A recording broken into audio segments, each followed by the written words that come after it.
Welcome to Atomic Habits, a groundbreaking guide to mastering the small changes that lead to remarkable results. Imagine unlocking the potential within you by making tiny, seemingly insignificant adjustments to your daily routines. These are the very changes that, compounded over time, can revolutionize your life. James Clear, an expert on habit formation, brings you a masterpiece that isn't just about forming good habits and breaking bad ones. It's about understanding the very essence of human behavior and harnessing it to achieve greatness. In a world where we're often bombarded with quick fixes and instant gratification, Atomic Habits offers a refreshing perspective. Clear delves into the science of habits, explaining how they are formed and why they can be so difficult to change. He reveals the hidden forces that shape our behavior, often without us even realizing it. Through engaging storytelling and relatable examples, you'll discover how habits are the compound interest of self-improvement. Just as money multiplies through compound interest, the effects of your habits multiply as you repeat them. They seem to make little difference on any given day, yet the impact they deliver over months and years can be enormous. Clear's approach is methodical and practical, breaking down complex psychological concepts into actionable steps. You'll learn about the 4 laws of behavior change, a simple yet powerful framework that can help you build better habits in any area of your life. These laws make it obvious, make it attractive, make it easy, and make it satisfying. Serve as a blueprint for creating a system where good habits flourish and bad habits wither away. One of the most compelling aspects of Atomic Habits is its focus on identity.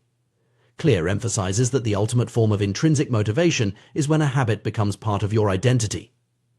Rather than focusing solely on the outcomes you want to achieve, he encourages you to focus on the type of person you wish to become. This shift in mindset transforms habits from mere tasks to integral parts of who you are. When your habits align with your identity, they become self-sustaining and far more resilient to disruption. Throughout this audiobook, you will encounter inspiring stories of real people who have transformed their lives through the power of Atomic Habits. From Olympic gold medalists to successful entrepreneurs, these stories provide tangible proof of how small changes can lead to extraordinary outcomes.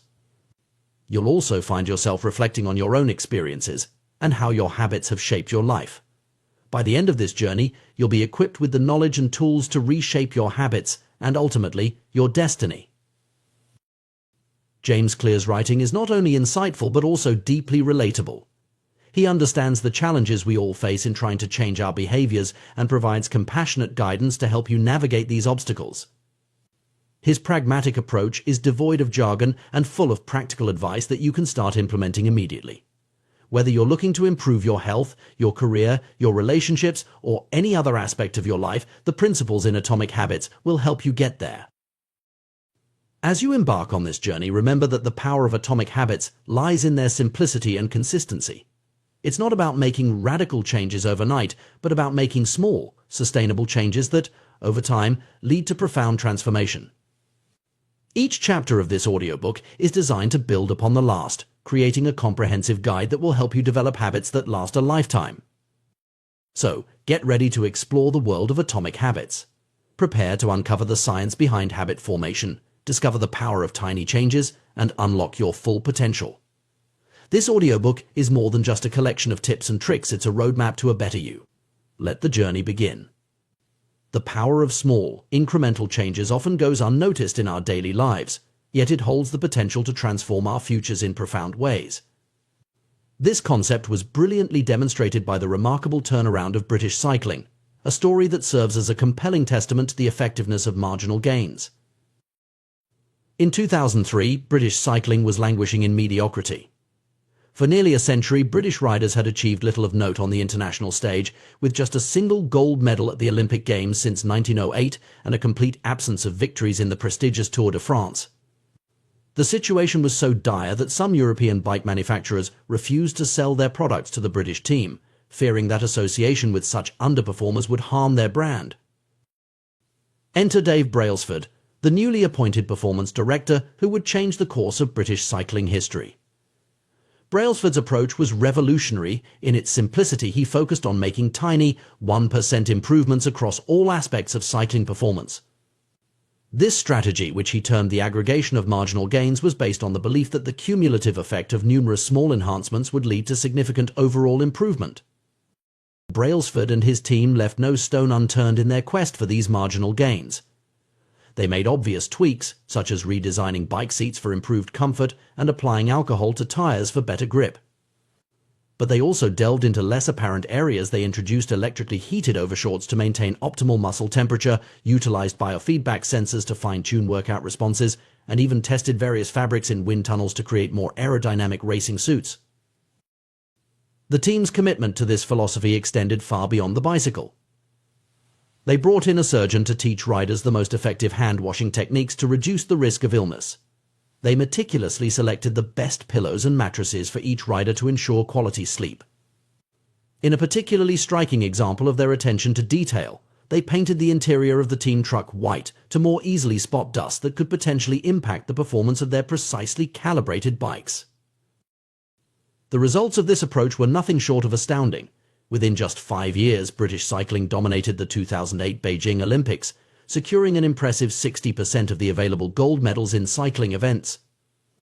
They continued this success at the 2012 London Olympics, breaking multiple world and Olympic records. Perhaps most impressively, British riders went on to win 5 Tour de France titles in 6 years, a feat that would have seemed impossible just a decade earlier. This remarkable transformation serves as a powerful illustration of a broader principle, the compound effect of small habits over time. It's a concept that challenges our natural inclination to seek out dramatic, overnight changes. We often fall into the trap of believing that significant results require equally significant actions. We dream of losing substantial weight, launching successful businesses, or achieving other lofty goals, and we imagine that these outcomes must be the result of singular, heroic efforts. However, the reality is far more nuanced and, in many ways, more accessible. The British cycling story shows us that sustained, incremental progress can yield extraordinary results.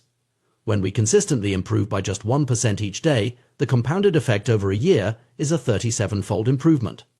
Conversely, if we allow ourselves to decline by 1% daily, we risk reducing our performance to near zero over the same period. This mathematical reality underscores the immense power of habits, both positive and negative. Good habits, like compound interest in finance, accumulate value over time. A single workout might not transform your physique, but a year of consistent exercise can reshape your body and health. Similarly, reading a few pages each day might not make you an expert overnight, but maintaining this habit for years can lead to profound knowledge and wisdom. The challenge lies in our perception of progress. Small improvements often feel insignificant in the moment. It's easy to discount the value of saving a little money, exercising for a short time, or studying a language for just an hour. The results aren't immediately apparent, which can lead to discouragement and a return to old, less productive habits. Equally insidious is the ease with which we can slip into negative habits. A single unhealthy meal doesn't cause immediate weight gain. Neglecting your relationships for one day doesn't instantly destroy them.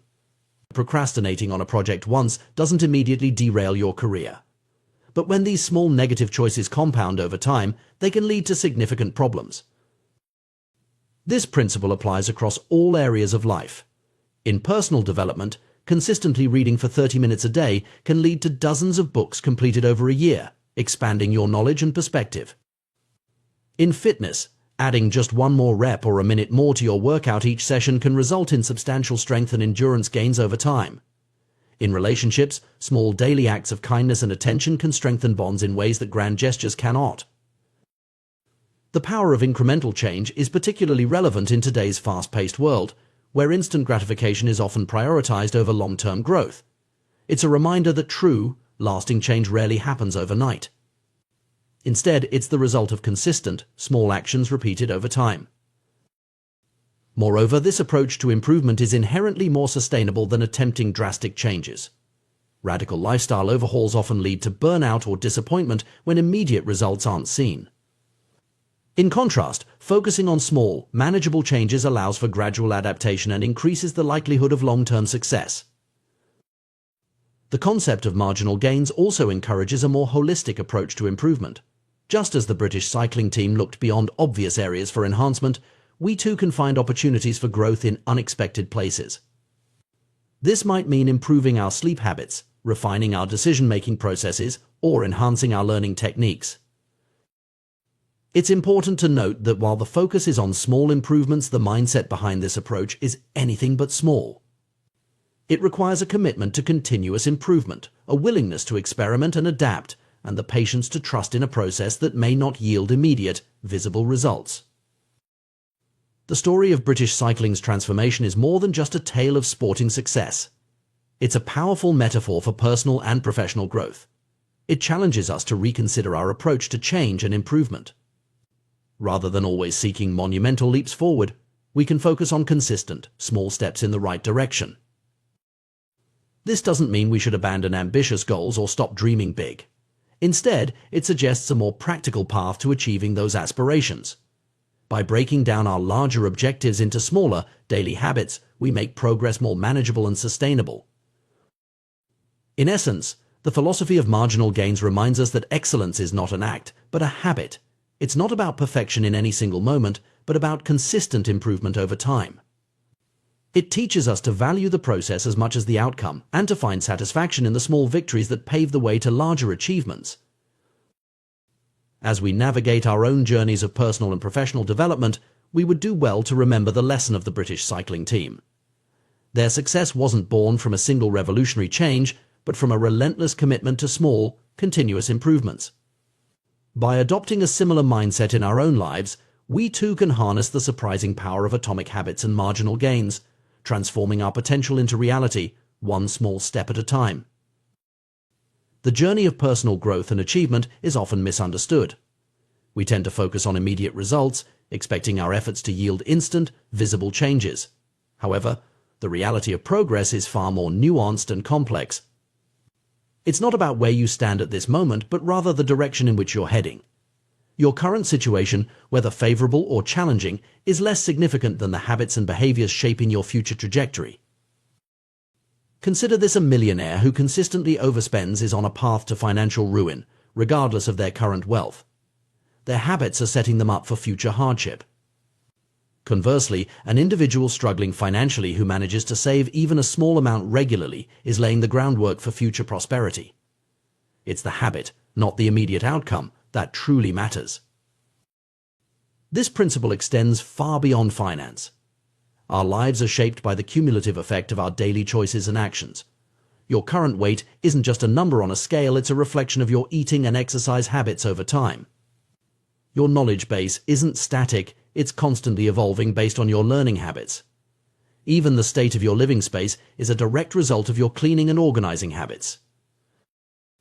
Understanding this concept is crucial because it highlights the power of small, consistent actions. Every choice you make is like a vote for the person you wish to become.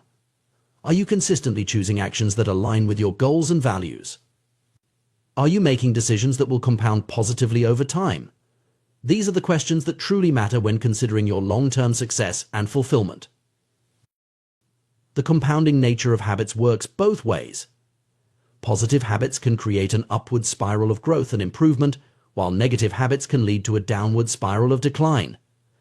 This is why it's so important to be mindful of the habits we cultivate. Let's explore some examples of positive compounding. Productivity, for instance, compounds in fascinating ways. Imagine completing one extra task each day. It might not seem significant in the moment, but over the course of a year, that's 365 additional accomplishments. Over a decade, it's 3,650. The impact becomes even more profound when you consider that each completed task often opens up new opportunities or frees up mental space for more complex endeavors. Knowledge is another area where compounding yields remarkable results. Reading one book might provide some interesting insights, but a lifetime habit of reading can transform your entire worldview. Each new piece of information doesn't just add to your knowledge base, it interacts with existing knowledge, creating new connections and deeper understanding. This is why lifelong learners often display a kind of intellectual compounding, where their rate of learning and insight generation accelerates over time. Relationships, too, compound in powerful ways. Every positive interaction, every act of kindness or support contributes to the strength of your social network.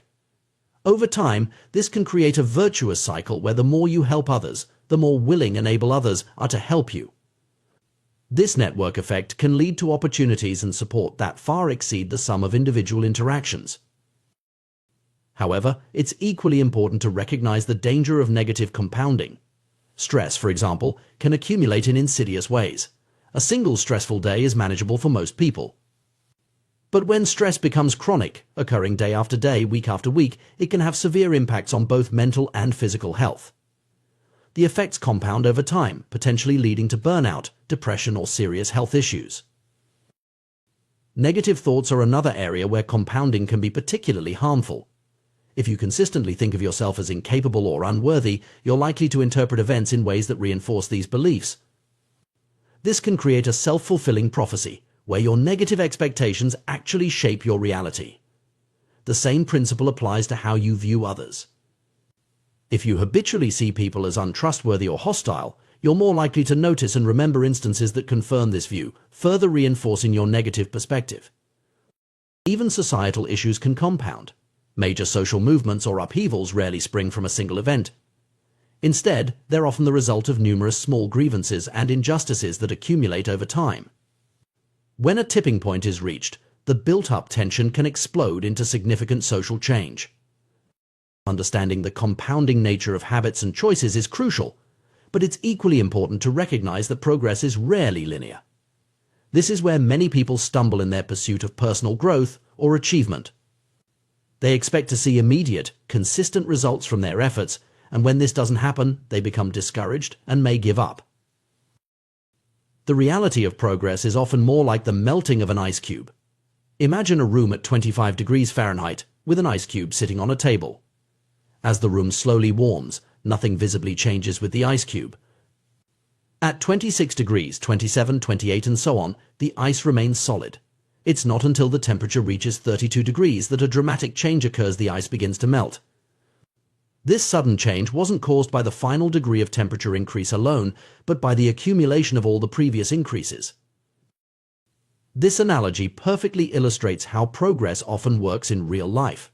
You might be working consistently towards a goal, exercising regularly, learning a new skill, building a business without seeing any noticeable results for a long time. This period of apparent stagnation is what we might call the valley of disappointment. It's the phase where your efforts seem to be making no difference, and it's where many people lose heart and give up. But just like the ice cube, all that work isn't wasted. It's building up potential energy, creating the conditions necessary for a breakthrough. When that breakthrough finally comes, it might seem sudden or unexpected to outside observers. They might call it an overnight success, not realizing the months or years of consistent effort that led to this point. This pattern shows up in numerous areas of life and nature. Consider the growth of bamboo. For the first 5 years after planting, bamboo shows very little visible growth. But during this time, it's developing an extensive root system underground. Then, seemingly out of nowhere, it can shoot up 90 feet in just 6 weeks. Without understanding the process, one might think the bamboo grew 90 feet in 6 weeks, when in reality, it was growing for 5 years and 6 weeks. The same principle applies to many forms of personal and professional growth.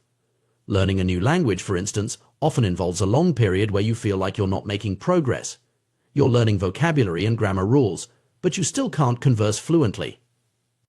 Then, at some point, things start to click. You begin to think in the new language, and your progress seems to accelerate rapidly. But this sudden improvement is built on the foundation of all your previous study and practice. Recognizing this pattern is crucial for maintaining motivation and perseverance in the face of apparent lack of progress. It's easy to get discouraged when you don't see immediate results from your efforts. But understanding that you're building potential energy, that your work is accumulating even if the results aren't yet visible, can help you push through the valley of disappointment. This concept is beautifully illustrated by the quote often attributed to Jacob Riis, which has been embraced by successful individuals and teams across various fields. When nothing seems to help, I go and look at a stonecutter hammering away at his rock, perhaps 100 times without as much as a crack showing in it. Yet at the 101st blow it will split in two, and I know it was not that last blow that did it, but all that had gone before. This perspective shift can be transformative. Instead of focusing solely on immediate results, you learn to trust in the process. You understand that the work you're doing today, even if it doesn't seem to be yielding results, is setting the stage for future breakthroughs. It's like planting seeds. You don't see the plant the day after you put the seed in the ground, but that doesn't mean nothing is happening. Moreover, this understanding can help you approach your goals with more patience and consistency.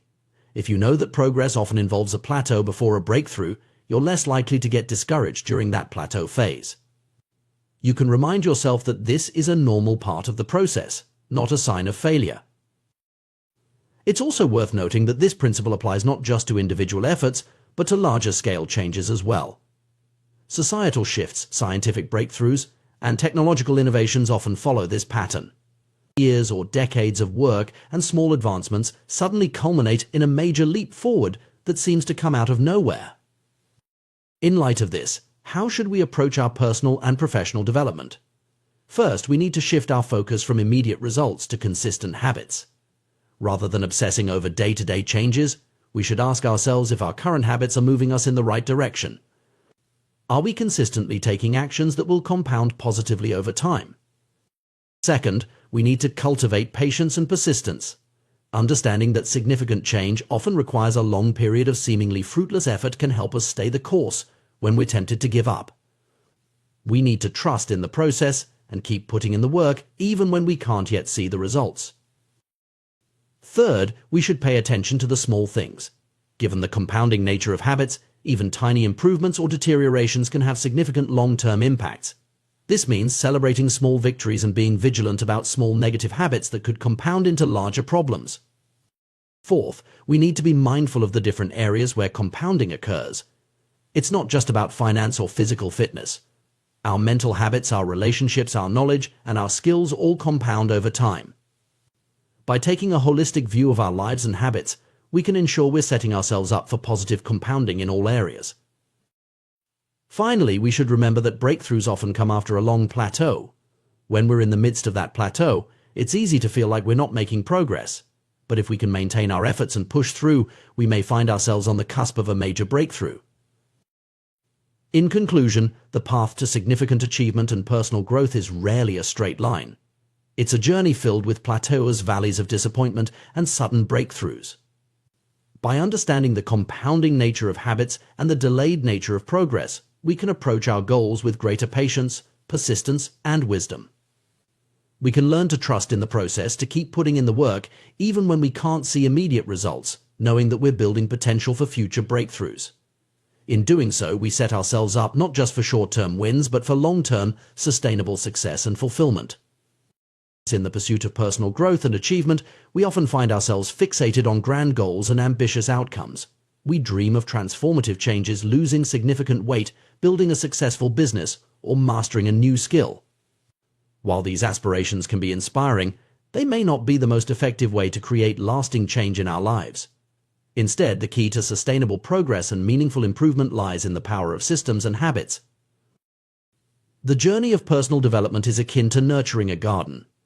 Each habit we cultivate is like a seed, beginning as a tiny, seemingly insignificant decision. But as we consistently water and tend to these seeds, they grow roots, sprout, and eventually blossom into sturdy plants that can withstand the tests of time and adversity. Similarly, our habits, when nurtured consistently, become the foundation of our character and the drivers of our success. This process of growth is not always visible or linear. Much like a gardener who patiently tends to their plot without seeing immediate results, we too must persist in our efforts even when progress seems slow or non-existent.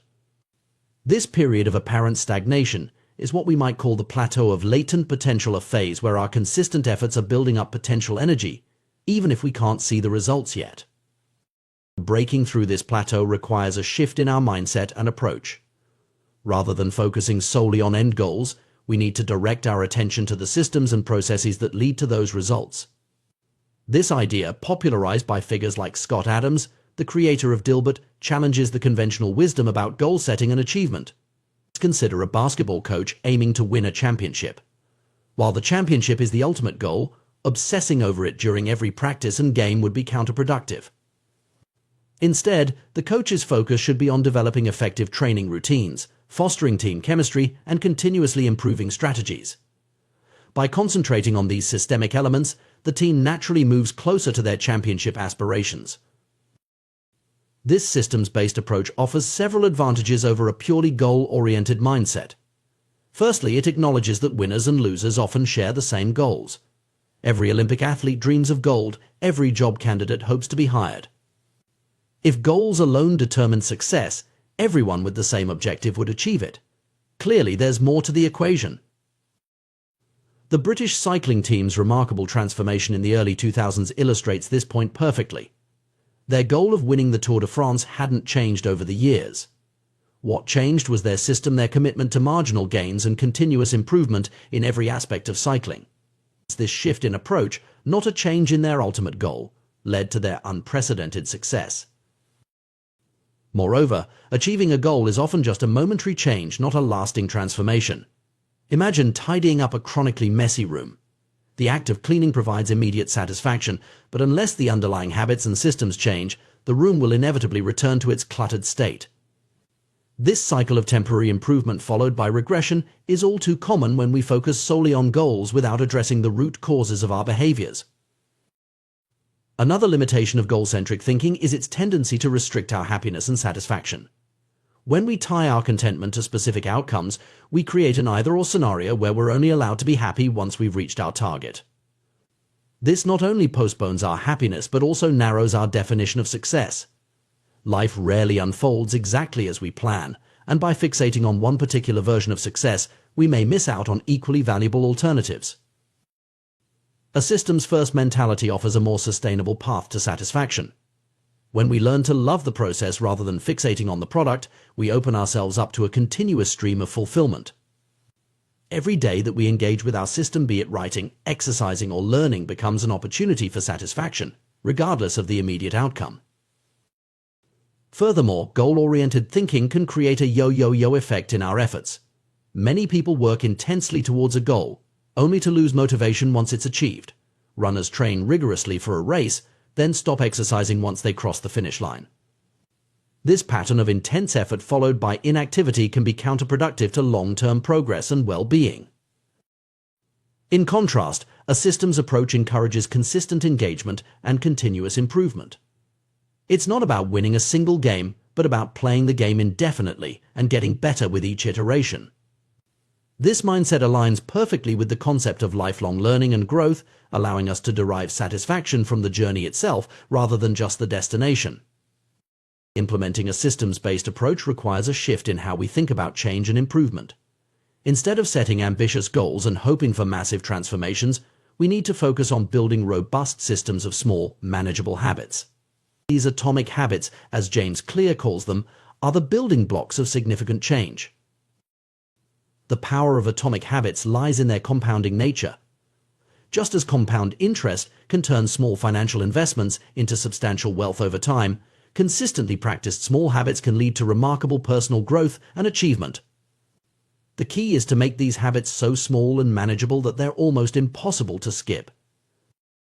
For instance, rather than setting a goal to get in shape, you might establish a system of exercising for just 5 minutes every day. This tiny commitment is easy to keep, and over time, it's likely to naturally expand as you build momentum and enjoy the process. The focus shifts from the intimidating end goal to the simple, daily action that moves you in the right direction. This approach also helps in breaking bad habits.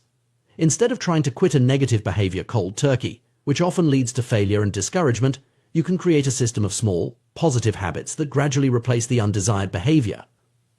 For example, if you want to reduce your social media usage, you might start by setting a system where you read a page of a book before checking your phone each morning. The beauty of a systems-based approach is its flexibility and resilience. Unlike rigid goals that can be derailed by unexpected circumstances, systems can adapt and evolve. If one small habit isn't working, you can adjust it or replace it with another without feeling like you've failed. This adaptability makes your personal growth journey more sustainable and enjoyable. Moreover, focusing on systems allows for a more holistic approach to personal development. Instead of compartmentalizing different areas of your life, you can create interconnected systems that support overall growth. For example, a system of regular exercise might naturally lead to better eating habits, improved sleep, and increased productivity at work. It's important to note that adopting a systems-first mentality doesn't mean completely abandoning goals. Goals can still serve as useful North Stars, providing direction and inspiration. The key is to not let the goals overshadow the importance of the daily systems and habits that lead to their achievement. In practice, this might look like setting a broad, directional goal like improved physical fitness and then focusing intently on creating and maintaining systems that support that direction, like a daily exercise routine, a balanced meal plan, and a consistent sleep schedule. The goal provides context and motivation, while the systems drive actual progress. This approach also aligns well with the concept of process goals in psychology. Instead of focusing solely on outcome goals like lose 20 pounds, process goals emphasize the behaviors and actions within your control, like exercise for 30 minutes 5 times a week. By shifting focus to these controllable elements, you reduce stress and increase your sense of agency and accomplishment. Implementing a systems-based approach requires patience and persistence. It's easy to get discouraged when you don't see immediate results, but remember the principle of the plateau of latent potential. Your consistent efforts are building up, even if the effects aren't immediately visible. Trust in the process and keep showing up for your systems day after day. It's also crucial to regularly review and refine your systems. What works today might not be as effective tomorrow as your circumstances and capabilities change. Treat your systems as living entities that need regular care and adjustment. This ongoing process of refinement ensures that your systems continue to serve you effectively over time. Another powerful aspect of systems thinking is its ability to compound across different areas of your life. As you build effective systems in one area, you'll likely find that the skills and mindset transfer to others. For instance, the discipline and consistency you develop through a regular exercise system might help you establish a productive work routine or improve your relationships through consistent communication habits. Furthermore, a systems approach can help mitigate the effects of willpower depletion. Relying on sheer willpower to achieve goals is often unsustainable, as willpower is a finite resource that gets depleted throughout the day. By establishing systems and habits, you reduce the need for constant decision-making and willpower exertion. Your positive behaviors become more automatic, making it easier to stay on track even when you're tired or stressed. In conclusion, while goals can provide direction and motivation, it's the systems and habits we establish that truly drive long-term success and fulfillment. By shifting our focus from lofty objectives to manageable, consistent actions, we set ourselves up for sustainable growth and improvement. Remember, you do not rise to the level of your goals, you fall to the level of your systems. Embracing this systems-first mentality doesn't mean giving up on your dreams or ambitions. Rather, it's about recognizing that those dreams are realized through the cumulative effect of small, consistent actions over time. It's about falling in love with the process of becoming, rather than fixating on a specific end state. As you embark on your journey of personal growth and achievement, consider the systems you're building. Are your daily habits aligned with the person you want to become? Are you focusing on consistent, manageable actions rather than waiting for motivation to strike? By nurturing a garden of positive habits and robust systems, you create an environment where success can naturally flourish. In the end, life is less about the destinations we reach and more about the paths we walk. By focusing on systems, we ensure that every step of that journey is meaningful, regardless of where it ultimately leads. So start small, be consistent, trust the process, and watch as your atomic habits compound into remarkable transformations over time. The journey of personal transformation is often misunderstood. Many of us embark on this path with grand aspirations and lofty goals, yet find ourselves struggling to make lasting changes. We set ambitious targets, like losing weight, quitting smoking, or starting a successful business, but despite our best intentions, we often fall short. The reason for this common struggle lies not in our lack of desire or effort, but in our fundamental approach to change itself. At the heart of this issue is a profound truth: the power of habits. Habits are the invisible architecture of our daily lives, shaping our actions, decisions, and ultimately, our destinies. They are like the atoms of our existence, small, often unnoticed, yet incredibly potent when compounded over time. Just as atoms build molecules, and molecules form matter, our habits accumulate to create the substance of our lives. The concept of atomic habits encapsulates this idea perfectly. An atomic habit is not just any small routine, it's a fundamental unit of behavior that, when consistently applied, can lead to remarkable results. These habits are both minuscule and mighty easy to implement, yet capable of generating tremendous power over time. To truly grasp the transformative potential of habits, we must first understand the layers of behavior change. Imagine peeling an onion. Each layer represents a different level at which change can occur. The outermost layer is about changing outcomes.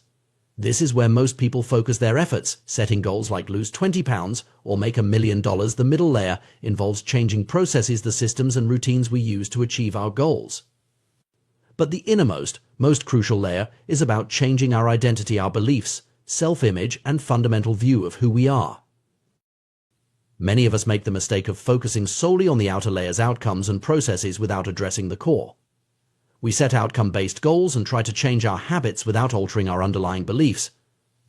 This approach often leads to temporary changes at best and frustration and failure at worst. Consider two individuals trying to quit smoking. One says, "I'm trying to quit," while the other states, "I'm not a smoker." The difference may seem subtle, but it's profound. The first person still identifies as a smoker attempting change, while the second has already shifted their identity. This identity shift is the key to lasting transformation. The power of identity-based habits lies in their alignment with our deepest beliefs about ourselves. When we change our identity, our behaviors naturally follow suit. If you see yourself as an athlete, you're more likely to maintain a consistent exercise routine.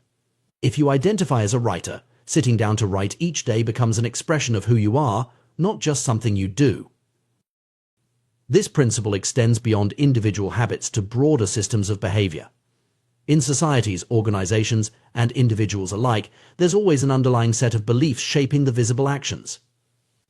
A democracy operates on fundamentally different beliefs than a dictatorship, and these beliefs determine what behaviors are possible or impossible within each system. The challenge, then, is to align our desired behaviors with our identity. This is why many attempts at change fail. We try to adopt new habits that are incongruent with our self-image. If you see yourself as someone who prioritizes comfort over growth, it will be an uphill battle to consistently push yourself in the gym or tackle challenging projects at work. The story of Brian Clark, an entrepreneur who struggled with nail biting, illustrates this principle. Clark managed to stop biting his nails through sheer willpower, but the real transformation came when he changed how he saw himself. Instead of just trying to stop a bad habit, he began to see himself as someone who cared about his appearance and health. This shift in identity made the new behavior, not biting his nails, feel natural and sustainable. This approach to change, focusing on identity rather than outcomes, has profound implications for how we pursue personal growth. Instead of asking, "What do I want to achieve?" we should be asking, "Who do I want to become?" This subtle shift can make all the difference in creating lasting change. For instance, rather than setting a goal to lose weight, one might focus on becoming a person who prioritizes health and fitness. This identity-based approach naturally leads to behaviors that support weight loss, but it goes beyond that. It creates a sustainable lifestyle change that persists even after the initial weight loss goal is achieved. The power of this approach lies in its ability to create a positive feedback loop.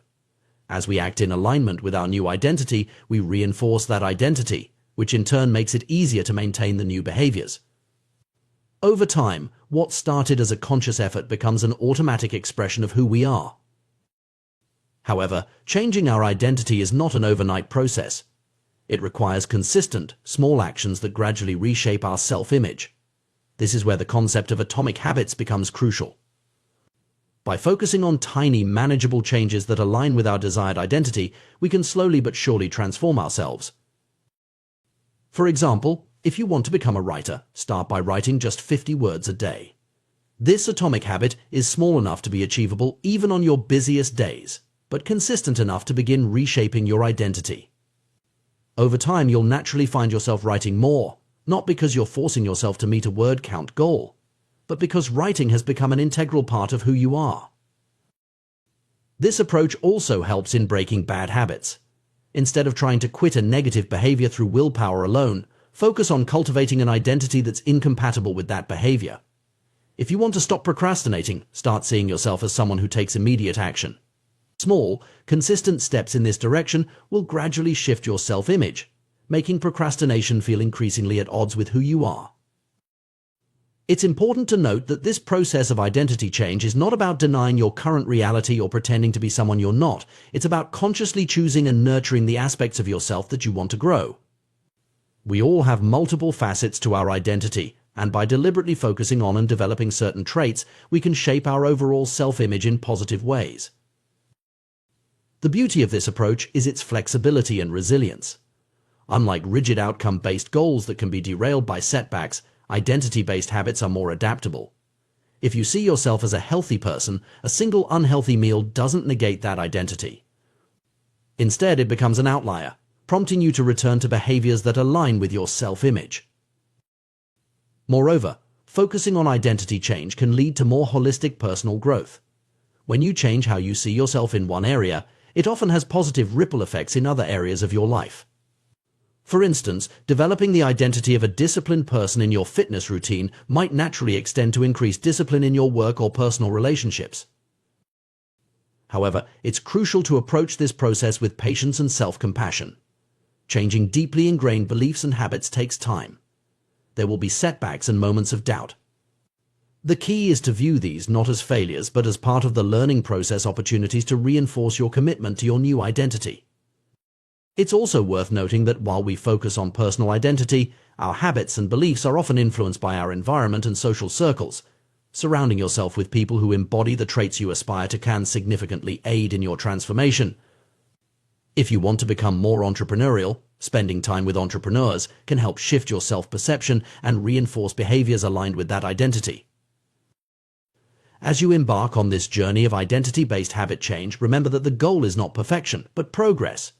Each small action that aligns with your desired identity is a step in the right direction. Over time, these atomic habits compound, leading to significant personal transformation. In conclusion, the path to lasting change lies not in setting ambitious goals or relying on sheer willpower, but in reshaping our fundamental identity. By focusing on who we want to become, rather than just what we want to achieve, we set the stage for sustainable, meaningful change. Through the power of atomic habits, small, consistent actions aligned with our desired identity, we can gradually transform ourselves. This approach requires patience, self-reflection, and a willingness to challenge our existing beliefs about ourselves. But the rewards are immense. Not only do we achieve our desired outcomes, but we do so in a way that feels natural and sustainable. We don't just change what we do, we change who we are. As you reflect on your own goals and aspirations, consider shifting your focus from outcomes to identity. Ask yourself not just what you want to achieve, but who you need to become to achieve it. Then, identify the small atomic habits that will help you embody that identity. Remember, every great achievement, every personal transformation begins with a single, small step. Your atomic habits are the building blocks of your future self. Choose them wisely, implement them consistently, and watch as they compound into remarkable results. The journey of personal transformation is a fascinating and complex process, one that often eludes even the most determined individuals. At the heart of this journey lies a profound truth: true behavior change is, at its core, identity change. This concept challenges our traditional notions of self-improvement and offers a powerful framework for achieving lasting personal growth.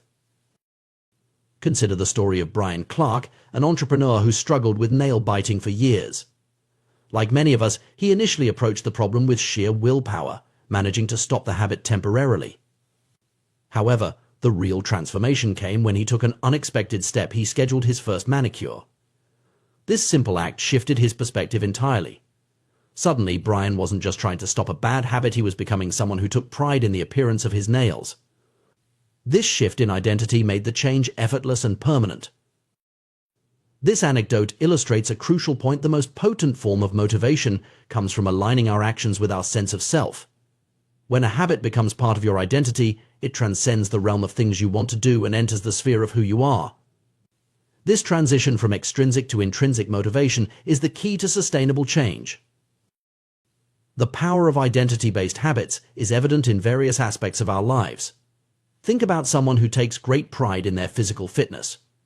They don't need to convince themselves to go to the gym. Working out is simply an expression of who they are. Similarly, a person who identifies as a voracious reader doesn't struggle to find time for books. Reading is an integral part of their identity. This principle extends beyond individual habits to broader life goals. Instead of focusing on reading a book, the aim becomes to embody the identity of a reader. Rather than running a marathon, the goal shifts to becoming a runner.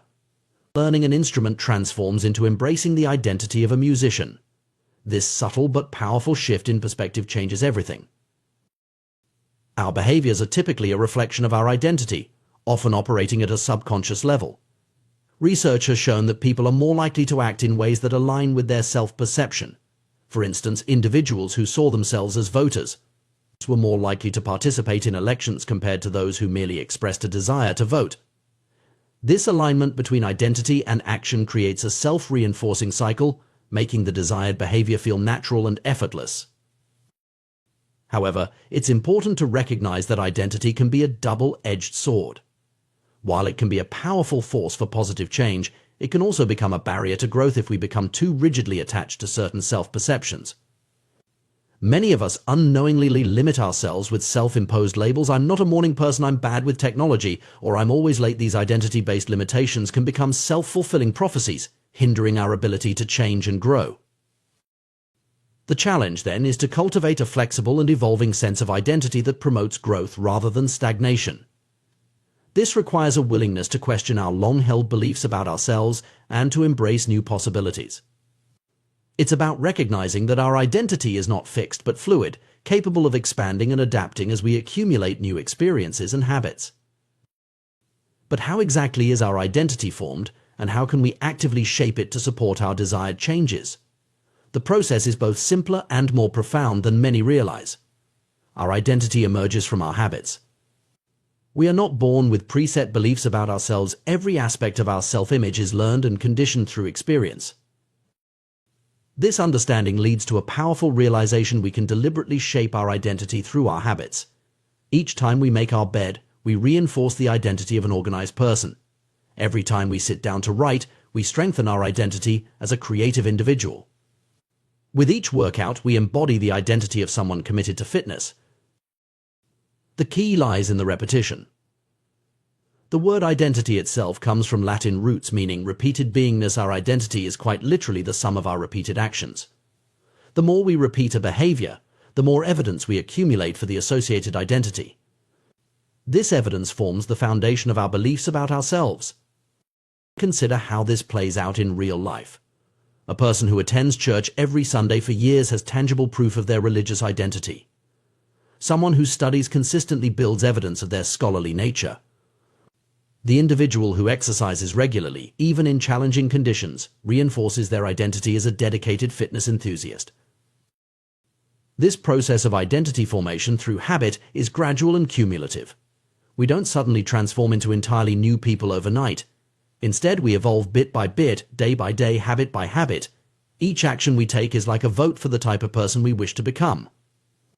Over time, these votes accumulate, shaping our self-image and, consequently, our future actions. Understanding this process gives us a powerful tool for personal transformation. Instead of focusing solely on outcomes, we can concentrate on building habits that align with our desired identity. Want to become more creative? Start with small, consistent creative practices. Aspire to be more health conscious. Begin with minor daily habits that reflect this identity. The beauty of this approach is its sustainability. When our actions align with our identity, they no longer feel like a chore or a struggle. They become a natural expression of who we are. This alignment creates a positive feedback loop. Our habits reinforce our identity, which in turn makes it easier to maintain those habits. However, it's crucial to approach this process with flexibility and self-compassion. Our identity should not become a rigid construct that limits our growth. Instead, it should be a dynamic, evolving aspect of ourselves that we continually refine and expand. This means being willing to challenge our existing beliefs about ourselves and to embrace new possibilities. For instance, someone who has always seen themselves as bad at math can begin to shift this identity by engaging in small, consistent math-related activities. Over time, as they accumulate evidence of their ability to engage with numbers, their self-perception can evolve. The key is to start small and focus on consistency rather than perfection. This approach to personal growth also highlights the importance of environment and social circles in shaping our identity. We are greatly influenced by the people and situations we regularly encounter. Surrounding ourselves with individuals who embody the traits we aspire to can significantly aid in our transformation.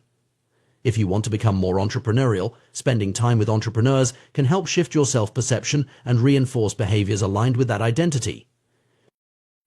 Moreover, this understanding of identity formation can be applied to breaking negative habits. Instead of focusing on stopping an unwanted behavior, we can concentrate on cultivating an identity that is incompatible with that behavior. For example, rather than trying to quit smoking through willpower alone, one might focus on developing the identity of a health-conscious person who values clean air and physical well-being.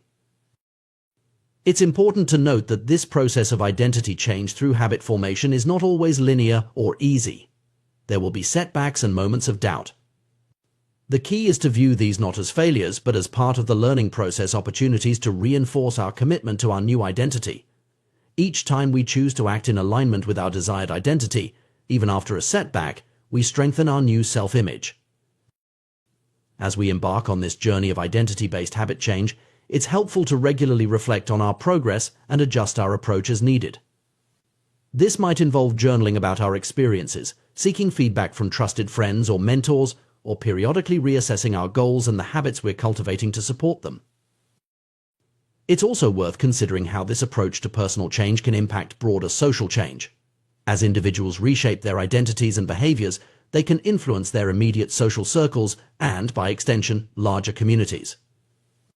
This ripple effect of personal transformation can contribute to more significant societal shifts over time. In conclusion, the path to lasting personal change lies not in setting ambitious goals or relying on fleeting motivation, but in reshaping our fundamental identity through consistent, identity-aligned habits. By focusing on who we want to become, rather than just what we want to achieve, we set the stage for sustainable, meaningful transformation. This approach requires patience, self-reflection, and a willingness to challenge our existing beliefs about ourselves. But the rewards are immense. Not only do we achieve our desired outcomes, but we do so in a way that feels natural and sustainable. We don't just change what we do, we change who we are. As you reflect on your own goals and aspirations, consider shifting your focus from outcomes to identity. Ask yourself not just what you want to achieve, but who you need to become to achieve it. Then, identify the small, consistent habits that will help you embody that identity. Remember, every great achievement, every personal transformation begins with a single small step. Your habits are the building blocks of your future self. Choose them wisely, implement them consistently, and watch as they compound into remarkable results, shaping not just your actions, but your very identity. The journey of personal growth and habit formation is a fascinating exploration of human behavior and psychology.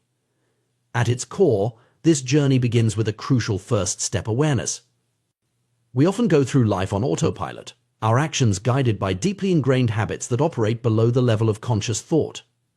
However, to truly transform our lives and build positive habits, we must first shine a light on these automatic behaviors. One powerful technique for increasing awareness is the simple act of verbalizing our actions and intentions. There's a profound difference between thinking about doing something and actually saying it out loud. When we vocalize our habits or plans, we engage more of our senses and create a stronger mental imprint. This verbalization can take many forms, from simply stating a task we need to complete to acknowledging a habit we want to change.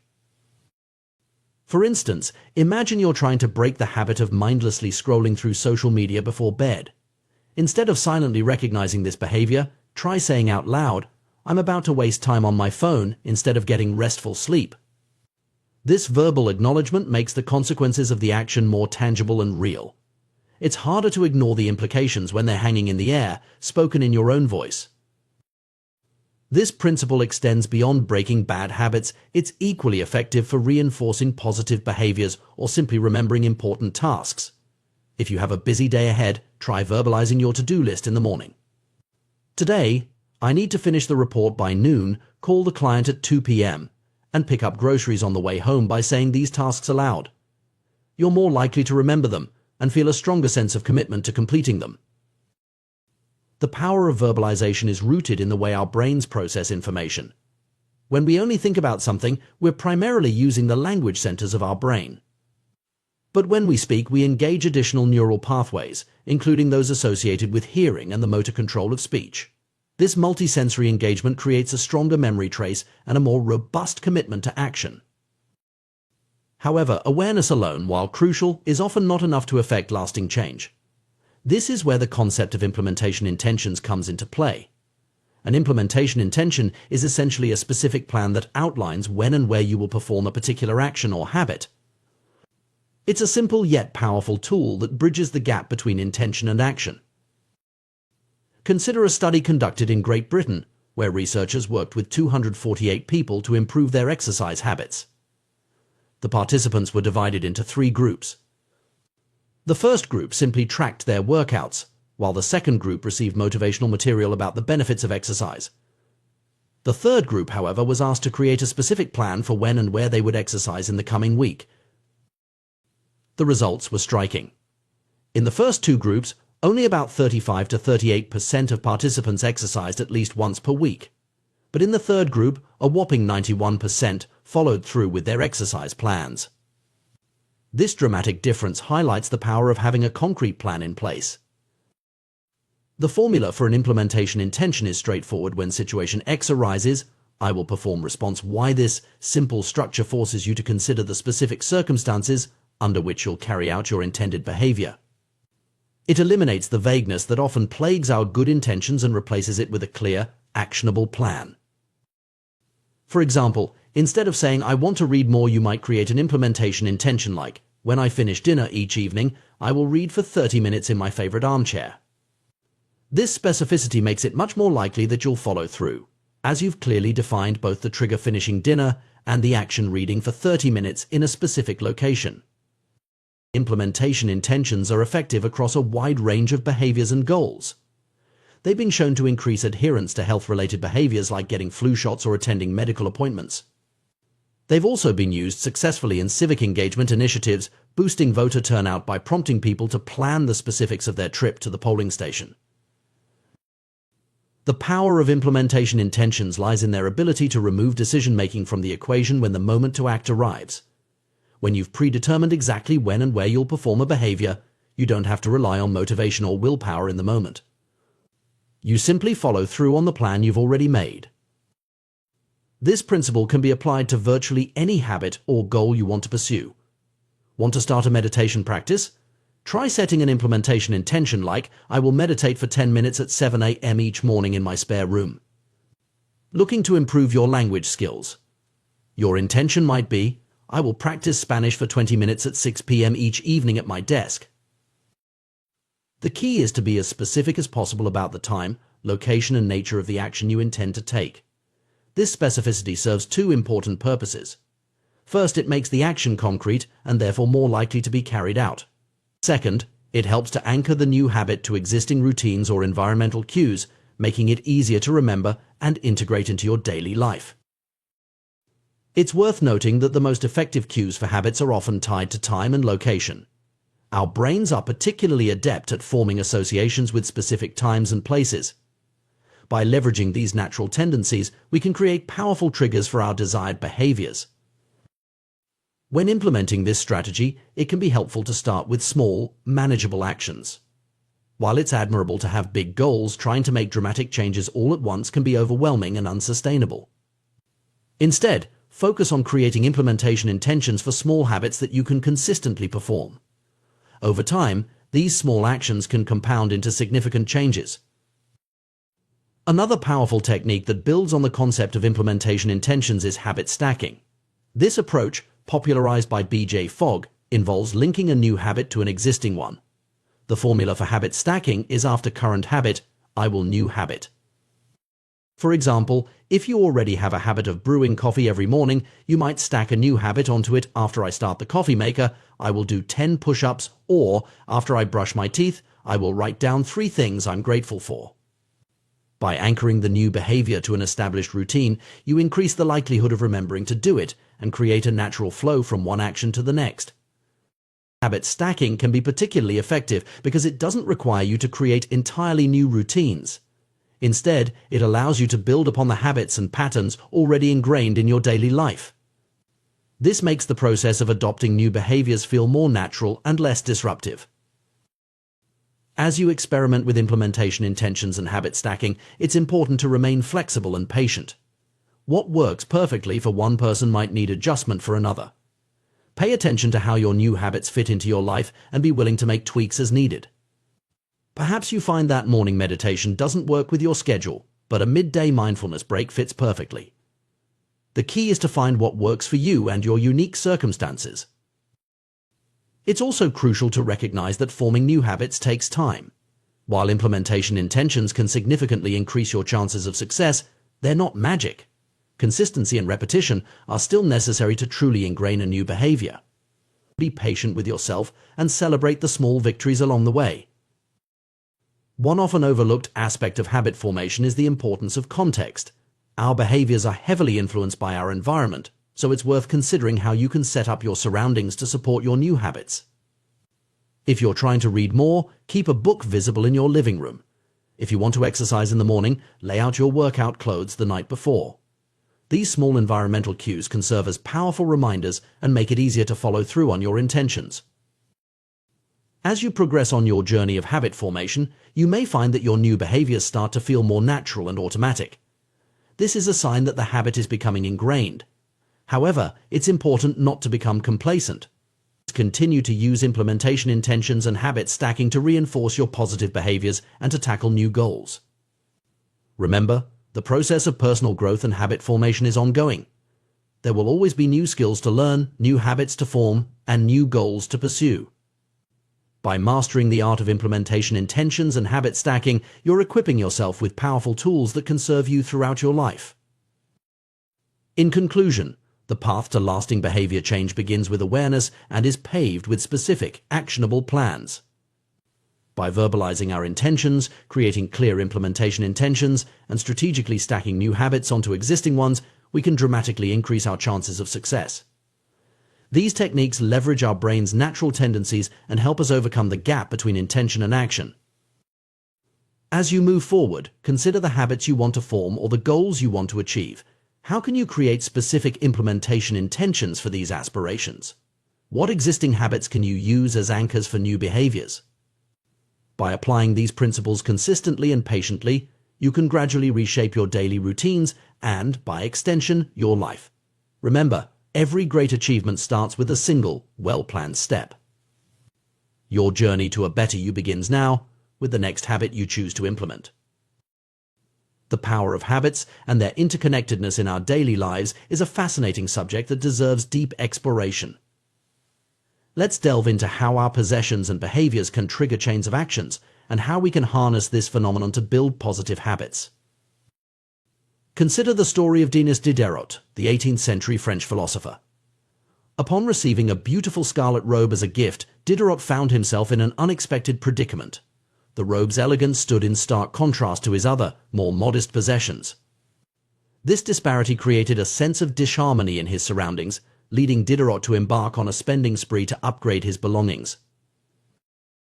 This cascade of purchases, triggered by a single item, illustrates a common human tendency now known as the Diderot effect. It's a pattern we can observe in various aspects of our lives. Think about the last time you bought a new piece of clothing. Did you find yourself suddenly eyeing accessories to match? Or perhaps you've experienced the domino effect of home decorating, where changing one element leads to a complete room makeover. The Diderot effect extends beyond material possessions. It's a principle that applies to our behaviors and habits as well. Our actions are rarely isolated instead. They form part of a continuous chain of events. One behavior naturally leads to another, creating a sequence that can either work for or against us. This interconnectedness of actions is evident in our daily routines. Consider your morning ritual. The alarm goes off. You get out of bed, brush your teeth, shower, get dressed, and so on. Each action serves as a cue for the next, creating a seamless flow of behaviors. Understanding this connection is crucial because it provides insight into how we can effectively build new habits. The concept of habit stacking, developed by B.J. Fogg as part of his Tiny Habits program, leverages this behavioral chain reaction. The idea is simple yet powerful: attach a new habit to an existing one. By doing so, you create a natural trigger for the new behavior, increasing the likelihood of its successful integration into your routine. The formula for habit stacking is straightforward. After current habit, I will new habit. This approach eliminates the need to rely on willpower or memory alone to implement a new habit. Instead, you're piggybacking on an established behavior, making the new habit feel like a natural extension of your existing routine. Let's explore some practical applications of habit stacking. Suppose you want to incorporate a brief meditation practice into your day. You might decide, after I pour my morning coffee, I will meditate for 1 minute. The act of pouring coffee, something you already do every day, becomes the cue for your new meditation habit. Or consider the goal of increasing physical activity. You could establish the habit stack: after I take off my work shoes, I will immediately change into my workout clothes. This simple act of changing clothes can serve as a powerful trigger to get you moving, even on days when motivation is low. The beauty of habit stacking lies in its flexibility and scalability. You can start with small, manageable habits and gradually build more complex routines. For instance, you might begin with a simple evening routine: after dinner, I will put my dishes in the dishwasher. Once this becomes automatic, you can expand it: after putting my dishes away, I will wipe down the kitchen counter, and further, after wiping the counter, I will set out my coffee mug for tomorrow morning. By chaining these small actions together, you create a positive version of the Diderot effect. Each completed task provides a sense of accomplishment and momentum, making it easier to move on to the next action in your stack. It's important to note that the effectiveness of habit stacking depends on choosing the right cue. The trigger should be as specific and actionable as possible. Vague cues can lead to inconsistency and eventually the abandonment of the new habit. For example, when I take a break for lunch is less effective than when I close my laptop for lunch. The latter provides a clear, unmistakable signal to initiate the next action. Moreover, the frequency of your chosen cue should match the desired frequency of your new habit. If you want to establish a daily habit, it needs to be stacked on top of another daily occurrence. Attaching a daily habit to a weekly event is a recipe for inconsistency. To identify potential habit stacks, it can be helpful to create a detailed list of your current daily habits and routines. This inventory serves as a map of your day, highlighting natural points where new habits can be inserted.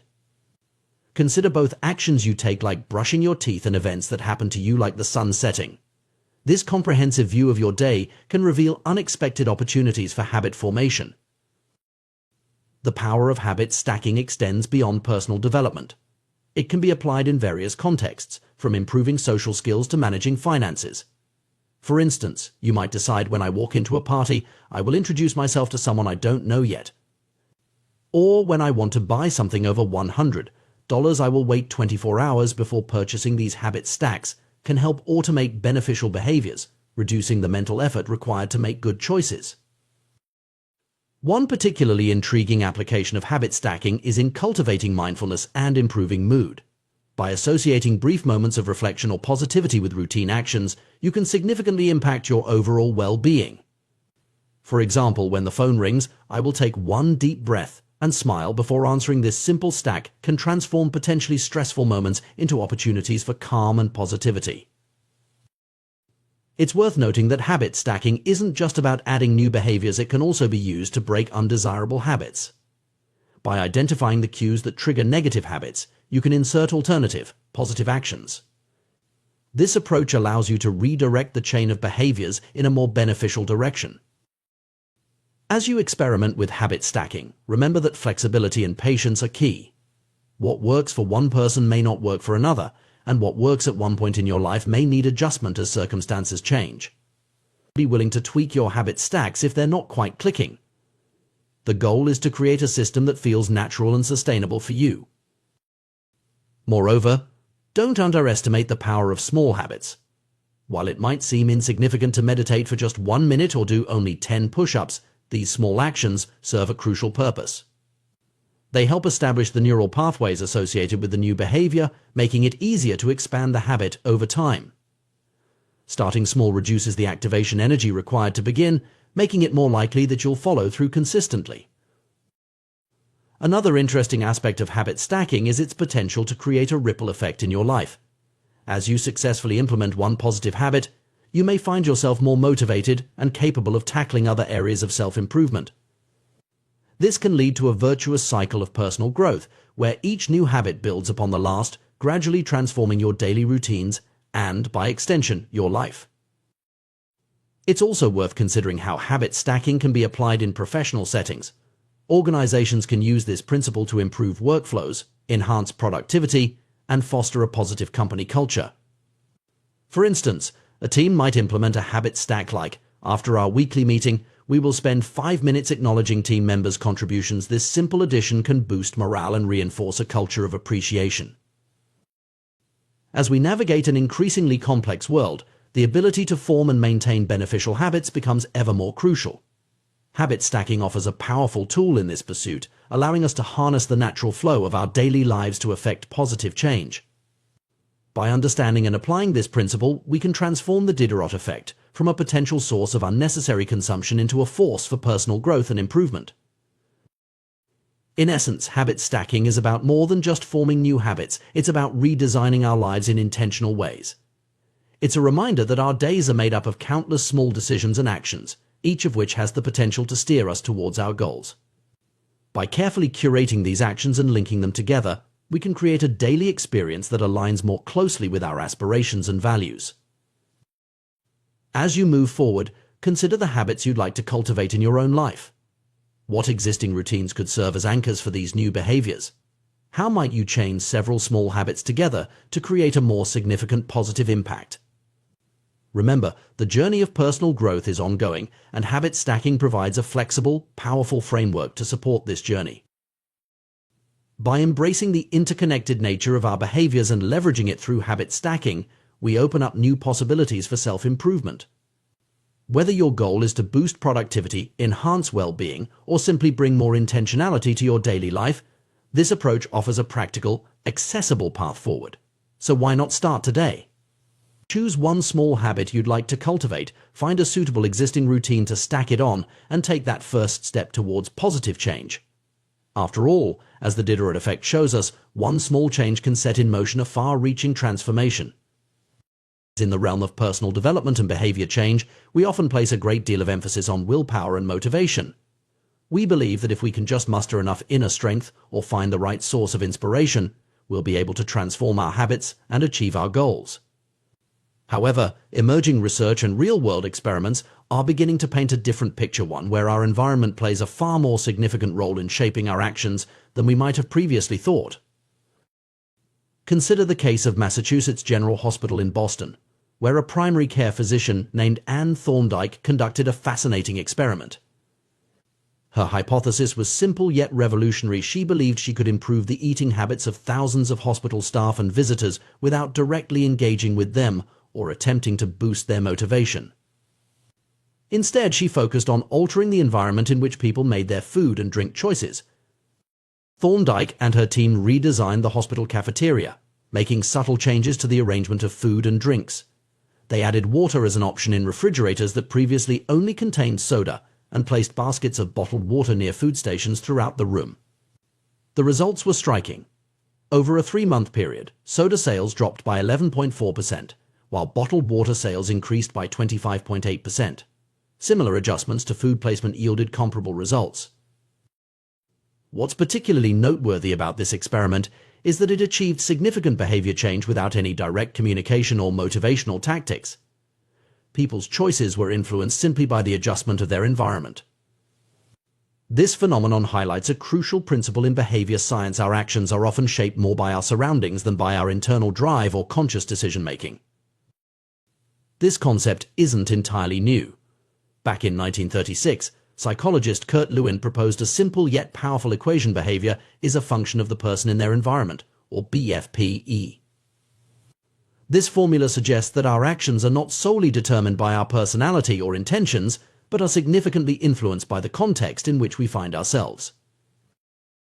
The business world was quick to catch on to this idea. In 1952, economist Hawkins Stern described what he called suggestion impulse buying, where a shopper purchases a product not because they had a pre-existing need for it, but because of how it was presented to them. This insight has shaped retail strategies for decades. Items placed at eye level in stores tend to sell better than those on lower shelves. Expensive brands are often positioned in easy-to-reach locations, while cheaper alternatives are tucked away. End-of-aisle displays, known as end caps, are particularly effective at driving sales. For instance, a staggering 45% of Coca-Cola sales come from these strategic placements. The power of environmental cues extends far beyond retail settings. Our behavior in various contexts is often shaped by subtle environmental factors. In a church, people tend to speak in hushed tones without being explicitly told to do so. On a dark street, we become more alert and cautious. These behavioral shifts occur almost automatically in response to our surroundings. Understanding this principle can be transformative in our approach to habit formation and personal growth. Instead of relying solely on willpower or motivation, we can leverage our environment to support our desired behaviors. This approach is not only more effective but often requires less conscious effort. Consider how this might apply to common goals like reading more or eating healthier. Rather than simply willing ourselves to read more, we might place books in prominent locations around our home, making them the easiest entertainment option to reach for. Instead of trying to resist unhealthy snacks through sheer willpower, we could remove them from our immediate environment and ensure that healthier options are readily available. The concept of environmental design for behavior change is particularly powerful because of how our brains process information from our surroundings. Humans are heavily reliant on visual cues. Of the approximately 11 million sensory receptors in the human body, about 10 million are dedicated to sight. Some experts estimate that half of the brain's resources are used on vision. This means that what we see in our environment has an outsized impact on our behavior. Given this, it's crucial to create environments that support our goals and desired habits. This might involve setting up a dedicated workspace for productivity, organizing our kitchen to make healthy cooking easier, or even using visual reminders for important tasks or habits we want to cultivate. The good news is that while we are influenced by our environment, we also have the power to shape it. We can be the architects of our surroundings, deliberately designing them to support our goals and desired behaviors. This approach to behavior change is often more sustainable and less mentally taxing than relying on constant conscious effort. An interesting example of the power of environmental design comes from a study conducted in the Netherlands during the 1970s energy crisis. Researchers found that in one suburb, some homeowners used 30% less energy than their neighbors, despite living in similar homes and paying the same price for electricity. The key difference? The location of the electrical meter. Homes with the meter in the main hallway used significantly less electricity than those with meters in the basement. The visibility of energy usage in daily life was enough to influence behavior without any other intervention. This principle can be applied to various aspects of our lives. Want to drink more water? Keep a filled water bottle within arm's reach at all times. Trying to exercise more? Leave your workout clothes and shoes by your bed so they're the first thing you see in the morning. Want to eat more fruit? Keep a bowl of fresh fruit on your kitchen counter. The key is to make the cues for your desired habits obvious and the cues for undesired habits less visible. This might mean hiding the TV remote if you want to watch less television, or keeping your phone in another room if you're trying to reduce screen time. By manipulating your environment, you can make good habits easier and bad habits harder. It's important to note that while environmental design is powerful, it's not a magic solution. It works best when combined with other strategies for habit formation, such as setting clear intentions, starting with small, manageable changes, and being consistent in your efforts. The environment serves as a support system for your intentions, making it easier to follow through on your goals. Moreover, the most effective environmental designs are often personalized. What works for one person might not work for another. It's crucial to pay attention to your own behavior patterns and adjust your environment accordingly. This might involve some trial and error, but the process of refining your environment can be an enlightening journey of self-discovery. Another interesting aspect of environmental design is its potential for creating ripple effects. When you change one aspect of your environment to support a particular habit, you might find that it influences other behaviors as well. For instance, Setting up a meditation corner in your home might not only increase your meditation practice but also lead to more reading or journaling time in that peaceful space. It's also worth considering how this principle applies in shared spaces or organizational settings. How might a company design its office to promote collaboration or creativity? How can a school arrange its classrooms to enhance learning? These are questions that move beyond individual habit formation and into the realm of collective behavior change. The concept of environmental design for behavior change also raises some ethical considerations.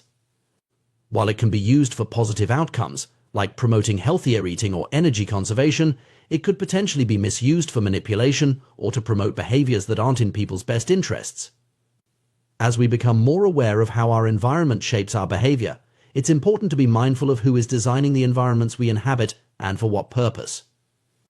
In conclusion, while motivation and willpower certainly have their place in behavior change, the role of our environment is often underestimated. By understanding and leveraging the power of environmental cues, we can create contexts that naturally support our desired behaviors and make positive changes more sustainable. Whether you're trying to build a new habit, break an old one, or simply optimize your daily routines, consider how you can design your environment to work for you rather than against you. Remember, you are not just a passive participant in your environment, you have the power to shape it. By becoming the architect of your surroundings, you can create a world that nudges you towards your goals and aspirations. This approach to personal growth and habit formation is not about forcing change through sheer will, but about creating an ecosystem that supports and nurtures the person you want to become. So, the next time you find yourself struggling to stick to a new habit or achieve a goal, take a step back and look at your environment. What cues are present? What behaviors does your current setup encourage or discourage? How might you adjust your surroundings to make your desired actions easier and more natural? By asking these questions and making deliberate changes to your environment, you can harness the invisible forces that shape behavior and use them to your advantage. In the end, lasting change often comes not from changing who you are, but from changing the world around you. By understanding and applying the principles of environmental design, you can create a context that supports your growth, makes your desired behaviors almost effortless, and helps you become the person you aspire to be. The power of our environment in shaping our behavior is often underestimated. We tend to believe that our actions are primarily driven by our willpower and conscious decisions, but the reality is far more nuanced. The spaces we inhabit and the objects that surround us play a crucial role in determining our habits and routines, often in ways we don't even realize. Consider for a moment the habits you'd like to cultivate or the ones you're struggling to break. Perhaps you want to read more books, exercise regularly, or cut down on snacking. Now, take a look around your living space. Are there visible cues that support these desired behaviors, or is your environment working against you? The truth is, every habit begins with a cue or trigger that initiates the behavior. When these cues are hidden or subtle, it becomes all too easy to ignore them and fall back into old patterns.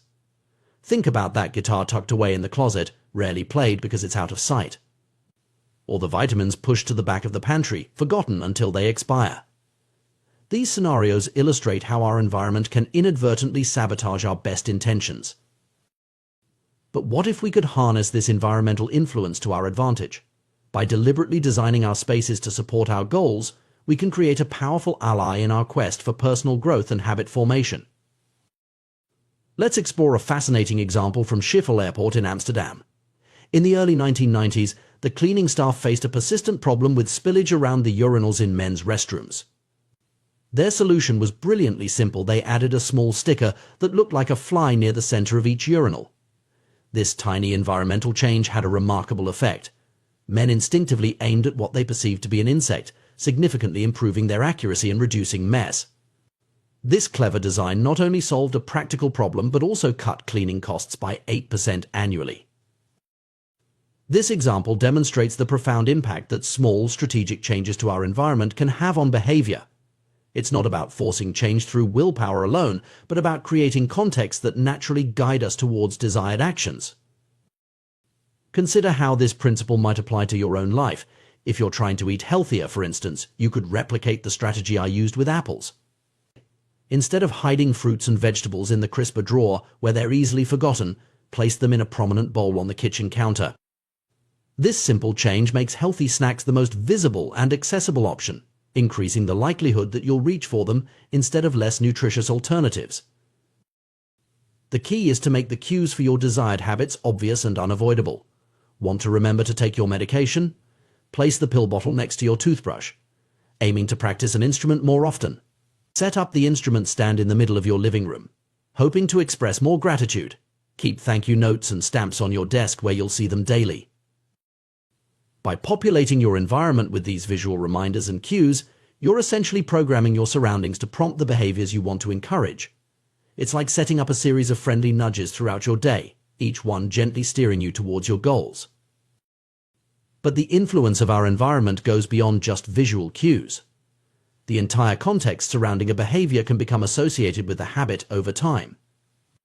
This is why many people drink more in social situations than they would alone. It's not just the presence of alcohol that triggers the behavior, but the whole atmosphere, the music, the friends, the setting. Understanding this context-dependent nature of habits opens up new strategies for change. If you're struggling to establish a new habit or break an old one, sometimes the most effective approach is to change your environment entirely. This is why people often find it easier to adopt new routines when they move to a new home or start a new job. The new context is free from the ingrained associations of the old one, providing a clean slate for establishing different patterns.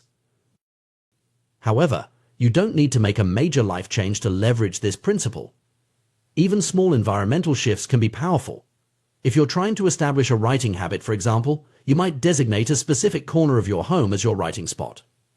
Use this space only for writing, and over time, your brain will begin to associate that location with the act of writing, making it easier to slip into a creative mindset when you sit down there. This strategy of associating specific context with specific behaviors can be applied to various areas of life. Having trouble falling asleep? Train yourself to use your bed only for sleeping. If you can't fall asleep within a reasonable time, get up and do something relaxing in another room until you feel tired. Over time, your brain will learn to associate your bed solely with sleep, making it easier to drift off when you lie down. The power of context in shaping our habits also highlights the importance of creating clear boundaries between different areas of our lives. In today's world, where many of us work from home, it's increasingly common for our professional and personal lives to blur together. This can make it difficult to switch off from work mode and fully relax. I experienced this challenge firsthand when I started my entrepreneurial career. Working from my couch or kitchen table, I found it nearly impossible to establish a clear end to my workday. The solution came when I was able to set up a dedicated home office. Suddenly, work became something that happened in a specific room, while the rest of my home was for personal life. This physical separation created a psychological boundary, making it much easier to transition between work and relaxation. This concept of one space, one use can be a powerful tool in organizing your life and habits.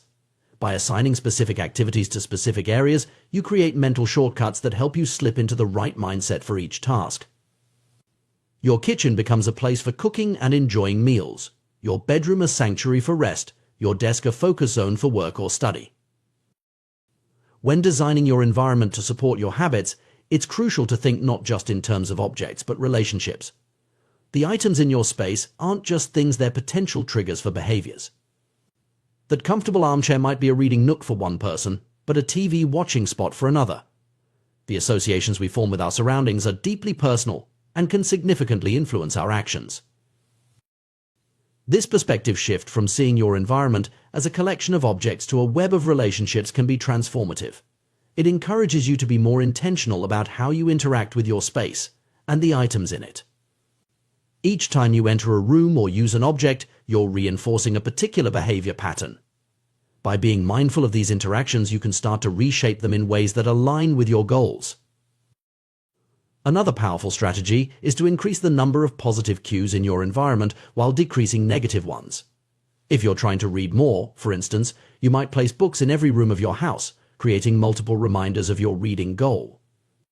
Conversely, if you're trying to watch less television, you could hide the remote control or even cover the TV when it's not in use. It's worth noting that our modern digital environments are just as influential as our physical ones, if not more so. The apps on our phone's home screen, the bookmarks in our browser, the notifications we allow, all of these act as cues that shape our behavior. Applying the principles of environmental design to our digital spaces can be incredibly powerful. Something as simple as rearranging your phone's apps to make productive tools more visible and distracting ones less accessible can have a significant impact on your daily habits. As you embark on this journey of environmental design, remember that it's an iterative process. What works for someone else might not work for you, and what works for you today might need adjustment in the future. Be willing to experiment, observe the results, and make changes as needed. The goal is to create an environment that feels natural and supportive, not one that feels forced or restrictive. It's also important to approach this process with self-compassion. Changing habits is challenging, and there will likely be setbacks along the way. Instead of viewing these as failures, see them as valuable data points that can inform your next iteration of environmental design. Ultimately, the power of environmental design lies in its ability to make desired behaviors easier and undesired behaviors harder. By thoughtfully arranging your surroundings, you can create a world that naturally guides you towards your goals, reducing the need for constant willpower and conscious decision-making. This approach to personal growth and habit formation is about working smarter, not harder. It's about recognizing that we are not separate from our environment, but deeply interconnected with it. By becoming active designers of our spaces, both physical and digital, we can harness the subtle yet powerful forces that shape our daily actions. So take a moment to look around you. What story does your current environment tell about your habits and priorities? What changes could you make to better align your surroundings with your aspirations? Remember, you have the power to shape your world, and in doing so, to shape yourself. By creating spaces that support your goals and values, you're not just changing your environment, you're changing your life, one small cue at a time. The interplay between our environment and our habits is a fascinating area of study that challenges many long-held beliefs about willpower, addiction, and behavior change. To truly understand how we can shape our habits, and by extension, our lives, we need to delve into the subtle yet powerful ways our surroundings influence our actions. Let's begin with a startling discovery made during the Vietnam War. In 1971, Congressman Robert Steele and Morgan Murphy uncovered a shocking fact: over 15% of U.S. soldiers stationed in Vietnam were heroin addicts. Further research revealed that the problem was even more widespread, with up to 35% of service members having tried heroin and as many as 20% being addicted. This revelation sent shockwaves through Washington and led to the creation of the Special Action Office of Drug Abuse Prevention under President Nixon. The office was tasked with addressing this crisis, including tracking addicted service members upon their return home. What happened next would challenge everything we thought we knew about addiction. Researcher Lee Robbins, who was involved in studying these returning soldiers, made a groundbreaking discovery. Contrary to the prevailing belief that heroin addiction was a permanent, irreversible condition, Robbins found that only 5% of the soldiers who had used heroin in Vietnam became re-addicted within a year of returning home. Even more remarkably, only 12% relapsed within 3 years. This finding was revolutionary. It suggested that addiction wasn't solely about the substance or the individual's willpower. Instead, it pointed to the crucial role of environment in shaping and maintaining addictive behaviors. The soldiers in Vietnam were surrounded by cues that triggered heroin use: easy access to the drug, the constant stress of war, friendships with other users, and distance from their normal lives.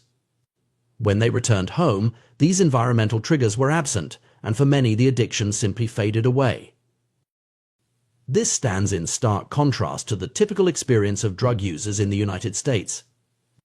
When someone becomes addicted in their home environment, goes to a clinic to get clean, and then returns to their old neighborhood, they're immediately confronted with all the cues that originally led to their addiction. It's no wonder that relapse rates in these situations are often as high as 90%, the exact opposite of what was observed with the Vietnam veterans. These findings challenge our cultural narrative about bad habits and addiction. For decades, we've been told that unhealthy behaviors, whether it's drug addiction, overeating, or smoking, are primarily a result of moral weakness or lack of self-control. We've internalized the idea that if we just had more discipline, we could overcome any bad habit. However, recent research paints a different picture. When scientists study people who appear to have exceptional self-control, they find that these individuals aren't fundamentally different from those who struggle. The key difference is that people with high self-control are better at structuring their lives in ways that minimize temptation. In essence, they create environments that support their goals, reducing the need for constant willpower battles. This insight is profound. The people with the best self-control are often those who need to use it the least. They're not constantly resisting temptation, they're avoiding it altogether by shaping their environment. This doesn't mean that perseverance and willpower are unimportant. Rather, it suggests that the most effective way to improve these qualities is not by willing ourselves to be more disciplined, but by creating more disciplined environments. To understand why this approach is so powerful, we need to look at how habits are formed and encoded in the brain. Once a habit is established, it becomes a ready-to-use pattern of behavior that can be triggered whenever the relevant situation arises. This encoding is so strong that it can persist for decades, even if the habit isn't practiced. Consider the case of Patty Orwell, a therapist from Austin, Texas. When she was younger, she often smoked while riding horses with a friend. She eventually quit smoking and stopped riding horses. Years later, when she rode a horse again, she suddenly found herself craving a cigarette for the first time in ages. The association between horse riding and smoking was still encoded in her brain, just waiting for the right cue to reactivate it. This persistence of encoded habits explains why many behavior change techniques can backfire. When we expose people to cues associated with their bad habits, we can inadvertently trigger the very behaviors we're trying to stop. For example, shame-based weight loss presentations can stress obese individuals, leading them to turn to their familiar coping mechanism, overeating. Similarly, showing graphic images of damaged lungs to smokers can increase anxiety, driving them to reach for a cigarette to calm down. The power of environmental cues in triggering habits also explains why bad habits can be so persistent and self-reinforcing. They often create a negative feedback loop, what we might call an autocatalytic process. The habit feeds itself.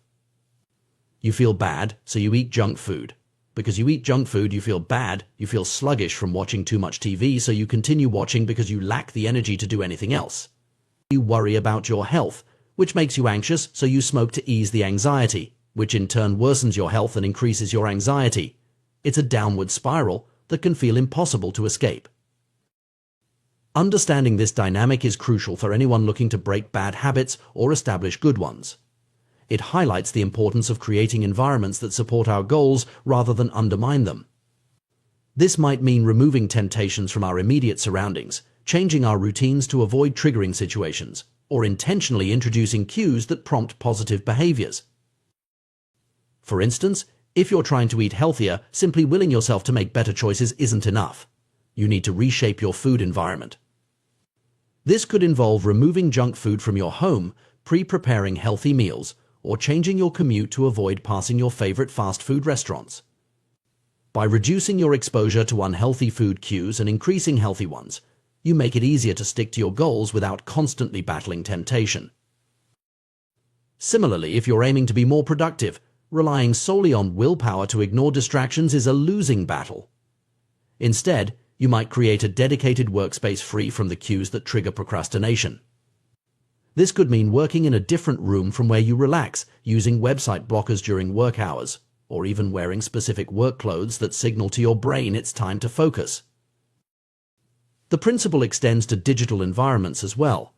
In our hyper-connected world, our devices often serve multiple, sometimes conflicting purposes. Your smartphone might be both a vital work tool and your primary source of entertainment. This mixing of contexts can make it challenging to maintain focus or avoid procrastination.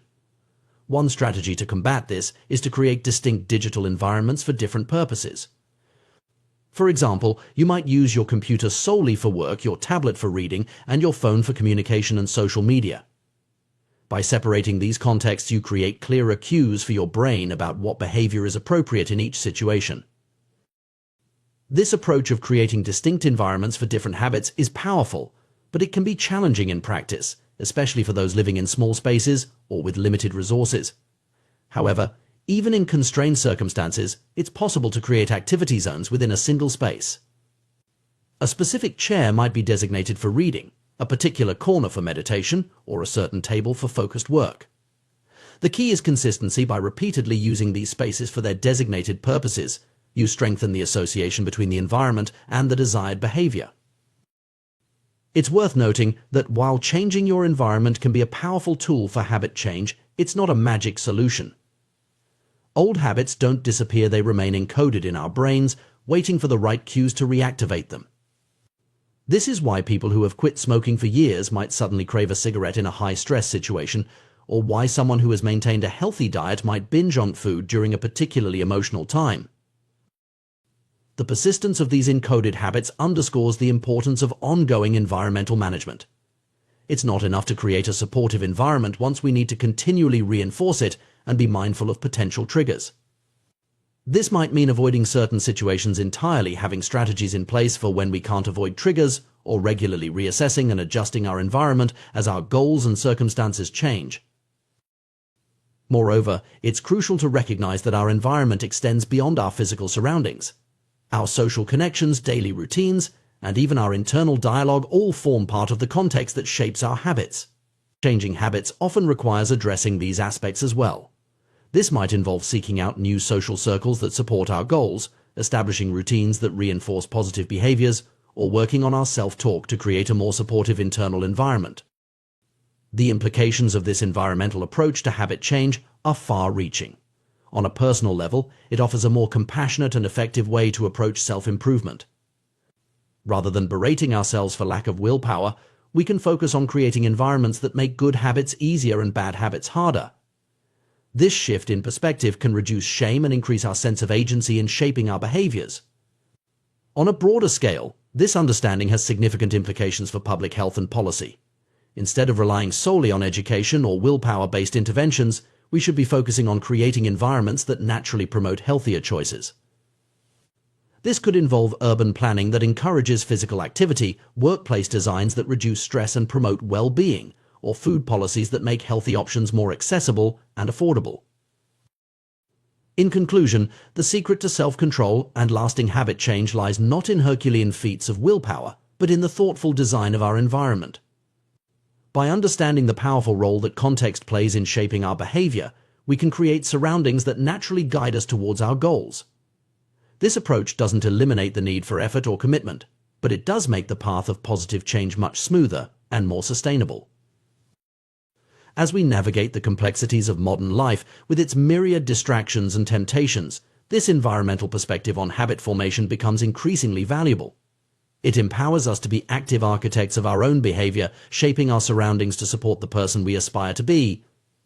Whether we're trying to break a bad habit, establish a good one, or simply live more intentionally, the key often lies in the world we create around us. By mastering our environment, we can master ourselves. Habits are powerful shapers of our identities and lives. Each action we take, no matter how small, serves as a vote for the type of person we aspire to be. When we finish reading a book, we cast a vote for being someone who values knowledge and literature. When we hit the gym, we're voting for a health-conscious identity. Practicing an instrument is a vote for musicianship. These individual actions may seem insignificant in isolation, but over time they accumulate into compelling evidence of who we are becoming. This perspective on habit formation offers a refreshing take on personal growth. It suggests that meaningful change doesn't necessarily require drastic measures or overnight transformations. Instead, it's the consistent, small habits that can make a profound difference by gradually building up evidence of a new identity. This is the paradox of incremental improvement. What seems like minor progress can actually lead to significant change when viewed through the lens of identity formation. Consider how this plays out in various aspects of life. Each time you put pen to paper or fingers to keyboard, you reinforce your identity as a writer. Every practice session with a musical instrument strengthens your musician identity. Starting a workout, regardless of its intensity or duration, is an affirmation of your athletic self. When you take the time to encourage and support your team members, you're cementing your role as a leader. But the impact of these habits goes beyond just achieving specific outcomes or developing skills. Perhaps more importantly, they teach us to trust ourselves. As we consistently follow through on our intentions, we begin to believe in our ability to accomplish our goals. This growing self-trust is a powerful force that can propel us forward in all areas of life. It's crucial to recognize that this process works both ways. Just as positive habits reinforce desirable identities, negative habits can solidify less desirable ones. Every time we give in to procrastination, for instance, we're casting a vote for being someone who lacks discipline. When we choose unhealthy foods over nutritious options, we're voting for an identity that doesn't prioritize well-being. However, the good news is that perfection isn't necessary. In any election, there are always votes for both sides. The key is to win the majority. This means that occasional slip-ups or bad habits don't negate our progress, as long as we're consistently making choices that align with our desired identity more often than not. This understanding of habit formation as identity shaping leads us to a simple but powerful two-step process for personal transformation. First, we must decide on the type of person we want to become. Then, we prove it to ourselves through small, consistent wins. The first step, deciding who we want to be, is arguably the most challenging. It requires deep introspection and honesty about our values, principles, and aspirations. This applies not just to individuals, but to teams, communities, and even nations. What do we stand for? What principles guide our actions? Who do we aspire to become? For many, these questions can feel overwhelming. It's often easier to focus on specific outcomes we want to achieve: losing weight, reducing anxiety, or increasing our income. While these goals are valid starting points, the key is to work backward from these desired results to the type of person who could achieve them. Who is the kind of person that maintains a healthy weight? Who embodies the calm and centeredness we associate with low anxiety? Who has the skills, mindset, and habits that lead to financial success? This shift in focus from outcome-based thinking to identity-based thinking can be transformative. Instead of fixating on writing a book, we concentrate on becoming the type of person who writes consistently. Rather than obsessing over a target weight, we focus on embodying the habits and mindset of a healthy person. This approach aligns our daily actions with our deepest values and aspirations. Once we've clarified our desired identity, the second step is to reinforce it through small, consistent actions. These don't need to be grand gestures or dramatic changes. In fact, it's often the seemingly insignificant choices that have the most profound impact over time. Choosing to walk instead of drive, opting for a salad over fast food, or spending 10 minutes reading before bed, these small decisions, repeated consistently, shape our identity far more than occasional bursts of motivation or short-lived resolutions. This process creates a powerful feedback loop.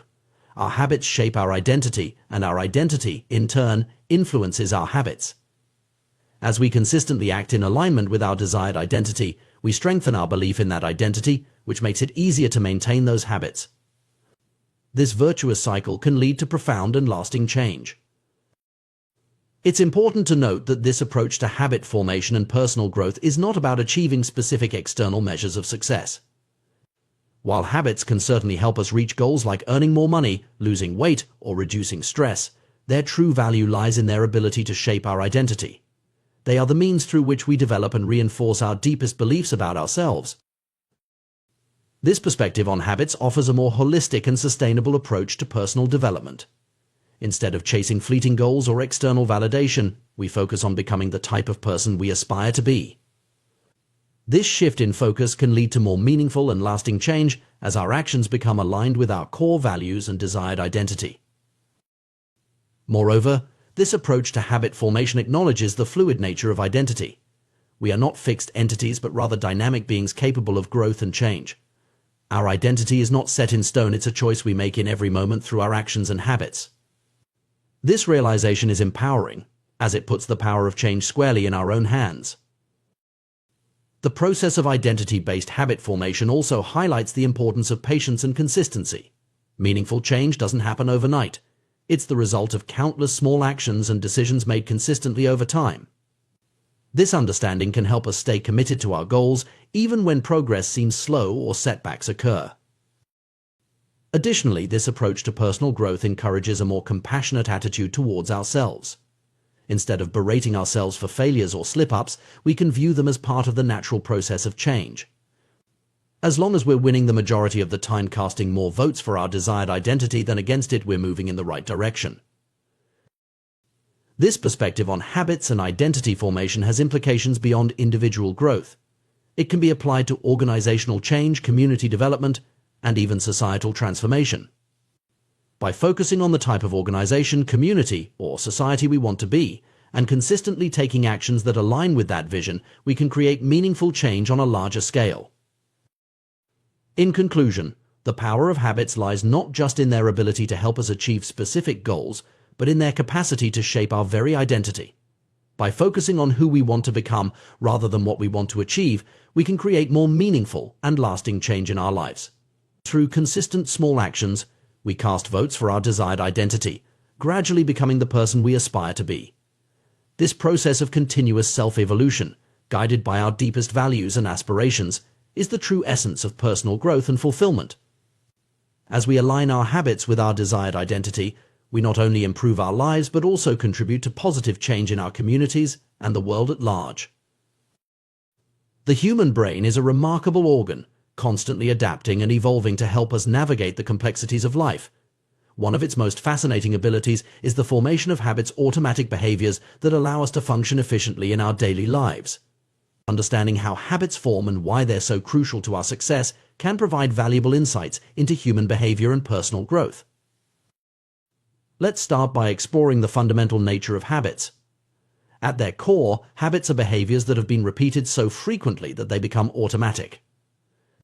This process of habit formation begins with a period of trial and error, much like the experiences of the cats in Edward Thorndike's famous puzzle box experiments. When we encounter a new situation or challenge, our brain must decide how to respond. Initially, we may feel uncertain, trying different approaches to see what works best. This period is characterized by high neurological activity as our brain carefully analyzes the situation, taking in new information and making conscious decisions about how to act. Through this process of exploration, we occasionally stumble upon a solution that works well, a behavior that solves our problem or provides a reward. Perhaps we discover that going for a run helps alleviate anxiety, or that playing video games after work helps us unwind from a stressful day. These discoveries are pivotal moments in habit formation.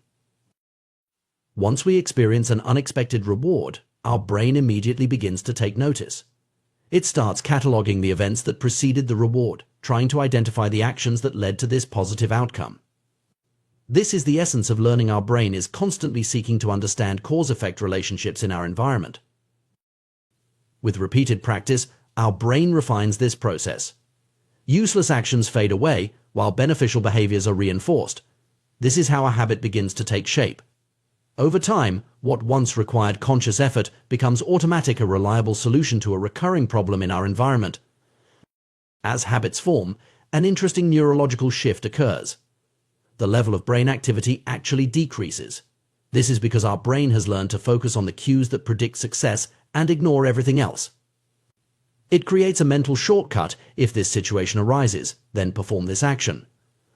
This cognitive script can be followed automatically whenever the appropriate situation presents itself.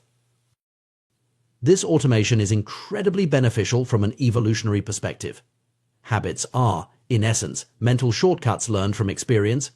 They allow us to efficiently solve problems we've encountered before without having to analyze the situation anew each time. This frees up our conscious mind, the bottleneck of the brain, to focus on novel challenges and more complex tasks.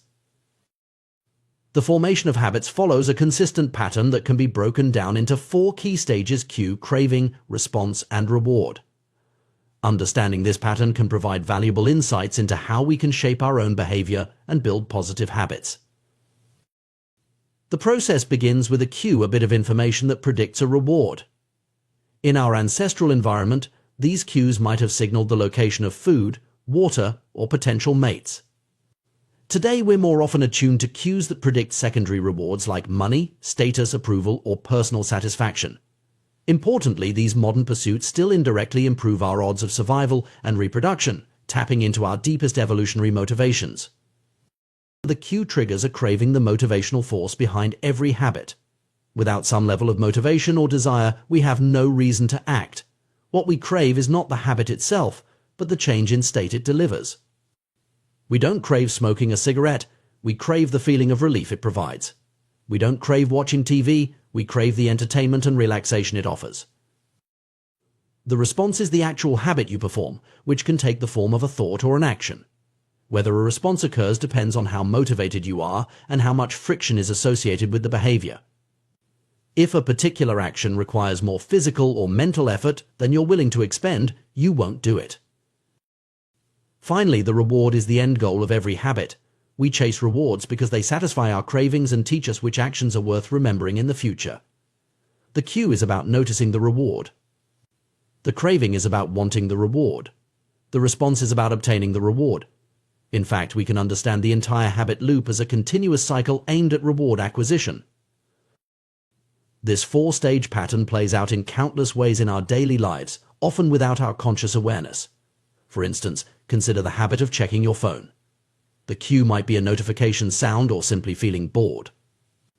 This triggers a craving for distraction or connection. The response is to pick up your phone and check your apps. The reward is the momentary entertainment or social connection you experience. Understanding this pattern can be incredibly empowering. It allows us to dissect our existing habits and intentionally shape new ones. By manipulating the cues in our environment, managing our cravings, simplifying our desired responses, and enhancing the rewards associated with positive behaviors, we can effectively rewire our habits. However, it's crucial to recognize that habit formation is not about achieving perfection. It's about winning the majority of the time. Every action is a vote for the type of person you want to become. You don't need a unanimous vote to win an election, you just need a majority. Therefore, it's okay if you make a mistake or slip up occasionally. The goal is to tally up enough votes for your desired identity over time. This perspective on habit formation offers a more compassionate and realistic approach to personal growth.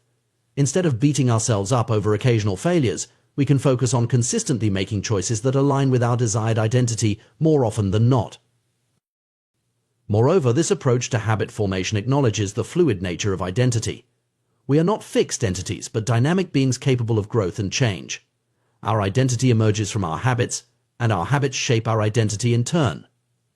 This creates a powerful feedback loop that can lead to profound personal transformation over time. It's worth noting that while habits can be incredibly beneficial, some people worry that too much routine might make life dull or restrict their freedom. However, this concern sets up a false dichotomy between habits and freedom. In reality, good habits create freedom by automating the mundane aspects of life, freeing up mental resources for more important tasks and decisions. Consider financial habits, for instance. Good financial habits like regularly saving a portion of your income or tracking your expenses might seem restrictive in the short term. However, these habits ultimately create more freedom by providing financial stability and options in the long run. Similarly, good health habits might require some discipline initially, but they provide the energy and vitality needed to fully engage in life's experiences. In essence, habits are tools that can be leveraged to create the life we desire. They are not about restricting our choices, but about aligning our automatic behaviors with our deepest values and aspirations. By thoughtfully cultivating positive habits, we can automate the fundamentals of life, creating the mental space needed for creativity, growth, and the pursuit of our most meaningful goals. It's also important to recognize that habits exist on a spectrum of automaticity. Some habits are so ingrained that they occur completely without conscious thought, while others may require some level of intentionality, especially in their early stages of formation. This spectrum allows for flexibility in how we approach habit formation and modification. Furthermore, habits don't exist in isolation. They are part of larger systems in our lives, often interconnected in complex ways. A single keystone habit can trigger a cascade of positive changes across various areas of life. For example, developing a regular exercise habit might lead to better eating choices, improved sleep, increased productivity, and enhanced mood. As we deepen our understanding of habits, we can also appreciate their role in shaping not just individual lives, but entire societies. Collective habits form the basis of culture, and changing societal norms often involves shifting the habits of many individuals. This perspective highlights the profound impact that personal habit change can have on a larger scale. In conclusion, habits are far more than just repetitive behaviors. They are the building blocks of our identities, the shapers of our daily experiences, and the determinants of our long-term outcomes. By understanding the science of habit formation and leveraging this knowledge in our lives, we can take conscious control of our automatic behaviors, aligning them with our deepest values and aspirations. This journey of habit formation and identity shaping is not about achieving perfection or adhering to rigid routines. Instead, it's about making consistent, small choices that compound over time, gradually sculpting us into the individuals we aspire to be. It's a process of continuous growth and refinement, where each small action is a vote for our desired identity. As we navigate this process, it's crucial to approach it with patience, self-compassion, and a long-term perspective. Meaningful change doesn't happen overnight, but through the accumulation of many small, consistent actions over time. By focusing on the process rather than just the outcome, we can find joy and fulfillment in the journey of personal growth itself. Ultimately, mastering our habits is about taking control of our own evolution. It's about consciously shaping our behaviors, our identities, and by extension, our lives. In doing so, we don't just change our routines, we change our worlds, opening up new possibilities and creating the freedom to live life on our own terms. The intricate workings of human behavior have long fascinated scientists, psychologists, and individuals seeking personal growth. At the heart of our daily actions lies a powerful force: habits. These automated behaviors shape our lives in profound ways, often operating below the surface of our conscious awareness. Understanding the mechanics of habit formation can unlock the potential for meaningful personal change and growth. At its core, every habit follows a predictable pattern, a loop that consists of 4 key stages: cue, craving, response, and reward. This habit loop is not just a theoretical construct, but a neurological reality that plays out countless times each day in our lives. The journey of a habit begins with a cue. This is a trigger, a bit of information that predicts a potential reward.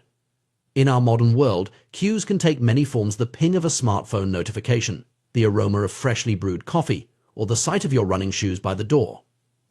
These cues are neutral in themselves, but they have the power to set the habit loop in motion. What transforms a simple cue into a catalyst for action is the second stage of the habit loop: craving. This is where things get interesting from a psychological perspective. Contrary to what we might assume, we don't actually crave the habit itself. Rather, we crave the change in state that the habit promises to deliver. For instance, when you see a notification on your phone, you don't crave the act of checking your phone itself. What you truly desire is the potential nugget of information, the connection, or the momentary distraction it might provide. When you smell coffee, you're not longing for the liquid itself, but for the alertness and comfort it represents. This distinction is crucial because it highlights the emotional and psychological underpinnings of our habits. Cravings are highly personal and can vary dramatically from one individual to another. What triggers an intense desire in one person might be entirely insignificant to another. This is why understanding your own cravings is a key step in mastering your habits. The sound of slot machines might ignite an irresistible urge in a habitual gambler, while for others, it's merely background noise. The interpretation of cues, colored by our past experiences, emotions, and current state, is what transforms them into cravings. The third stage of the habit loop is the response. This is the actual habit you perform, which can be a physical action or a mental process. However, a response only occurs if 2 conditions are met: sufficient motivation and the ability to perform the action. If an action requires more effort than you're willing to expend, or if it's beyond your capabilities, the habit loop breaks down at this stage. This insight offers a powerful lever for habit change. By increasing or decreasing the effort required to perform a habit, we can influence whether it occurs. Want to read more? Leave a book on your bedside table. Trying to cut down on social media? Log out of your accounts after each use, adding a small barrier to mindless scrolling. The final stage of the habit loop is the reward. This is the end goal of every habit, the payoff that satisfies the craving and completes the cycle. Rewards serve a dual purpose: they provide immediate gratification and they teach us which actions are worth repeating in the future. The immediate satisfaction of a craving is what makes habits so powerful. When you check your phone and find an interesting message, the brief moment of entertainment or connection reinforces the habit. When you take a sip of coffee and feel that first jolt of caffeine, your brain logs that action as worth repeating. But rewards do more than just satisfy momentary desires. They play a crucial role in the learning process that underlies habit formation. Our brains are essentially reward detectors, constantly scanning our experiences to identify which actions lead to pleasurable outcomes. This feedback mechanism helps us distinguish between useful and useless behaviors, gradually shaping our habits over time. Understanding this 4-stage habit loop provides a framework for analyzing and modifying our behaviors. If any of these four components is insufficient, a behavior will fail to become a habit. Without a clear cue, a habit won't start. Without a strong enough craving, there's no motivation to act. If the response is too difficult, it won't be performed. And if the reward fails to satisfy, there's no reason to repeat the behavior. This loop isn't just an occasional occurrence, it's an endless cycle that's running every moment we're alive. Our brains are constantly scanning the environment, predicting outcomes, trying responses, and learning from the results. Most of the time, this process happens so quickly and automatically that we're not even aware of it. We can think of the habit loop as having two distinct phases: the problem phase and the solution phase. The problem phase, which includes the cue and craving, is when we recognize that something needs to change. The solution phase, comprising the response and reward, is when we take action to bring about that change. This perspective illuminates a fundamental truth about human behavior: all of our actions are ultimately driven by the desire to solve problems. Sometimes the problem is that we notice something good and want to obtain it. Other times we're experiencing discomfort and want to alleviate it. In either case, habits form as our brains learn efficient ways to address these recurring situations. Consider some common scenarios. You hear your phone buzz cue, which triggers a desire to know what the message says, craving. You pick up your phone and read the text response, satisfying your curiosity reward. Or perhaps you're working on a challenging project, cue, and start to feel overwhelmed, craving for relief. You might bite your nails response as a way to relieve stress, reward. These examples illustrate how deeply ingrained habits can become. By the time we reach adulthood, many of our habits are so automatic that we hardly notice them. We don't think about which shoe we tie first in the morning, or the fact that we always turn right when we leave our driveway. These patterns of behavior have become so deeply encoded in our neural pathways that they occur without conscious thought. This automaticity is both a blessing and a curse. On one hand, it allows us to navigate much of our daily lives efficiently, freeing up mental resources for more complex tasks. On the other hand, it can lead us to perpetuate behaviors that may not serve us well in the long run. The key to harnessing the power of habits lies in becoming more aware of these automatic processes. By shining a light on the cues that trigger our behaviors, the cravings that drive them, the responses we've learned, and the rewards we receive, we can begin to exert more conscious control over our actions. This doesn't mean we need to eliminate automaticity altogether. That would be exhausting and counterproductive. Instead, the goal is to ensure that our automatic behaviors are aligned with our long-term goals and values.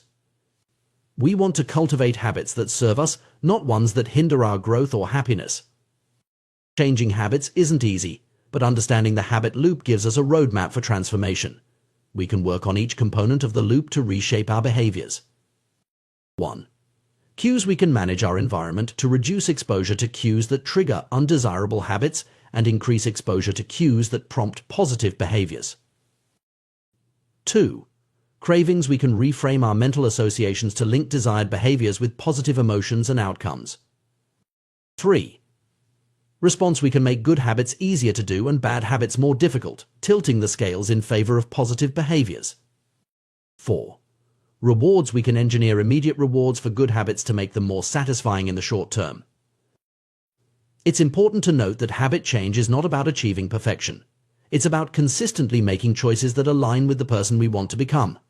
Every action is a vote for the type of person we wish to be. We don't need to win every vote, but we need to win the majority to see real change. Moreover, habits don't exist in isolation. They're part of larger systems in our lives, often interconnected in complex ways. Changing one habit can have ripple effects, influencing other behaviors and aspects of our lives. This interconnectedness can work in our favor sometimes. Changing one keystone habit can lead to a cascade of positive changes across various areas of life. As we work on our habits, it's crucial to approach the process with patience and self-compassion. Habit formation and change take time.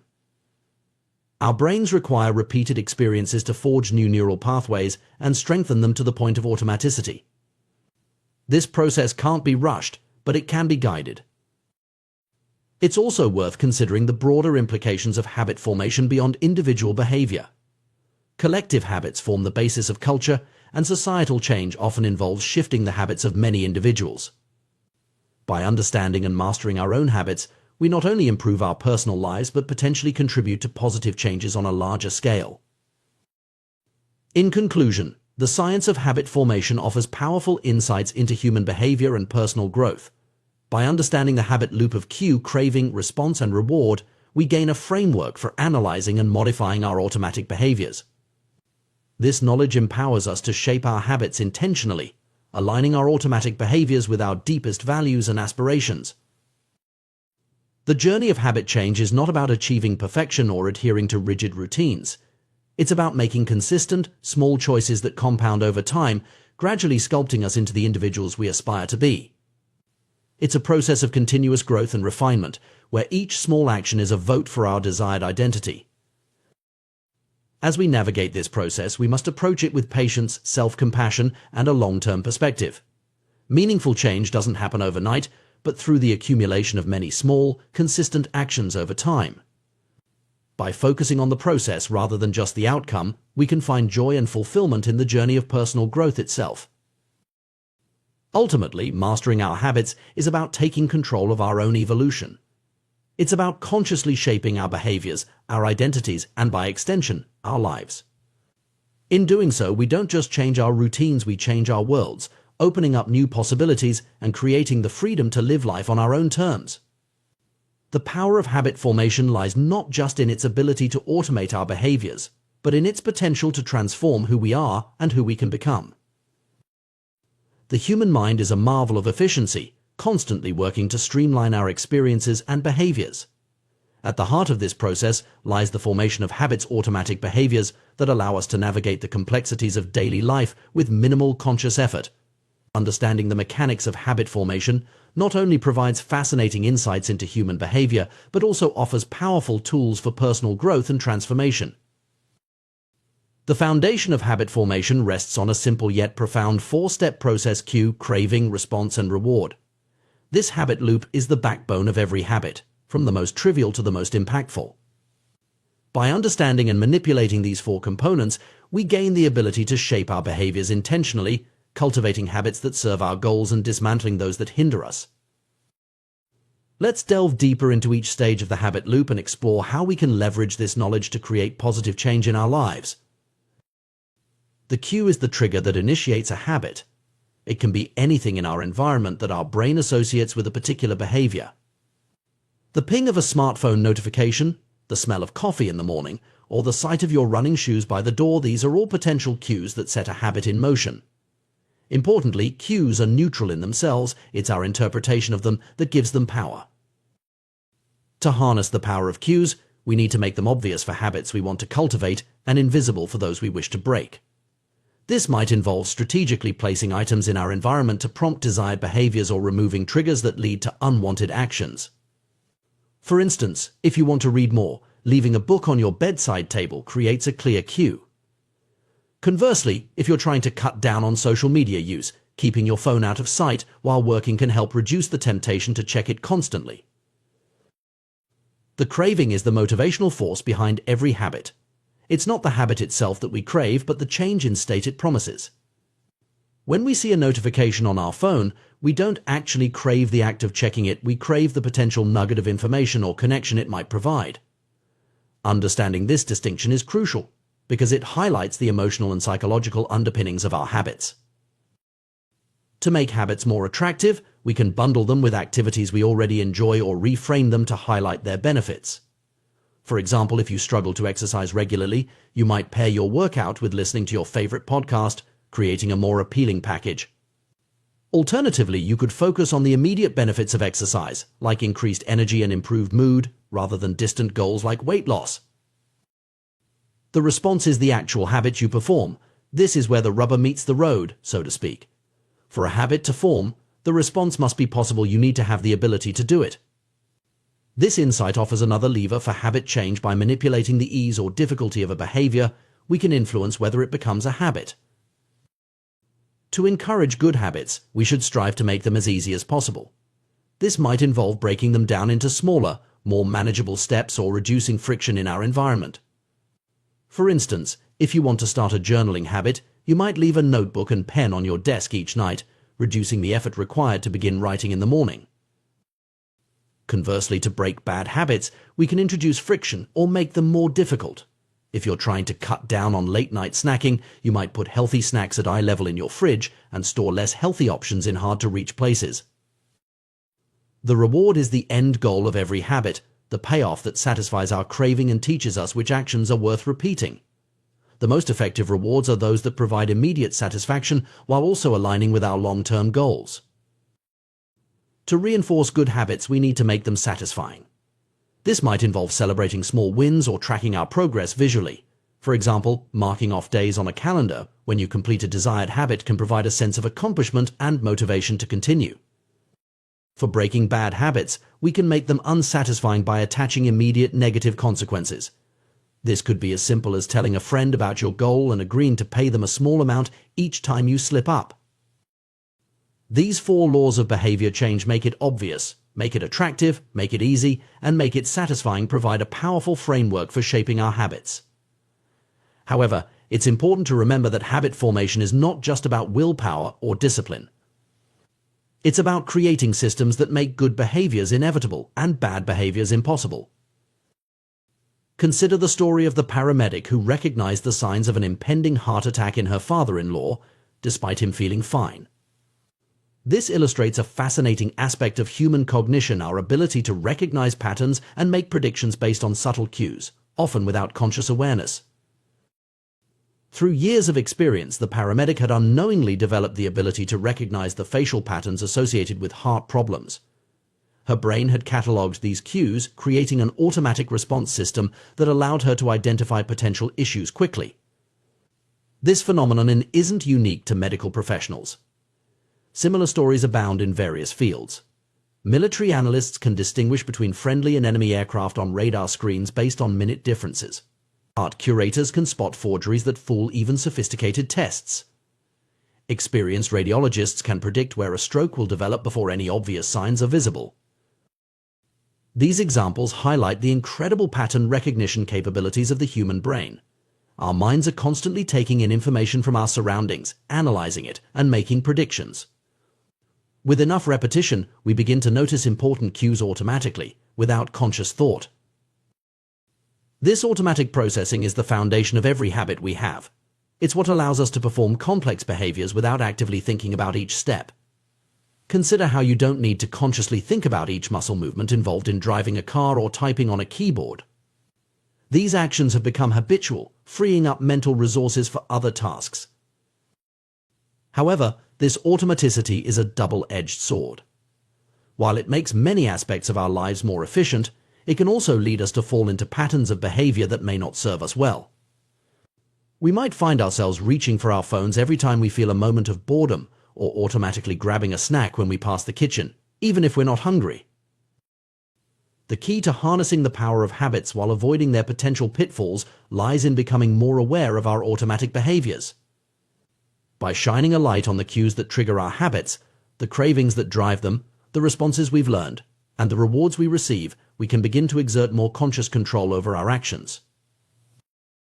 This doesn't mean we need to eliminate automaticity altogether. That would be exhausting and counterproductive. Instead, the goal is to ensure that our automatic behaviors are aligned with our long-term goals and values.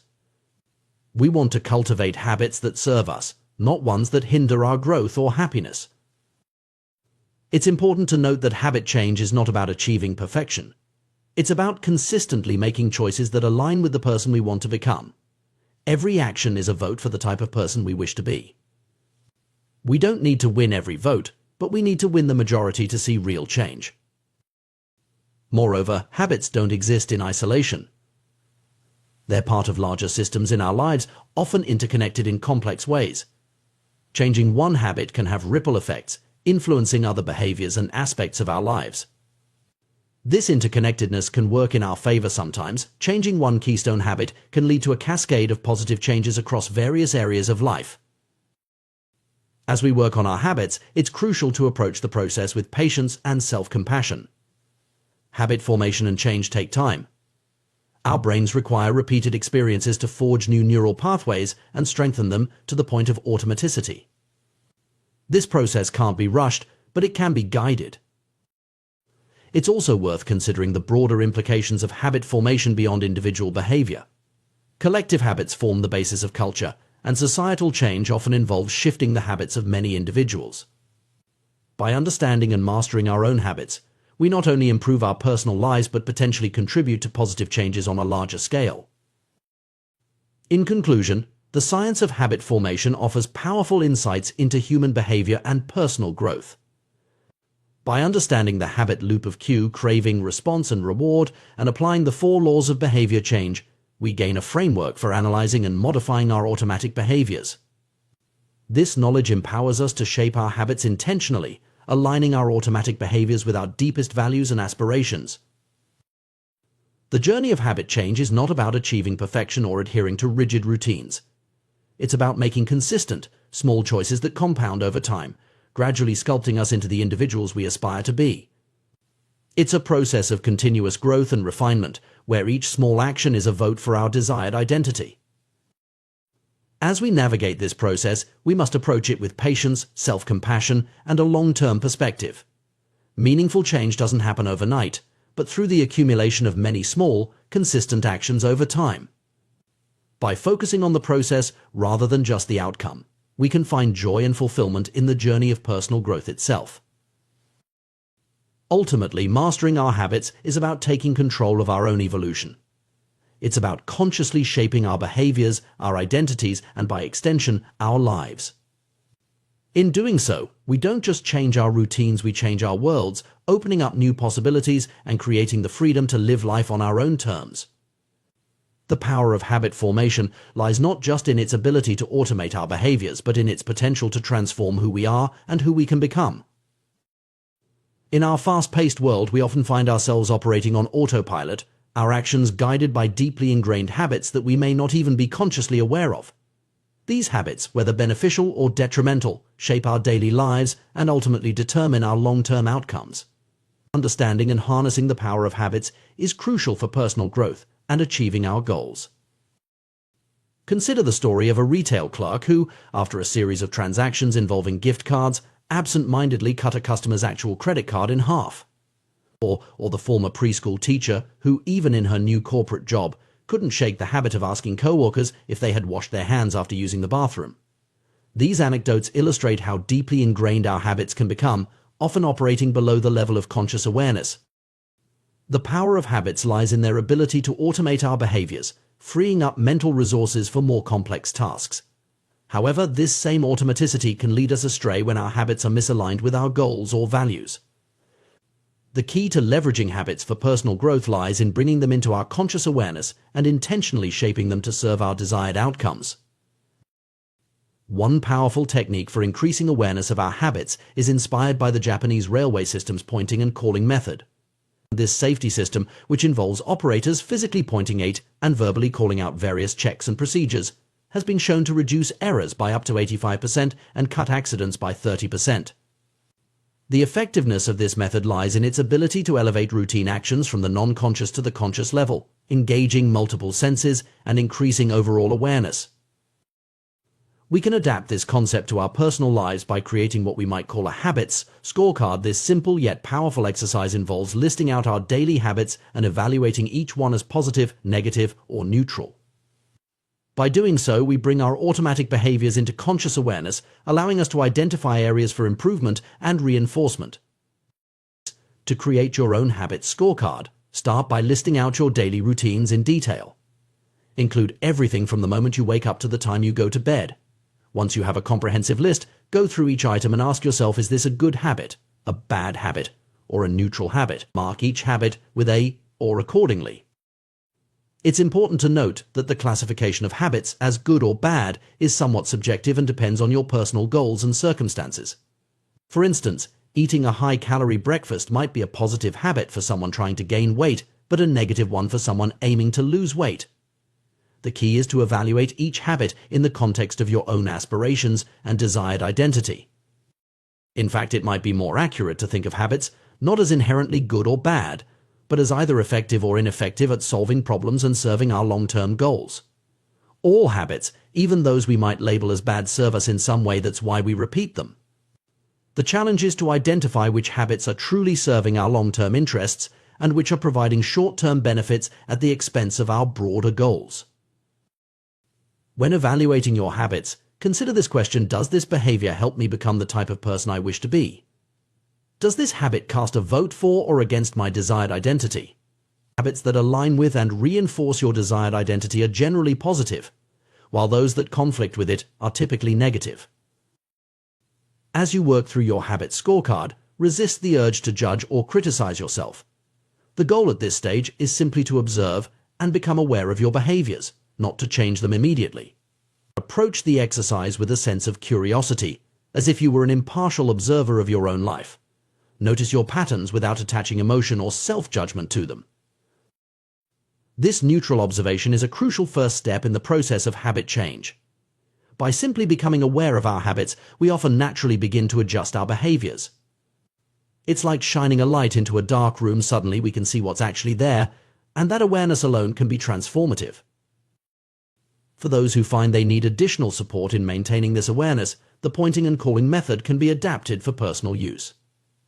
For example, if you're trying to reduce snacking, you might say out loud, "I'm about to eat this cookie, but I don't need it.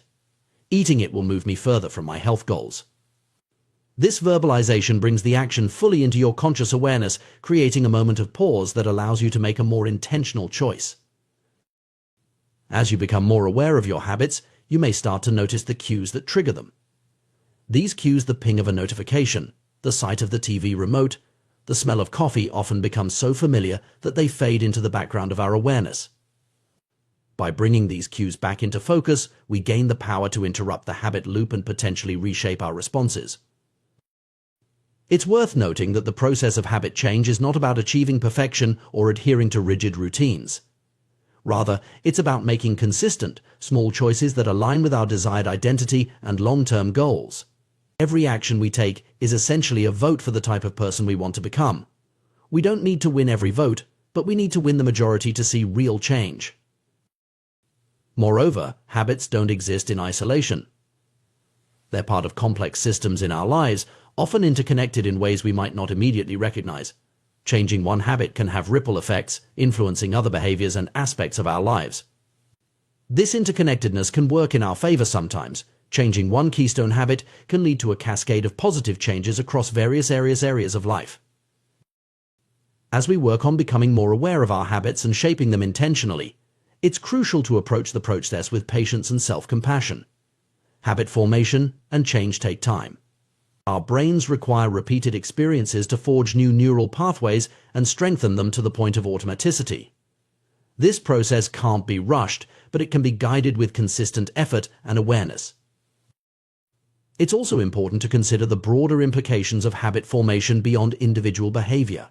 Collective habits form the basis of culture, and societal change often involves shifting the habits of many individuals. By understanding and mastering our own habits, we not only improve our personal lives but potentially contribute to positive changes on a larger scale. The journey of habit awareness and change is not always easy. It requires us to confront uncomfortable truths about our behaviors and to challenge deeply ingrained patterns. However, the rewards of this process are immense. By bringing our habits into conscious awareness and intentionally shaping them to serve our goals, we gain a powerful tool for personal transformation. Imagine the compound effect of replacing just a few ineffective habits with more beneficial ones. Over time, these small changes can lead to dramatic improvements in our health, productivity, relationships, and overall quality of life. The key is to start small, focus on consistency rather than perfection, and maintain awareness of our behaviors over time. As we become more adept at recognizing and shaping our habits, we may find that this awareness extends beyond individual behaviors to larger patterns in our lives. We might start to notice recurring themes in our relationships, our work, or our emotional responses. This expanded awareness can open up new possibilities for growth and change in all areas of our lives. Furthermore, the skills we develop in habit awareness and modification can be applied to achieving any goal or making any change in our lives. Whether we're aiming to advance in our careers, improve our health, or cultivate better relationships, the ability to intentionally shape our habitual behaviors is a powerful tool. In conclusion, The journey of habit awareness and change is a fundamental aspect of personal growth and self-improvement. By bringing our automatic behaviors into conscious awareness, evaluating their effectiveness, and intentionally shaping them to serve our goals, we gain the power to direct our own evolution. This process requires patience, self-compassion, and consistent effort, but the potential rewards are immense. As we navigate this journey, we're not just changing our routines, we're reshaping our identity and our world. Each small action, each habit we modify, is a step towards becoming the person we aspire to be. In this way, the process of habit change is not just about achieving specific goals, but about continually growing and evolving as individuals. The power of habits lies not just in their ability to automate our behaviors, but in their potential to transform who we are and who we can become. By mastering our habits, we take control of our own destiny, creating the freedom to live life on our own terms and to make a positive impact on the world around us. In the complex tapestry of human behavior, habits play a crucial role in shaping our daily lives and long-term outcomes. Understanding how habits form, persist, and can be changed is essential for personal growth and self-improvement. At the heart of this understanding lies the concept of cue-induced wanting, a phenomenon that explains why breaking bad habits can be so challenging. Cue-induced wanting occurs when an external trigger sparks a compulsive craving to repeat a particular behavior, often a bad habit. This process is constantly at work in our lives, frequently operating below the level of conscious awareness. Research has shown that even incredibly brief exposure to cues associated with addictive behaviors can stimulate the brain's reward pathways and ignite desire. For instance, showing cocaine addicts an image of the drug for just 33 milliseconds too fast for conscious recognition is enough to trigger craving. This insight reveals a fundamental truth about habits. While they can be broken, they are rarely, if ever, completely forgotten. Once the neural pathways associated with a habit are established in the brain, they remain etched there, even if they go unused for extended periods. This persistence of habit-related neural structures explains why resisting temptation through sheer willpower is often an ineffective long-term strategy for behavior change. Maintaining constant vigilance against temptation is exhausting and unsustainable in a world filled with distractions and triggers. While it's possible to overpower temptation in the short term through force of will, this approach is likely to fail over time as our mental resources become depleted. Instead, we must recognize that we are, to a large extent, products of our environment. The contexts in which we live, work, and play exert a powerful influence on our behavior, often more so than our conscious intentions. Given this reality, a more effective approach to eliminating bad habits is to focus on reducing exposure to the cues that trigger them.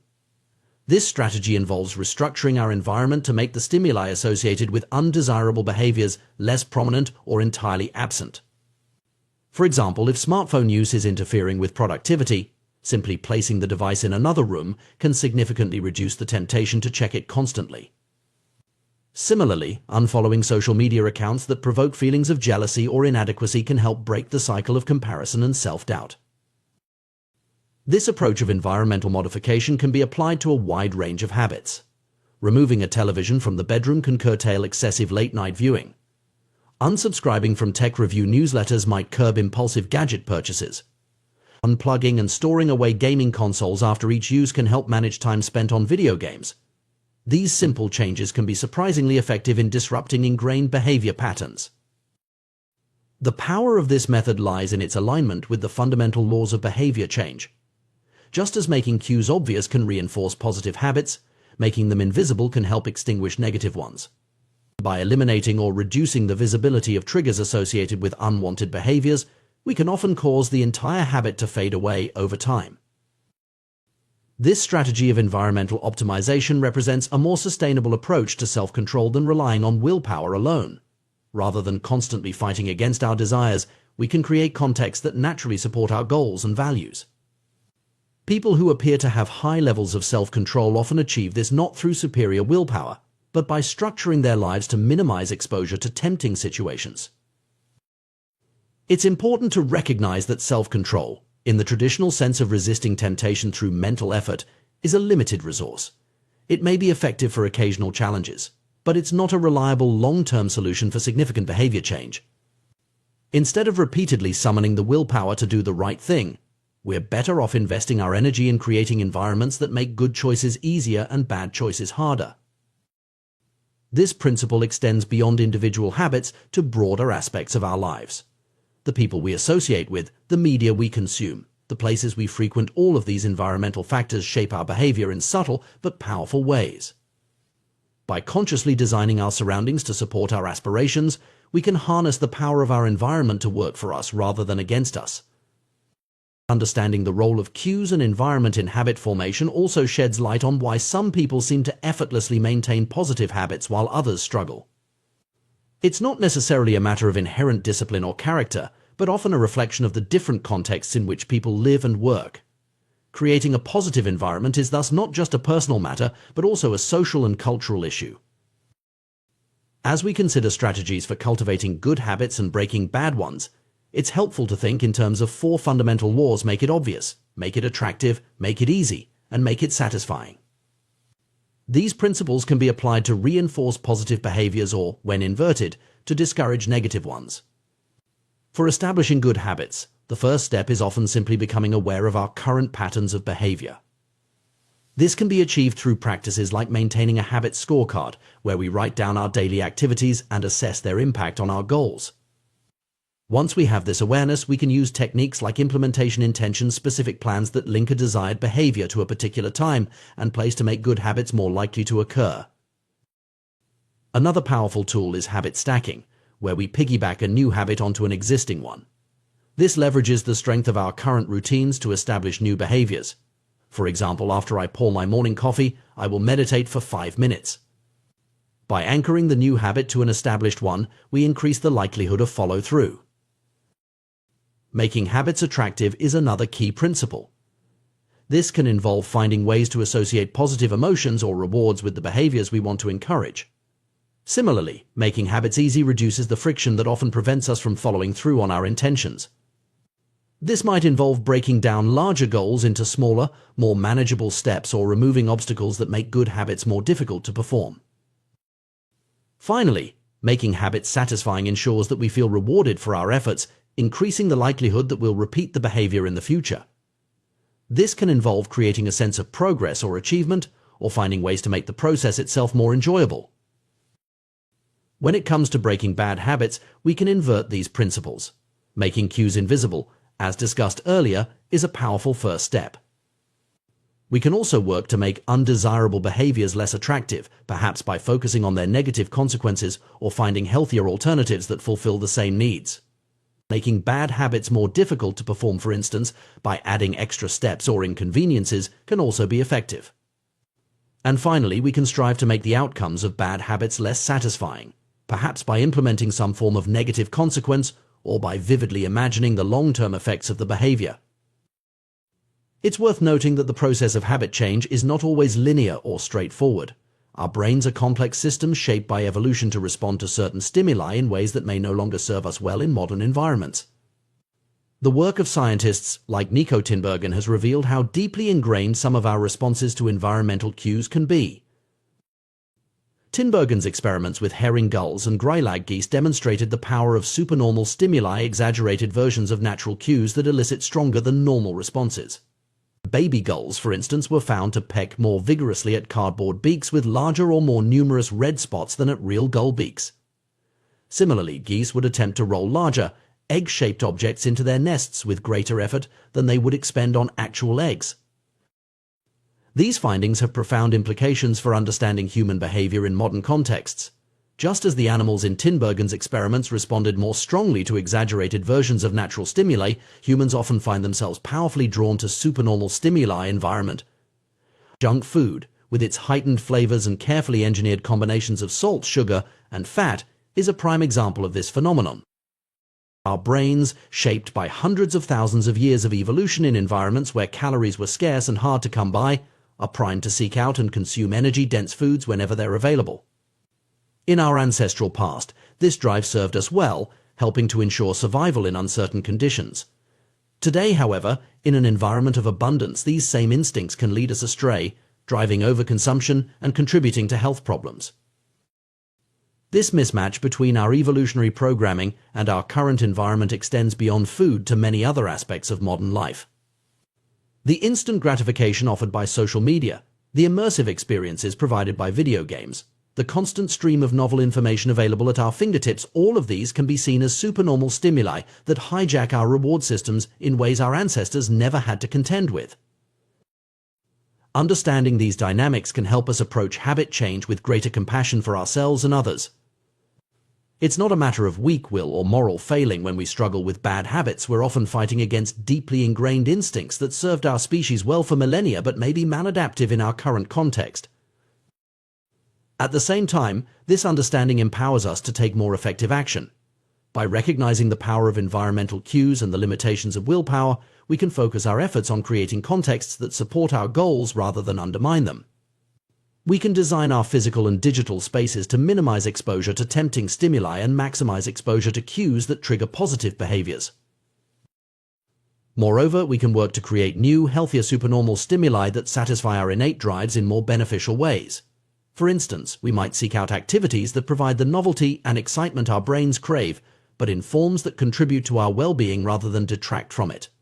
Engaging hobbies, challenging physical activities, or immersive learning experiences can all provide the kind of stimulation our brains seek, without the negative consequences associated with many modern sources of supernormal stimuli.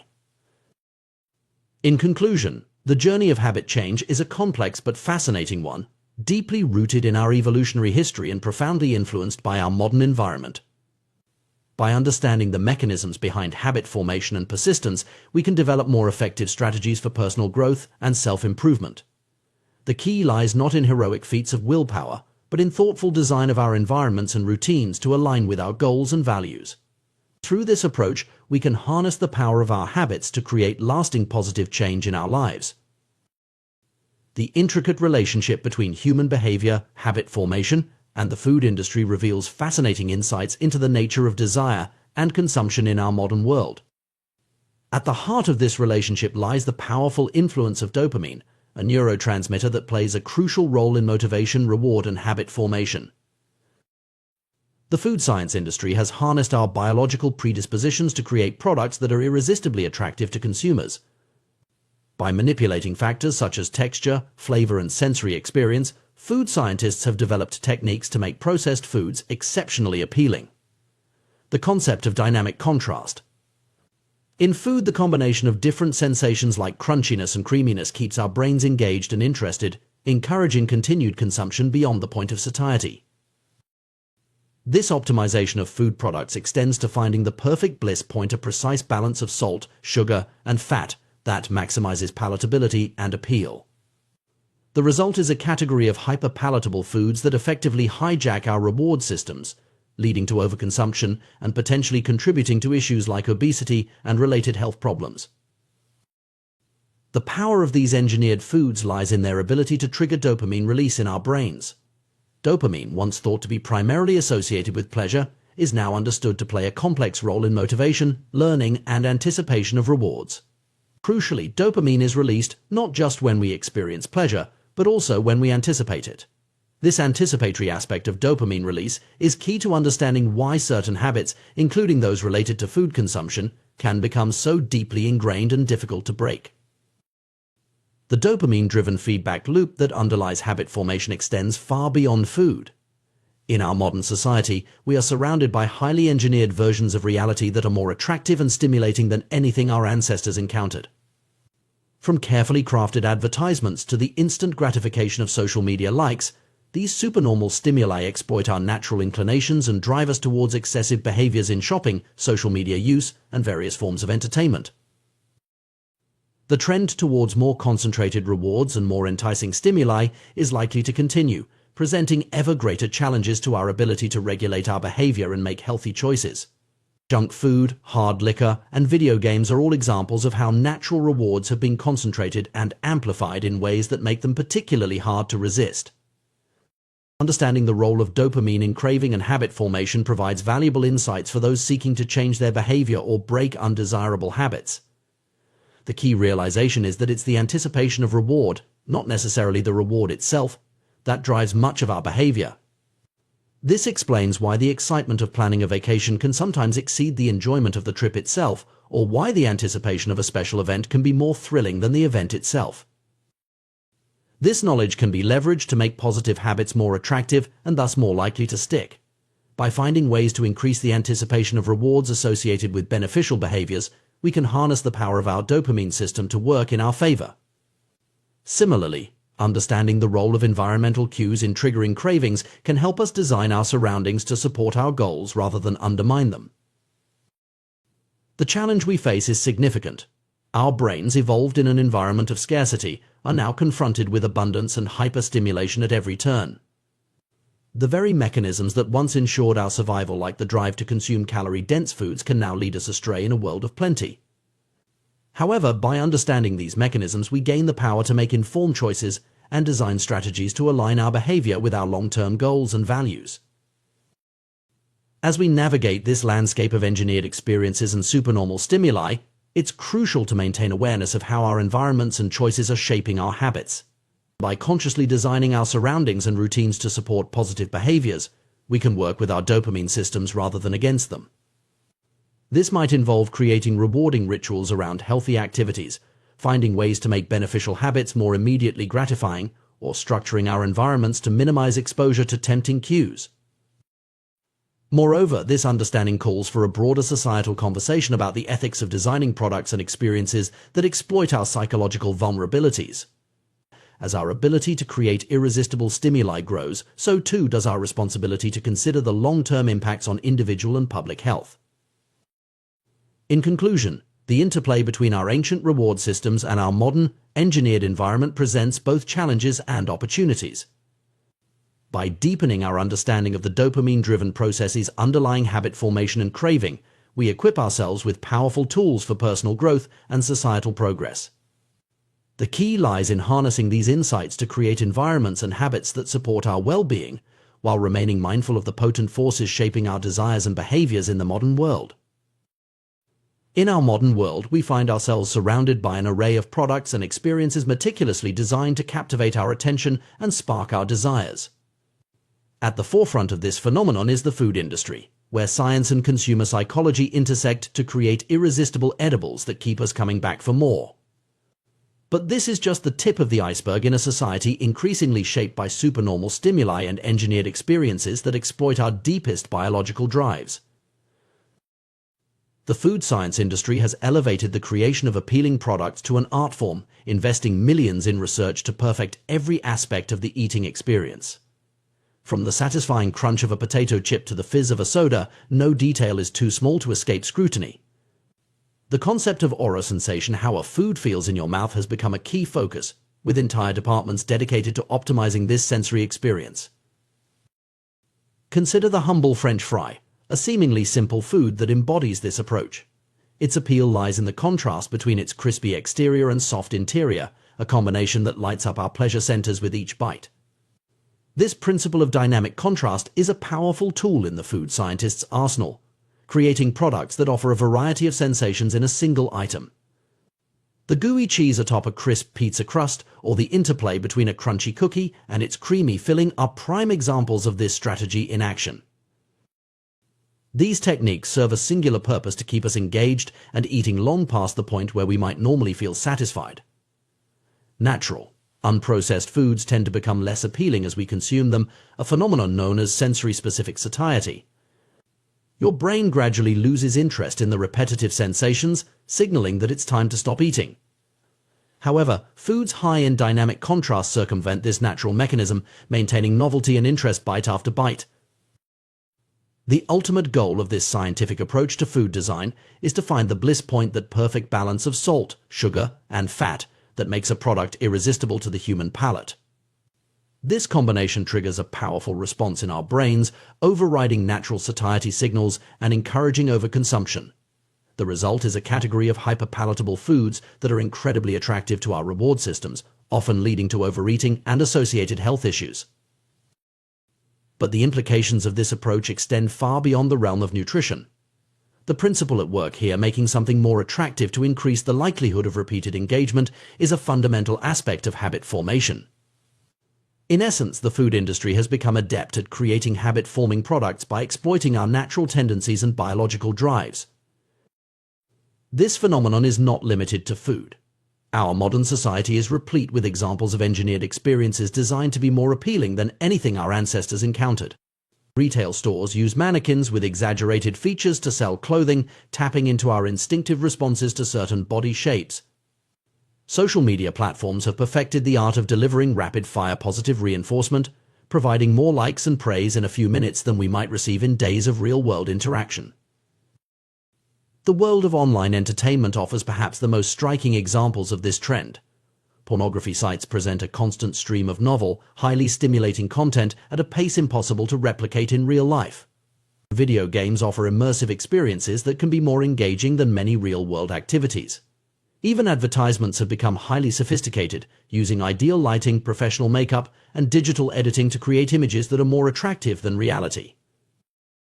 These are all examples of supernormal stimuli, artificial constructs that exaggerate the features we're naturally attracted to, eliciting a stronger response than we would have to natural stimuli. Our instincts, honed over millennia of evolution, are ill-equipped to handle these intensified versions of reality. As a result, we often find ourselves drawn into excessive behaviors, whether it's overeating, compulsive shopping, social media addiction, or other habits that can be detrimental to our well-being. The trend towards more concentrated rewards and more enticing stimuli shows no signs of slowing down. If anything, history suggests that future opportunities for gratification will be even more attractive than those available today. We can see this pattern in the evolution of various products and experiences. Junk food offers a more concentrated form of calories than natural foods. Hard liquor provides a more potent dose of alcohol than beer. Video games present a more immersive and stimulating form of play than traditional board games. This intensification of experience poses a significant challenge to our ability to regulate our behavior and make healthy choices. We find ourselves equipped with brains that evolved in an environment of scarcity, now faced with abundance and hyperstimulation at every turn. The very mechanisms that once ensured our survival, like the drive to consume calorie-dense foods when available, can now lead us astray in a world of plenty. To understand why these engineered experiences are so powerful, we need to delve into the neuroscience of habit formation and craving. At the heart of this process is dopamine, a neurotransmitter that plays a crucial role in motivation, reward, and learning. For many years, scientists believed that dopamine was primarily associated with pleasure. However, more recent research has revealed that its role is far more complex and central to a wide range of neurological processes. Dopamine is involved not just in experiencing pleasure, but in motivation, learning and memory, punishment and aversion, and even voluntary movement. The key insight when it comes to habit formation is that dopamine is released not only when we experience a reward, but also when we anticipate one. This anticipatory aspect of dopamine release is crucial to understanding why certain behaviors become habitual and why breaking bad habits can be so challenging. Experiments with animals have provided striking demonstrations of dopamine's power. When researchers blocked dopamine release in rats, the animals lost all motivation, refusing to eat, drink, or engage in any goal-directed behavior. They quite literally lost the will to live. Conversely, when scientists flooded the reward centers of animal brains with dopamine, the subjects engaged in repetitive behaviors at an astonishing rate, such as mice poking their noses into a box hundreds of times per hour in pursuit of a dopamine hit. Human behavior shows similar patterns, albeit in more complex forms. Gambling addicts experience a surge of dopamine just before placing a bet, not after winning. Cocaine users get a dopamine spike at the sight of the drug, before actually consuming it. This anticipatory release of dopamine is what drives us to action, creating the motivation to pursue rewards. This understanding of dopamine's role helps explain why the anticipation of an experience can often be more enjoyable than the experience itself. The excitement of planning a vacation or looking forward to a special event can surpass the actual pleasure of the moment when it arrives.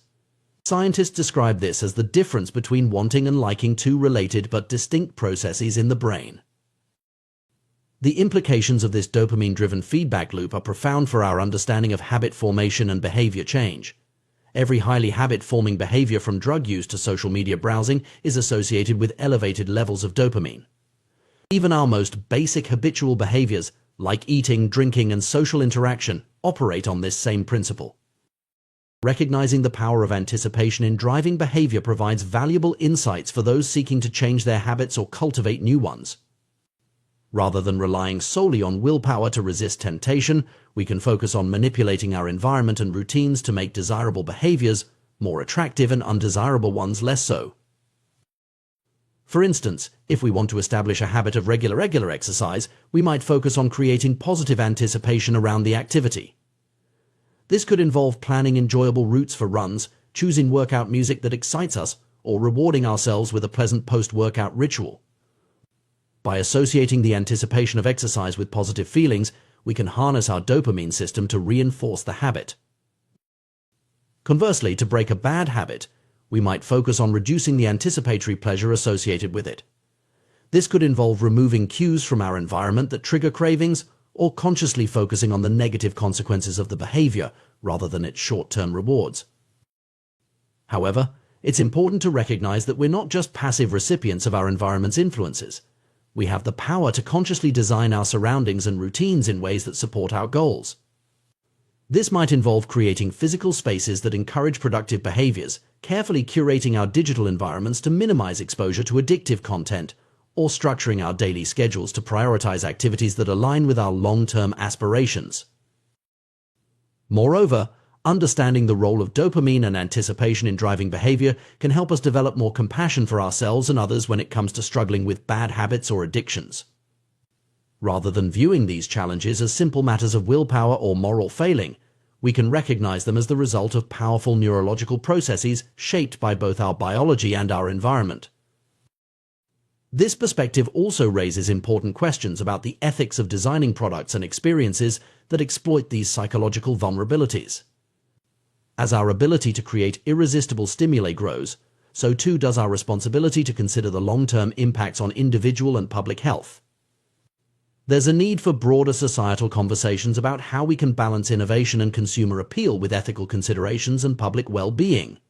In conclusion, the intricate dance between our ancient reward systems and our modern, engineered environment presents both challenges and opportunities. By deepening our understanding of the dopamine-driven processes underlying habit formation and craving, we equip ourselves with powerful tools for personal growth and societal progress. The key lies in harnessing these insights to create environments and habits that support our well-being, while remaining mindful of the potent forces shaping our desires and behaviors in the modern world. As we navigate this landscape of supernormal stimuli and carefully crafted experiences, maintaining awareness of how our choices and surroundings influence our habits becomes crucial. By consciously designing our environments and routines to support positive behaviors, we can work with our dopamine systems rather than against them. This might involve creating rewarding rituals around healthy activities, finding ways to make beneficial habits more immediately gratifying, or structuring our surroundings to minimize exposure to tempting cues. Ultimately, the goal is not to eliminate all sources of pleasure or to live in denial of our natural drives. Rather, it's to create a balance where we can enjoy the fruits of human ingenuity and progress while maintaining control over our behaviors and staying true to our deeper values and aspirations. By understanding the science behind habit formation and applying these insights thoughtfully, we can cultivate lives rich in meaningful experiences and sustainable pleasures, rather than being driven by the fleeting highs of engineered stimuli. In doing so, we reclaim our agency in a world increasingly designed to push our buttons, charting a course towards greater well-being and fulfillment. The intricate dance between our brains and behavior reveals fascinating insights into the nature of habit formation and the power of anticipation. At the heart of this process lies dopamine, a neurotransmitter that plays a far more complex role than simply signaling pleasure. Understanding how dopamine functions in our brains can provide valuable tools for shaping our habits and improving our lives. When we first encounter a rewarding experience, our brains release dopamine as we enjoy the novel pleasure. However, as we repeat this experience, our clever brains begin to shift the timing of the dopamine release. Instead of spiking when we receive the reward, dopamine now surges in anticipation immediately after we recognize a cue associated with the pleasurable experience. This shift is the key to habit formation, as it creates a feeling of desire and a craving to take action whenever we encounter the cue. This anticipatory dopamine release explains why the excitement of looking forward to a vacation can sometimes exceed the enjoyment of the trip itself, or why the build-up to a special event often feels more thrilling than the actual moment. Our brains are wired to motivate us through anticipation, pushing us to pursue rewards based on the expectation of pleasure rather than the pleasure itself. Interestingly, once a habit is firmly established, dopamine no longer increases when we experience the expected reward. However, if we encounter a cue and anticipate a reward that doesn't materialize, dopamine levels drop sharply, leading to feelings of disappointment and frustration. This sensitivity to prediction errors helps refine our habits over time, reinforcing behaviors that reliably lead to rewards and discouraging those that don't. The power of anticipation in driving behavior becomes even more apparent when we consider the neural real estate devoted to wanting versus liking. Our brains have significantly more circuitry allocated for desiring rewards than for enjoying them. The wanting centers of the brain are expansive, including regions like the nucleus accumbens ventral tegmental area and portions of the prefrontal cortex. In contrast, the liking centers are much smaller, consisting of scattered hedonic hotspots throughout the brain. This disproportionate allocation of neural resources to wanting over liking underscores the crucial role that desire and anticipation play in motivating our actions. It's not the fleeting moment of pleasure that drives us, but the persistent craving that precedes it. This insight has profound implications for how we approach habit formation and behavior change. Recognizing the power of anticipation, we can employ strategies to make our desired habits more attractive and thus more likely to stick. One such approach is temptation bundling, a clever technique that links an action we want to do with one we need to do. By pairing a necessary but unappealing task with a highly desirable activity, we can leverage our brain's reward system to motivate positive behavior. Consider the story of Ronan Byrne, an engineering student who hacked his stationary bike to only allow Netflix to play while he was pedaling at a certain speed. By bundling the enjoyment of watching his favorite shows with the physical activity he knew he should be doing, Byrne created a powerful incentive for exercise. This ingenious solution not only made his workout more appealing but also added an element of immediate reward to an otherwise challenging task. Businesses often employ similar strategies on a larger scale. The American broadcasting company ABC masterfully used temptation bundling in promoting their Thursday night television lineup. By encouraging viewers to pair watching their shows with enjoyable activities like drinking wine and eating popcorn, ABC associated their programming with relaxation and indulgence. Over time, this association strengthened, making the habit of tuning in on Thursday nights more attractive to viewers. The effectiveness of temptation bundling is rooted in a psychological principle known as Premack's principle, which states that more probable behaviors will reinforce less probable behaviors. In other words, by linking a desired activity like watching TV with a less appealing but necessary task like exercising, we can condition ourselves to engage in the less enjoyable activity more consistently. This principle can be applied to a wide range of habits. For instance, someone might allow themselves to read gossip magazines only while at the gym or permit themselves to get a pedicure only while catching up on work emails. The key is to identify activities you genuinely enjoy and use them as rewards for completing necessary but less appealing tasks. To maximize the effectiveness of temptation bundling, it can be combined with habit stacking, another powerful behavior change strategy. Habit stacking involves linking a new habit you want to form with an existing habit you already perform consistently. By creating a formula that pairs a current habit with a needed habit, followed by a wanted habit, you can create a chain of behaviors that reinforces positive change. For example, someone trying to cultivate gratitude and stay informed might adopt the following routine: after I get my morning coffee, I will say one thing I'm grateful for. After I express gratitude, I will read the news. This sequence links an existing habit, getting coffee, with a desired new habit, practicing gratitude, and a rewarding activity, reading the news. The power of this approach lies in its ability to transform necessary but unappealing tasks into gateways to enjoyable activities.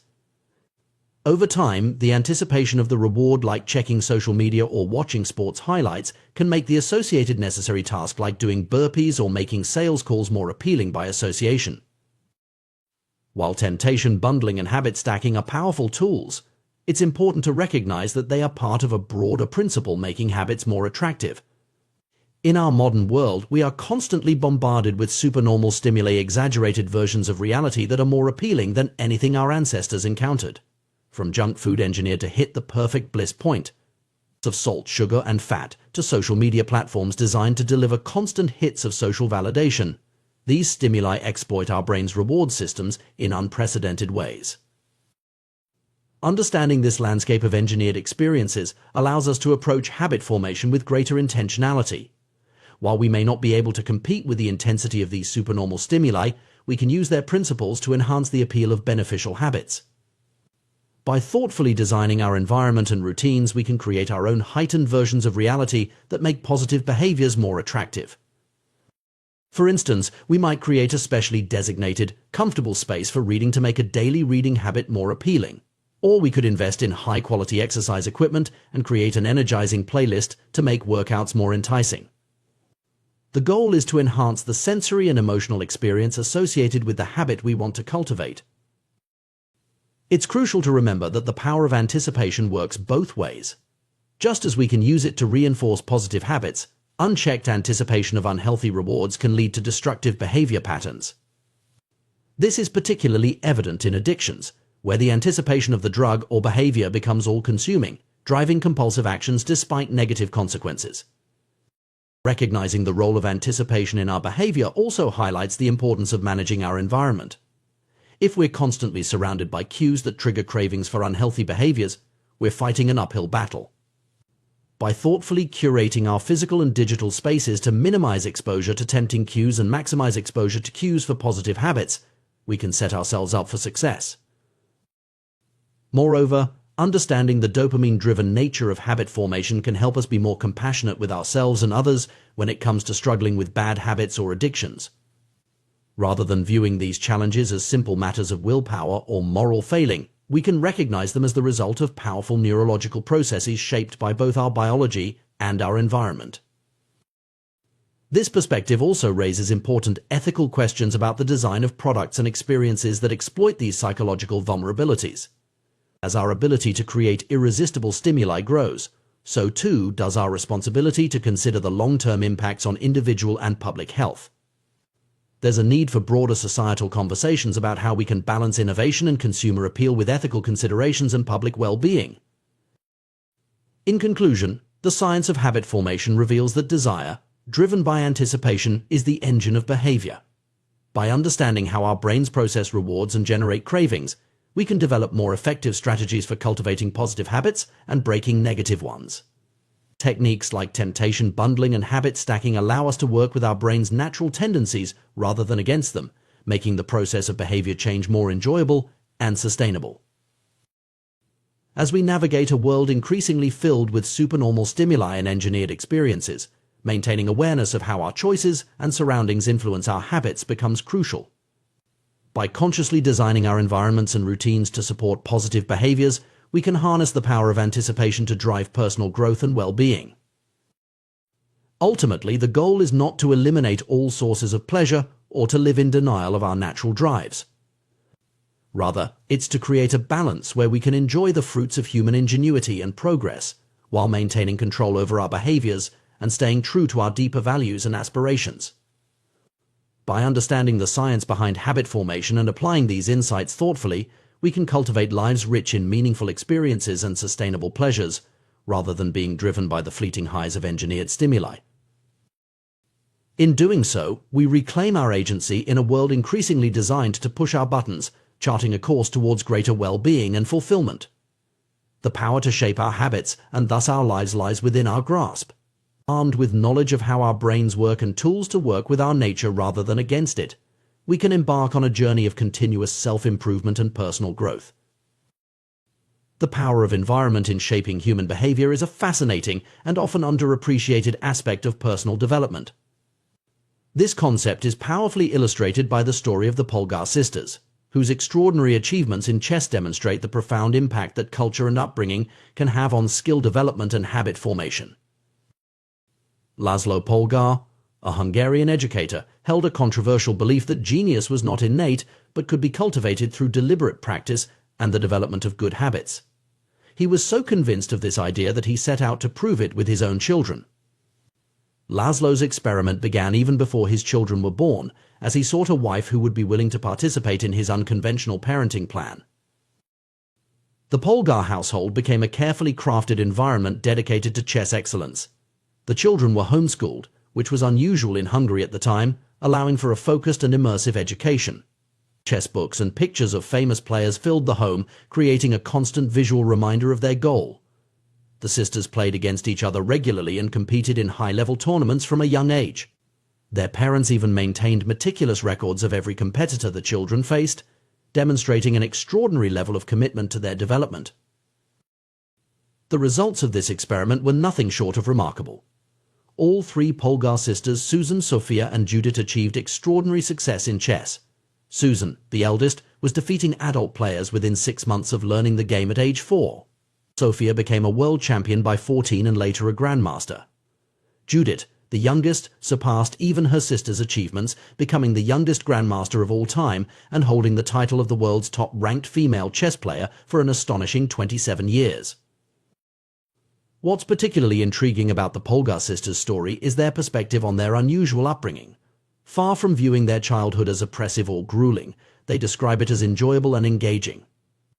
They loved chess so much that they would even play in secret when they were supposed to be sleeping. This highlights a crucial aspect of habit formation and skill development. When an activity is normalized and celebrated within a culture, it becomes inherently attractive and rewarding. The Polgar sisters' experience exemplifies a broader principle of human behavior. We are profoundly influenced by our social environment. As inherently social creatures, humans have a deep-seated need to belong and fit in with their group. This instinct, which served our ancestors well in tribal societies where isolation could mean death, continues to exert a powerful influence on our behavior today. Our earliest habits are often not chosen but imitated from those around us. We absorb the customs, expectations, and standards of our family, community, and broader society. These social norms act as invisible guides for our behavior, influencing everything from our daily routines to major life decisions. Often we follow these norms without conscious thought or questioning, simply because they feel natural and expected within our cultural context. This tendency to conform to social norms is not inherently negative. In fact, it often doesn't feel like a burden at all, because the desire to belong is so fundamental to human nature. If you grow up in an environment where a particular skill or behavior is highly valued, like chess in the Polgar household, engaging in that activity feels natural and rewarding. Similarly, if you work in a professional environment where everyone dresses in a certain way, you're likely to adopt that style without much resistance. The power of social influence on our habits can be broken down into 3 main categories: the close, the many, and the powerful. Each of these groups offers opportunities to make our desired habits more attractive and easier to adopt. The influence of close relationships on our habits is particularly strong. We tend to pick up behaviors, attitudes, and even speech patterns from those we spend the most time with. This effect is so pronounced that studies have shown that obesity can spread through social networks, with a person's chances of becoming obese increasing significantly if a close friend becomes obese. The same principle applies to positive habits as well, with weight loss often occurring in pairs within relationships. This proximity effect extends beyond just close friends and family. Our broader social circles, including classmates, co-workers, and community members, also shape our perception of what's normal and attainable. For instance, if you're in an environment where many people are achieving a particular goal, like becoming an astronaut or improving their IQ, those achievements start to seem more feasible and attractive. The power of the many, or the influence of broader social norms, is another crucial factor in habit formation. We naturally want to conform to the behaviors that we see as common or popular within our social groups. This is why trends spread so quickly and why certain behaviors can become suddenly popular within specific communities. The influence of the powerful, those we admire or aspire to be like, also plays a significant role in shaping our habits. We often emulate the behaviors of successful individuals in our field or society at large, believing that by adopting their habits, we might achieve similar success. Understanding these influences allows us to be more intentional about shaping our environment to support the habits we want to develop. One of the most effective strategies for building better habits is to immerse ourselves in a culture where the desired behavior is the norm. When we see others regularly engaging in the habits we want to adopt, those behaviors seem more achievable and natural. This principle can be applied across various areas of life. If you want to be more physically active, surrounding yourself with fitness enthusiasts can make regular exercise seem like a normal, expected part of daily life. If you aspire to be more creative, Immersing yourself in a community of artists or innovators can normalize the habits of regular practice and experimentation. However, it's important to note that this environmental influence works both ways. Just as positive habits can be reinforced by our social surroundings, negative habits can also be perpetuated or exacerbated by the wrong environment. This is why it's crucial to be mindful of the influences we expose ourselves to and to actively seek out environments that support our goals and values. The story of the Polgar sisters also raises interesting questions about the nature vs. nurture debate in talent development. While their achievements certainly demonstrate the power of focus training and a supportive environment, it's worth considering whether they may have had some innate aptitude for chess that was then nurtured to an extraordinary degree. This nuanced view suggests that while environment and practice are crucial, individual differences in natural abilities may also play a role in ultimate achievement. Moreover, the Polgar experiment prompts us to reflect on the ethics and practicality of such intensive, specialized upbringing. While the sisters report positive feelings about their childhood, such an approach might not be suitable or desirable for every family. It's important to balance the cultivation of specific skills with the need for a well-rounded education and personal development. In our modern, interconnected world, the concept of our environment extends beyond our physical surroundings to include our digital spaces as well. The content we consume online, the social media networks we engage with, and the virtual communities we participate in all contribute to shaping our habits and perceptions of normal behavior. This digital influence adds another layer of complexity to the task of curating a supportive environment for positive habit formation. As we navigate the challenge of developing beneficial habits, it's crucial to approach the process with self-compassion and realistic expectations. Changing ingrained behaviors or adopting new ones is rarely a linear or easy process. It often involves setbacks and requires persistent effort. Understanding the powerful role that our social environment plays in this process can help us be more strategic and patient in our approach to personal growth. Furthermore, recognizing the impact of social influence on our habits can foster greater empathy and understanding for others who may be struggling with behavior change. It highlights the fact that individual willpower, while important, is just one factor in a complex web of influences that shape our actions and choices. In conclusion, the story of the Polgar sisters and the broader principles of social influence in habit formation offer valuable insights for anyone seeking personal growth or behavior change. By consciously shaping our environment, both physical and social, to support our desired habits, we can make the process of change more natural and sustainable. Whether we're trying to excel in a specific skill, adopt healthier lifestyle habits, or simply become better versions of ourselves, understanding and leveraging the power of our social context can be a game changer. As we strive to improve ourselves and our communities, it's worth reflecting on how we can create cultures that normalize and celebrate positive habits. By doing so, we not only enhance our own lives, but also contribute to a ripple effect of positive change in our broader social circles. The Polgar experiment, while extreme, demonstrates the remarkable potential of human beings when immersed in an environment that consistently reinforces and rewards desired behaviors. Ultimately, the key to lasting behavior change may lie not in Herculean feats of willpower, but in the thoughtful curation of our social environments and the cultivation of communities that support our aspirations. By surrounding ourselves with the right influences and normalizing the habits we wish to adopt, we can harness the natural human inclination to conform and belong in service of our personal and collective growth. The power of social influence on our behavior and habits is profound and often underestimated. We are social creatures, constantly looking to our peers, role models, and cultural norms to guide our actions and shape our identities. This tendency is deeply ingrained in human nature and has played a crucial role in our evolution and survival. One of the most effective ways to cultivate lasting change in our lives is to immerse ourselves in a culture where our desired behavior is already the norm. By surrounding ourselves with people who embody the habits and traits we aspire to, we create an environment that naturally encourages and reinforces positive change. Consider the example of someone trying to improve their fitness. Joining a gym can be intimidating for beginners, as they may feel out of place among seasoned athletes. However, imagine a fitness community tailored specifically for self-proclaimed nerds or misfits. In such an environment, newcomers immediately have something in common with other members, perhaps a shared love for science fiction or video games. This common ground creates a sense of belonging, making the process of adopting new fitness habits feel more natural and less daunting. The power of belonging to a tribe cannot be overstated when it comes to sustaining motivation and embedding new habits. When we join a group that aligns with our interests and goals, our personal journey transforms into a collective one. No longer are we struggling alone. Instead, we become part of a community of like-minded individuals all working towards similar objectives. This shift from I to we has a profound impact on our identity and commitment to change. A solitary reader becomes part of a book club, a lone musician joins a band, and an individual cyclist becomes part of a cycling group. The shared identity reinforces and strengthens our personal identity, making it more resilient in the face of challenges and setbacks. It's worth noting that maintaining connections with supportive communities even after achieving initial goals is crucial for long-term success.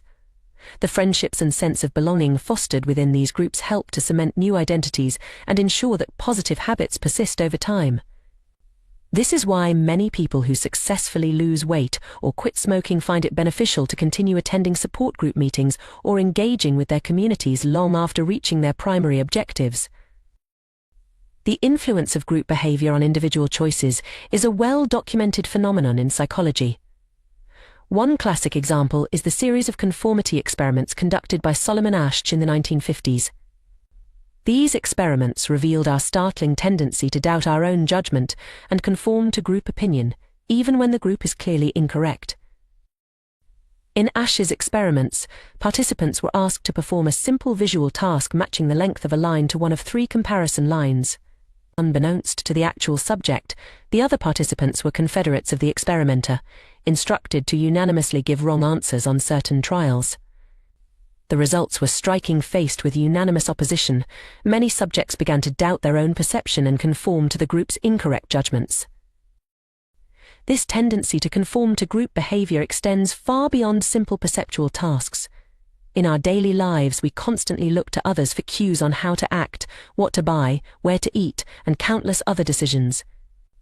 We rely on reviews and ratings to guide our choices, assuming that the wisdom of the crowd will lead us to the best options.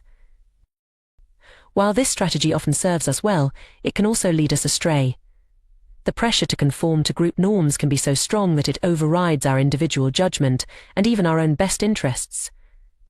This phenomenon isn't unique to humans. Studies have shown that even chimpanzees will abandon more effective techniques in favor of less efficient methods used by their new group members, simply to fit in.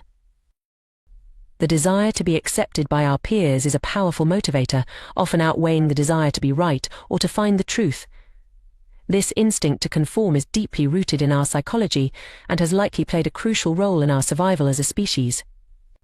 After all, in many situations throughout human history, going against the group could have dire consequences.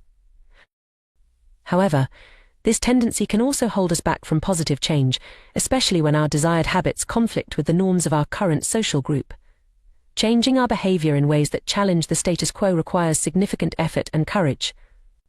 It means swimming against the current of our culture and risking social disapproval or exclusion. On the flip side, when our desired changes align with the values and behaviors of our social group, change becomes much more attractive and achievable. This is why finding or creating a supportive community can be such a powerful catalyst for personal growth and transformation.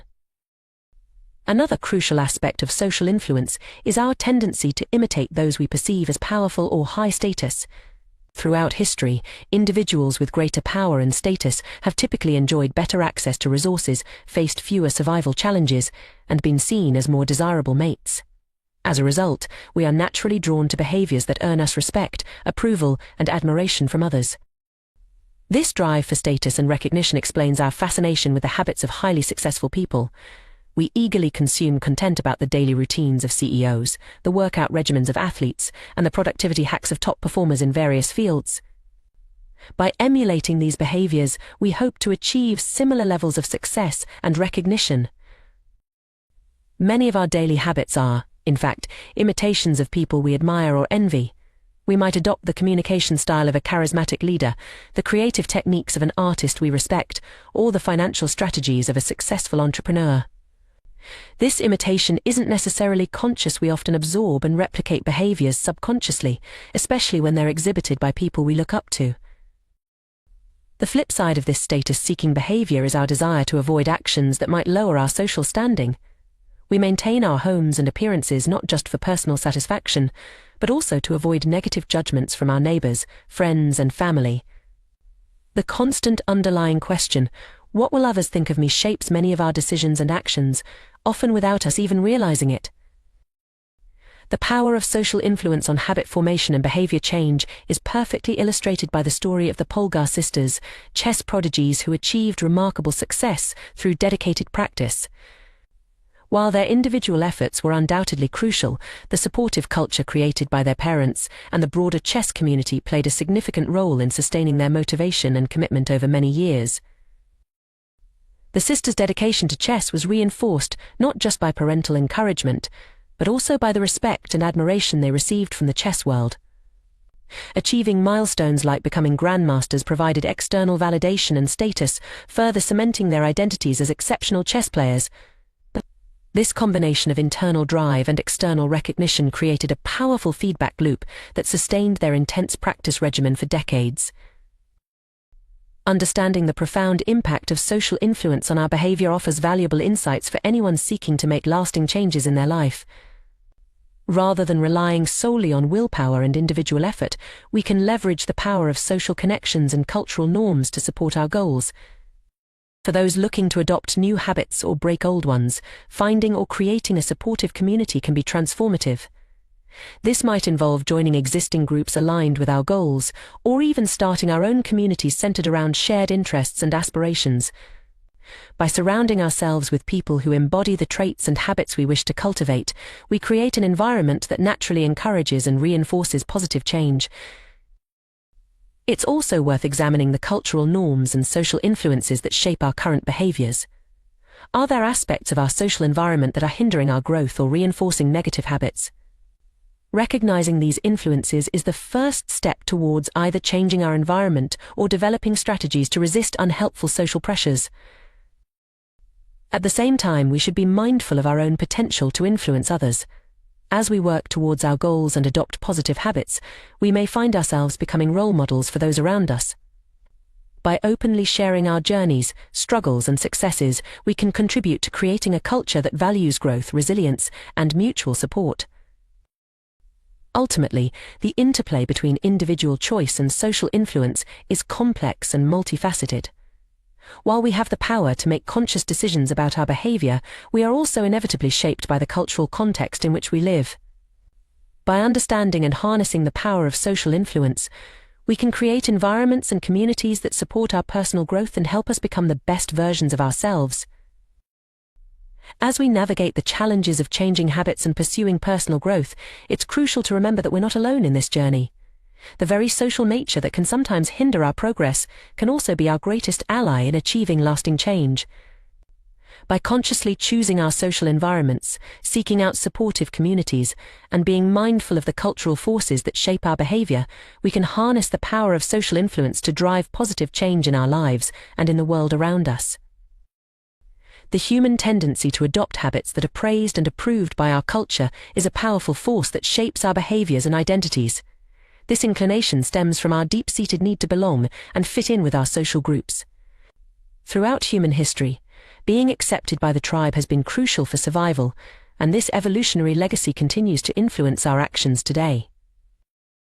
We are particularly prone to imitating the habits of three key social groups: the close, our family and friends; the many, our broader community or tribe; and the powerful, those with status and prestige.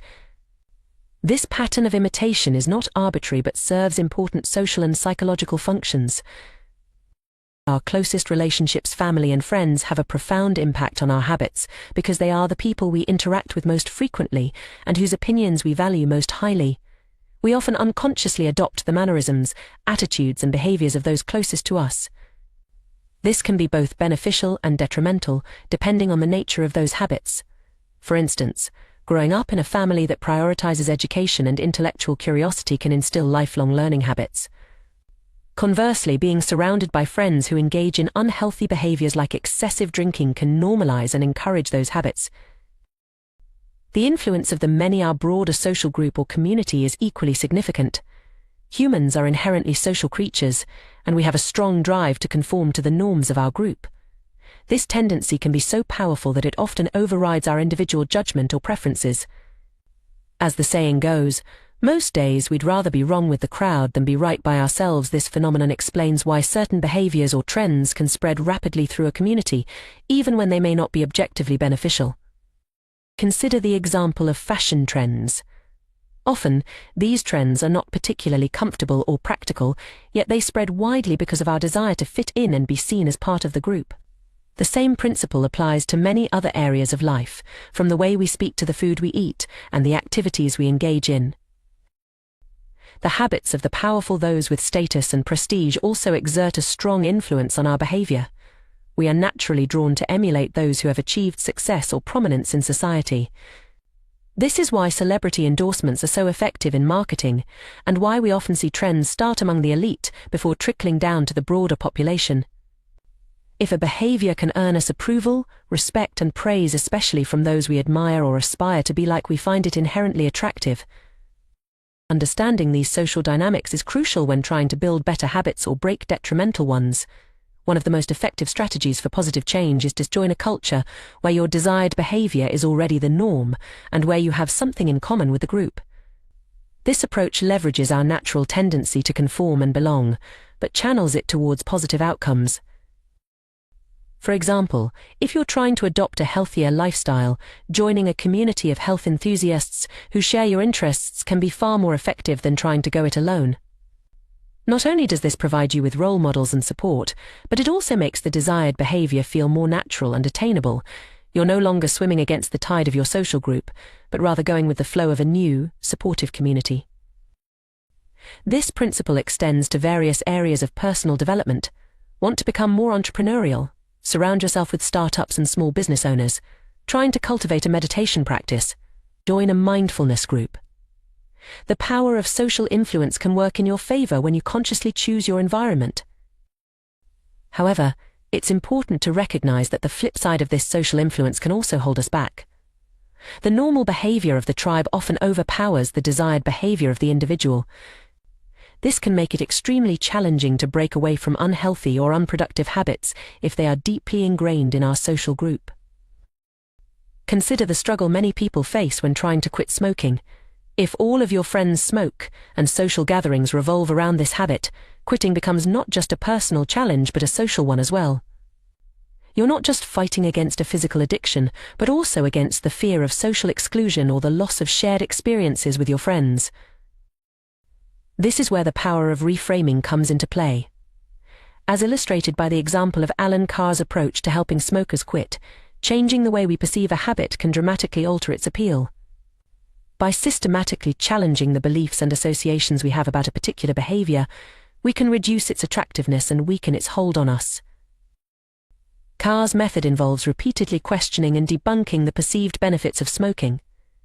He encourages smokers to see that they're not actually enjoying cigarettes but rather just feeding an addiction. By reframing smoking as an unattractive and unnecessary behavior, rather than a source of pleasure or stress relief, he helps people break free from the mental trap that keeps them addicted. This approach can be applied to various habits we wish to change. It involves a deep examination of our motivations and a willingness to challenge our existing beliefs. For instance, if you're trying to reduce your social media usage, you might reframe it from being a way to stay connected with friends to being a time-wasting activity that actually makes you feel more isolated. By changing the narrative around the habit, you can make it less appealing and easier to resist. Understanding the root of our cravings is another crucial aspect of habit change. Every behavior we engage in is ultimately driven by deeper, underlying motives. These fundamental drives, such as the need to conserve energy, obtain food and water, find love and reproduce, connect with others, win social acceptance, reduce uncertainty, and achieve status, are hardwired into our biology. Our specific habits are simply modern manifestations of these ancient desires. Social media platforms, for example, tap into our need for social connection and approval. Video games fulfill our drive for achievement and status. Fast food satisfies our instinct to consume high-calorie foods for survival. Recognizing this can be empowering because it allows us to see that there are multiple ways to satisfy these underlying motives. If we can identify healthier or more productive ways to meet these basic needs, we can replace harmful habits with beneficial ones. For instance, if you find yourself constantly checking your phone for social media notifications, recognize that this behavior is driven by a need for social connection and validation. Once you understand this, you can explore alternative ways to meet this need, such as scheduling more face-to-face time with friends or engaging in community activities. It's also crucial to understand the role of prediction in our habits. Our brains are constantly making predictions based on past experiences and environmental cues. These predictions shape our behavior in powerful ways. When we encounter a cue, our brain quickly categorizes it based on past experience and determines the appropriate response.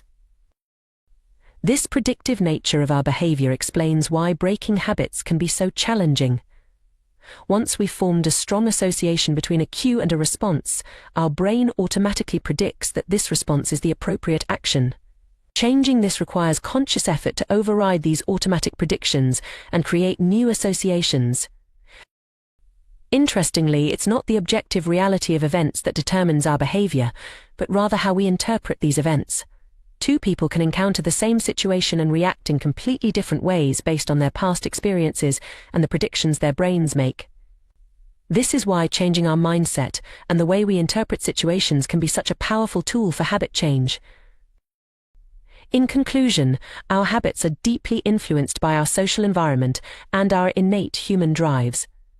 By understanding these influences, we can more effectively shape our behavior. Whether we're trying to break a bad habit or cultivate a good one, strategies like joining supportive communities, reframing our perceptions, addressing underlying motives, and consciously changing our predictions can be powerful tools for personal growth. The journey of habit change is not always easy, but it is ultimately about aligning our behaviors with our true desires and values. By leveraging our understanding of social influence, cognitive reframing, and the predictive nature of our brains, we can create lasting positive changes in our lives.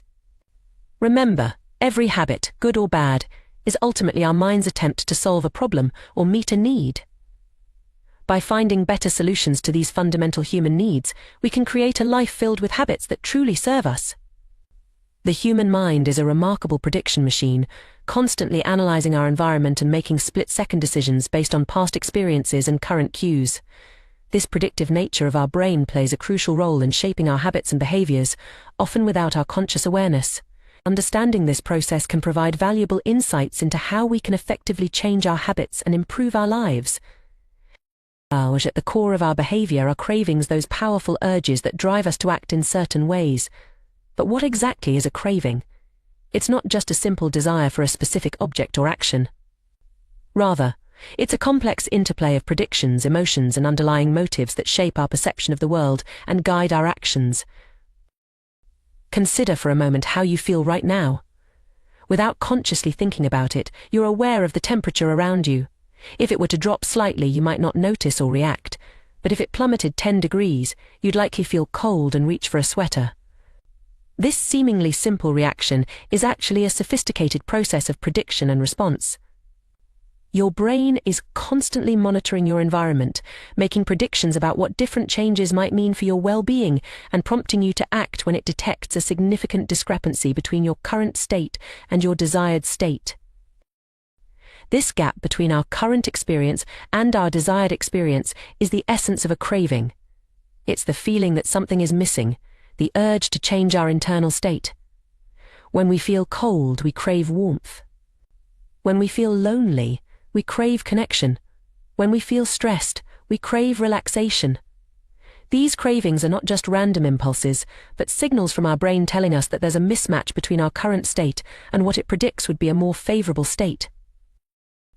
Understanding this process can shed light on why we engage in certain behaviors, even when we know they might not be good for us in the long run. Take the example of social media use. When we scroll through our feeds, what we're really seeking isn't just information or entertainment.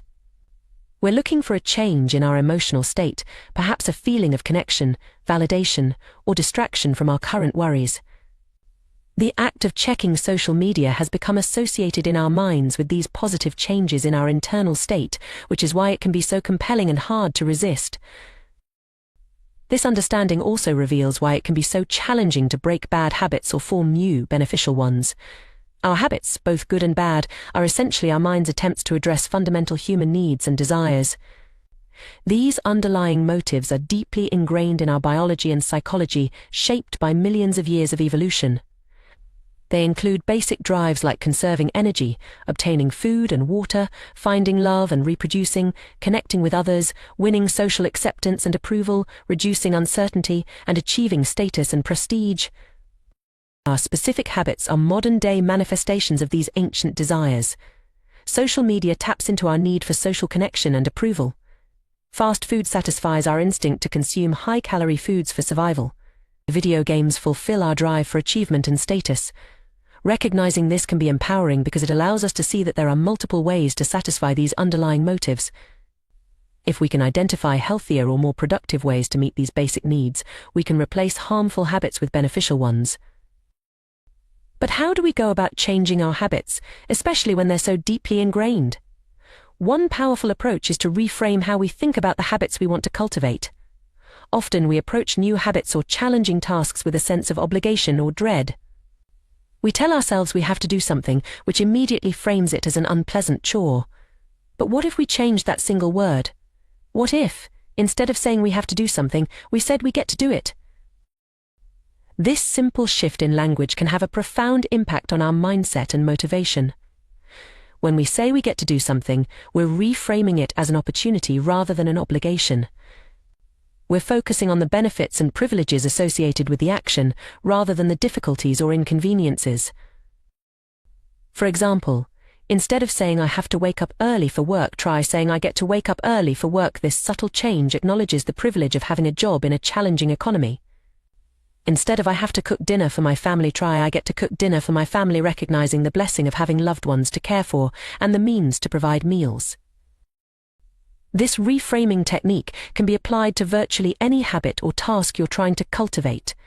Exercise becomes an opportunity to build strength and improve health, rather than a grueling chore. Saving money becomes a path to future freedom and opportunities, rather than a restrictive limitation. Meditation transforms from a frustrating struggle against distraction into a chance to practice returning to the present moment. The key is to find the positive aspects of the habit or task and focus on those. This doesn't mean ignoring the challenges or difficulties, but rather choosing to emphasize the benefits and opportunities. Both perspectives are typically true. Any given task can be both a challenge and an opportunity. By consciously choosing to focus on the positive aspects, we can make the habit more attractive and easier to maintain. Another powerful technique for changing our relationship with habits is to create positive associations through rituals and cues. Our brains are incredibly adept at forming associations between different stimuli and experiences. We can leverage this ability to make challenging habits more appealing. Consider the example of a writer who always puts on headphones before beginning to write. Initially, they might play music to help them focus. Over time, however, they might find that simply putting on the headphones, even without playing any music, helps them enter a focused state. Without realizing it, they've conditioned their brain to associate the act of putting on headphones with increased concentration and productivity. Athletes often use similar techniques to prepare for competition. A baseball player might have a specific stretching and warm-up routine they perform before each game. While this routine serves a physical purpose in preparing the body for action, it also plays a crucial psychological role. By consistently performing the same actions before each game, the athlete creates a strong mental association between the routine and a competitive, focused mindset. Even on days when they don't feel particularly motivated, going through the routine can help shift their mental state into game mode. We can adapt this principle to create motivation rituals for various aspects of our lives. If you want to cultivate a more positive outlook, for instance, you might create a short routine that you perform each time before doing something you genuinely enjoy. This could be as simple as taking 3 deep breaths and smiling.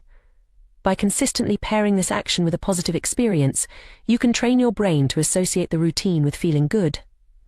Once established, you can use this routine as a tool to shift your emotional state when needed, even in situations unrelated to the original context. This technique of creating positive associations can be particularly powerful when trying to establish new habits or break old ones. For example, if you're trying to develop a regular exercise habit, you might create a pre-workout ritual that includes something you genuinely enjoy, like listening to your favorite upbeat song. Over time, your brain will begin to associate the anticipation of exercise with the positive feelings evoked by the music, making it easier to motivate yourself to work out. It's important to note that while these techniques can be highly effective, they're not magic solutions. Changing deeply ingrained habits and thought patterns takes time, consistency, and patience. It's also crucial to remember that our habits, both good and bad, often serve important functions in our lives. Before trying to eliminate a habit, it's worth examining what need or desire it's fulfilling and considering healthier alternatives that might meet the same underlying motive. Moreover, it's essential to approach habit change with self-compassion and realistic expectations. Setbacks and slip-ups are a normal part of the process. Instead of viewing these as failures, try to see them as valuable learning opportunities. Each time you catch yourself falling into an old pattern, you're actually strengthening your awareness and creating an opportunity to make a different choice next time. In conclusion, understanding the predictive nature of our brain and the role of cravings in our behavior provides powerful insights into how we can shape our habits and, by extension, our lives. By reframing our perspective on challenging tasks, creating positive associations, and addressing our fundamental underlying motives in healthier ways, we can make significant strides in personal growth and development.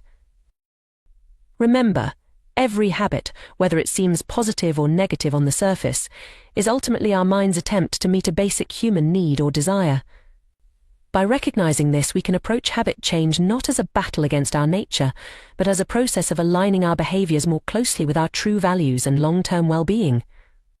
This perspective allows us to work with our brain's natural tendencies rather than against them, making lasting change more achievable and sustainable.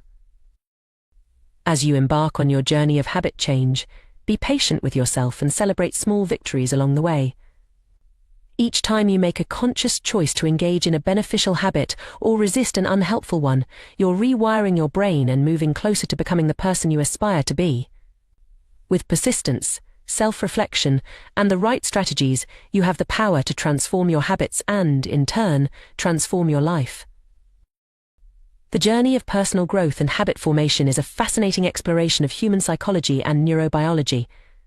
At its core, this process is driven by the predictive nature of our brains, which constantly anticipate outcomes based on past experiences and environmental cues. Understanding this mechanism provides valuable insights into how we can effectively shape our behaviors and, by extension, our lives.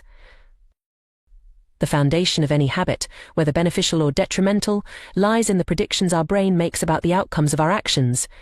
These predictions trigger feelings and emotions that drive us to act in certain ways. For instance, the mere sight of a cigarette might evoke a sense of relaxation in a smoker's mind, prompting them to light up. Conversely, the thought of going for a run might elicit feelings of dread in someone who associates exercise with discomfort. These emotional responses, rooted in our brain's predictions, play a crucial role in determining our habitual behaviors. To create lasting change, we must learn to manipulate these predictions and associated feelings. One effective strategy is to highlight the benefits of avoiding harmful habits, thereby making them less attractive.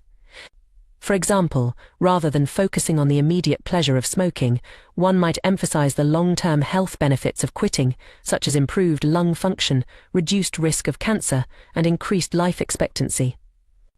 By consistently reinforcing these positive outcomes, we can gradually shift our brain's predictions and make the habit less appealing.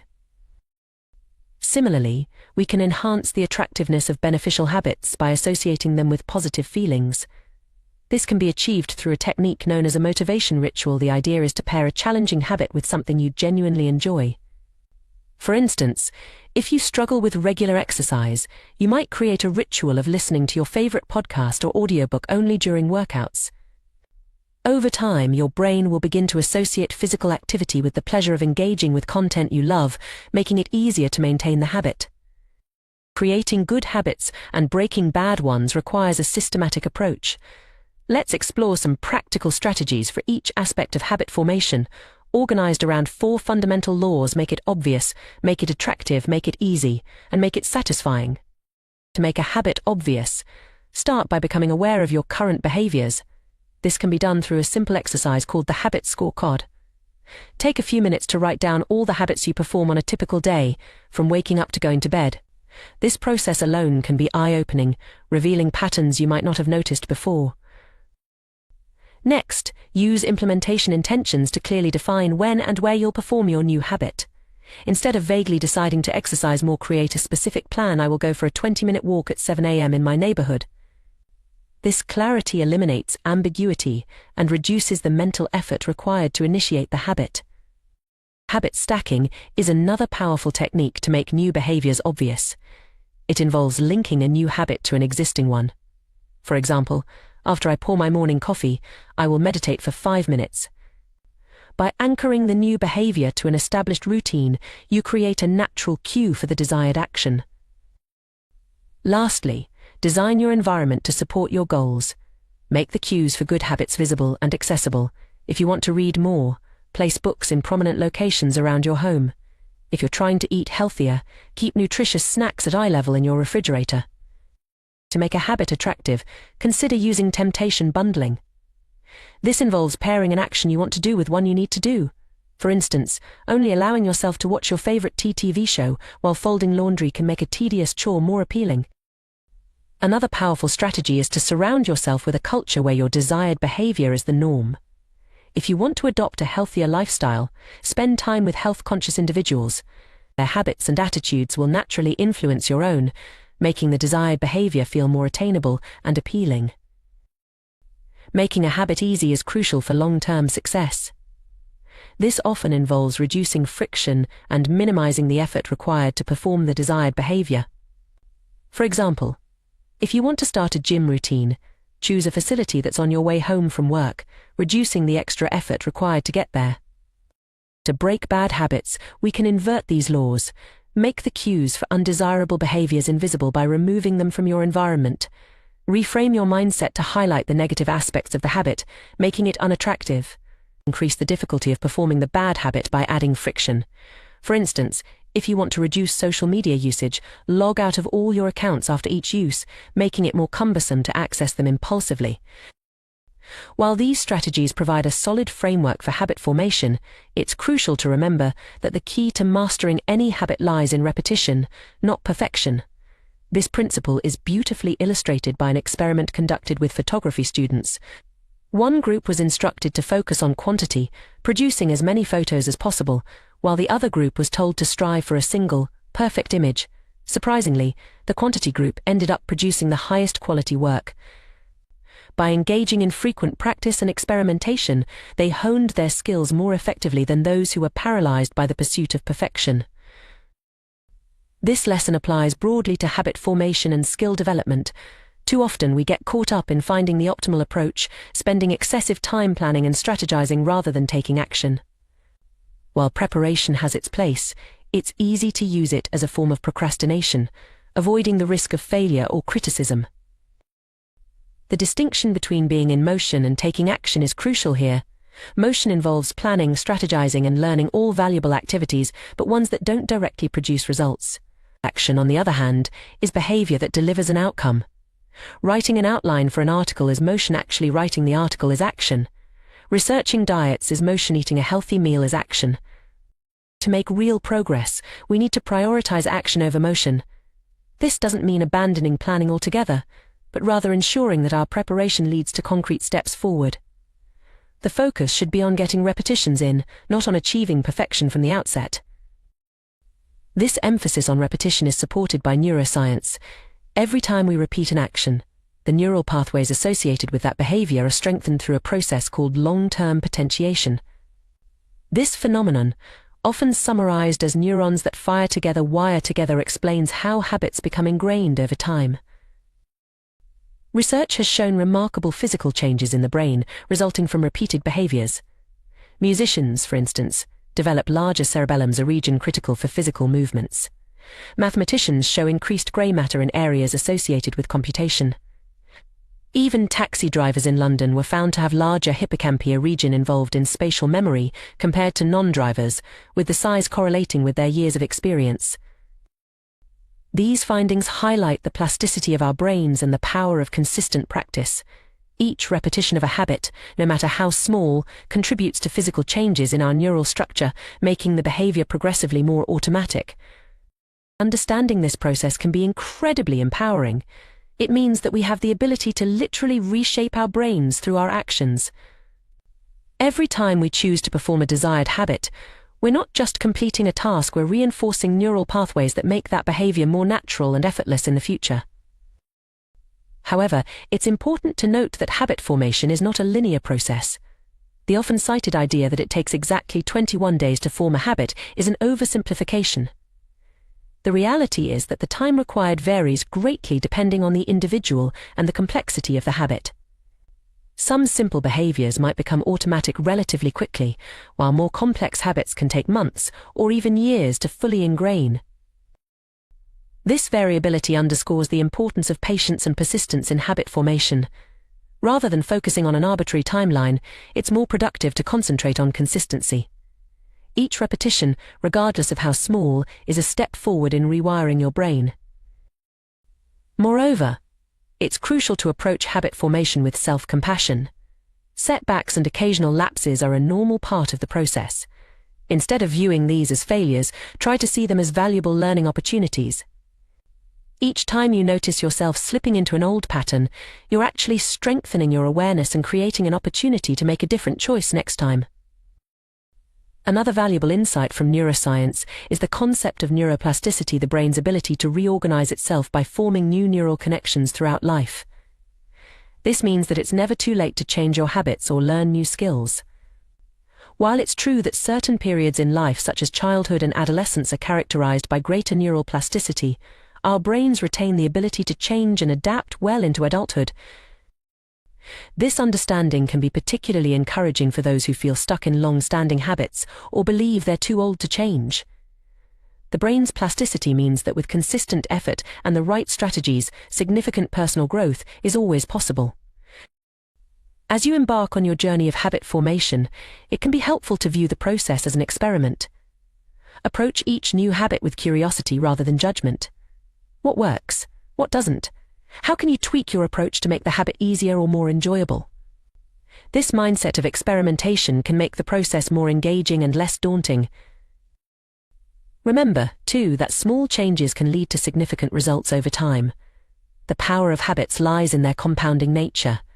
A small improvement of just 1% each day might seem insignificant in the moment, but over the course of a year, it leads to a 37-fold improvement. This principle, often referred to as the aggregation of marginal gains, has been used to great effect in various fields, from sports to business. In conclusion, the journey of habit formation is a fascinating exploration of our brain's capacity for change. By understanding the predictive nature of our minds, leveraging the power of repetition, and employing strategic approaches to make habits obvious, attractive, easy, and satisfying, we can effectively reshape our behaviors and, by extension, our lives. The key is to focus on consistency over perfection, action over motion, and to approach the process with patience and self-compassion. Remember that each repetition of a desired habit, no matter how small, is physically changing your brain, making the behavior more automatic over time. Embrace the journey of personal growth with curiosity and optimism. Your brain is an incredibly adaptable organ, capable of remarkable changes throughout your life. By harnessing this plasticity through deliberate habit formation, you have the power to continuously evolve and become the person you aspire to be. The path may not always be easy or straightforward, but with persistence and the right strategies, lasting change is within your reach. The formation of habits is a fascinating intersection of neuroscience, psychology, and human behavior. At its core, habit formation is about the brain's remarkable ability to optimize our actions for efficiency and ease. This process, while often overlooked in our day-to-day lives, plays a crucial role in shaping our behaviors, abilities, and ultimately our lives. One of the most fundamental principles in habit formation is the power of repetition. Each time we perform an action, we're not just completing a task, we're actually rewiring our brains. This process involves the activation and strengthening of specific neural circuits associated with that particular habit. It's a biological manifestation of the old adage, practice makes perfect. Consider the difference between active practice and passive learning. Imagine two groups of photography students. One group spends their time taking hundreds of photos, experimenting with different techniques and learning from their mistakes. The other group focuses on theoretical perfection, discussing and planning the ideal photograph without actually taking many pictures. It's not hard to guess which group will improve more rapidly and significantly. The group engaging in active practice, through sheer repetition, is literally changing their brains with every shot they take. This principle extends far beyond photography. Whether you're learning to play an instrument, mastering a new language, or trying to incorporate a new exercise routine into your life, the key is consistent repetition. It's not about achieving perfection from the start, but rather about putting in the reps, day after day. As we repeat an action, it gradually moves from requiring conscious effort to becoming automatic. This process, known as automaticity, is the holy grail of habit formation. It's the point at which a behavior becomes so ingrained that we can perform it without actively thinking about each step. Think about how you tie your shoelaces or brush your teeth. These are perfect examples of automaticity in action. The journey from conscious effort to automaticity isn't a sudden leap, but rather a gradual progression. Initially, a new habit requires significant mental energy and focus. With each repetition, it becomes slightly easier, requiring less conscious attention. Eventually, after enough practice, the behavior crosses what we might call the habit line, the point at which it becomes more automatic than conscious. This progression challenges a common misconception about habit formation, the idea that it takes a specific number of days to form a new habit. You've probably heard that it takes 21 days or 30 days to form a habit. In reality, the time it takes is far less important than the number of repetitions. A habit performed twice in 30 days is far less likely to stick than one performed 60 times in the same period.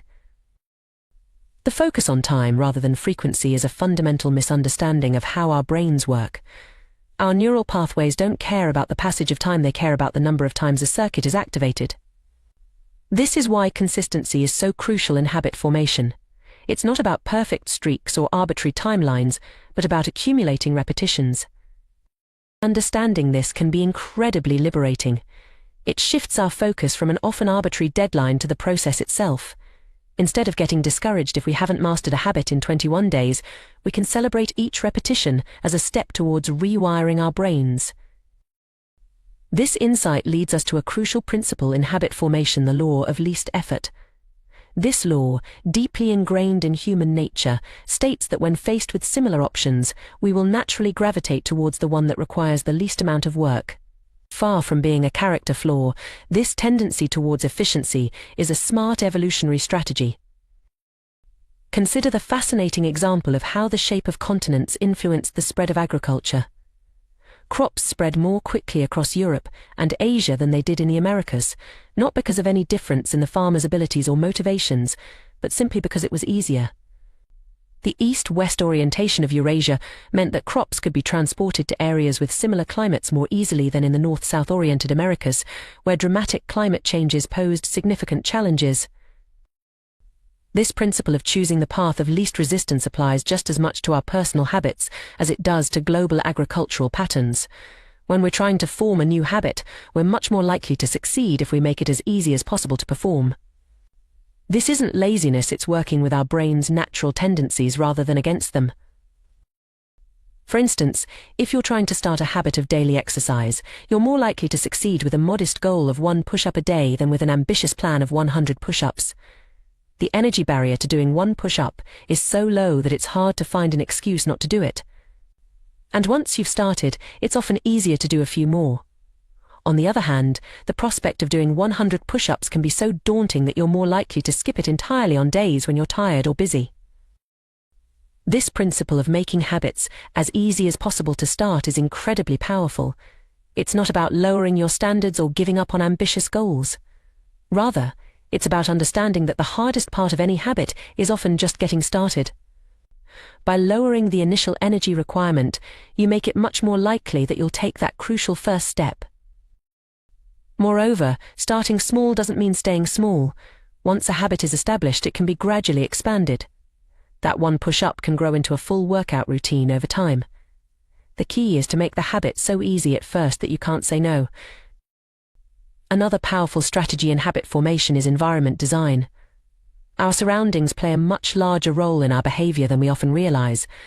By structuring our environment to make good habits easy and bad habits difficult, we can significantly increase our chances of success.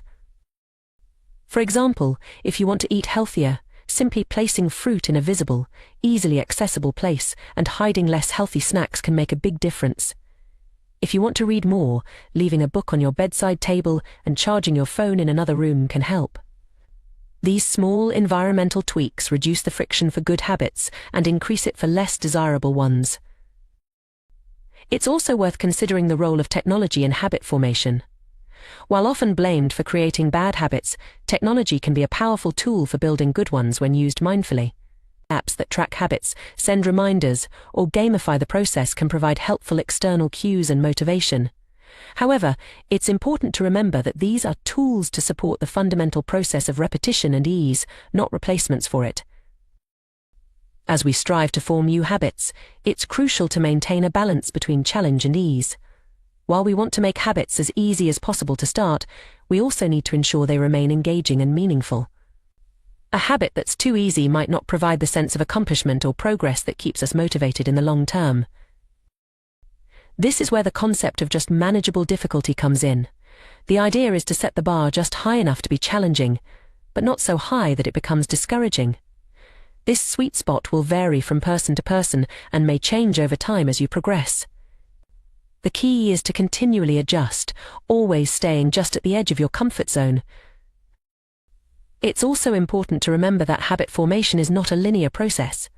There will be setbacks, days when the habit feels harder than usual, or times when progress seems to plateau. This is normal and doesn't indicate failure. In fact, these challenges are often where the most significant growth occurs. Each time you push through resistance, you're strengthening your habit even more than on the easy days. Patience and self-compassion are crucial throughout this process. Lasting change takes time, and beating yourself up over slip-ups or slow progress is counterproductive.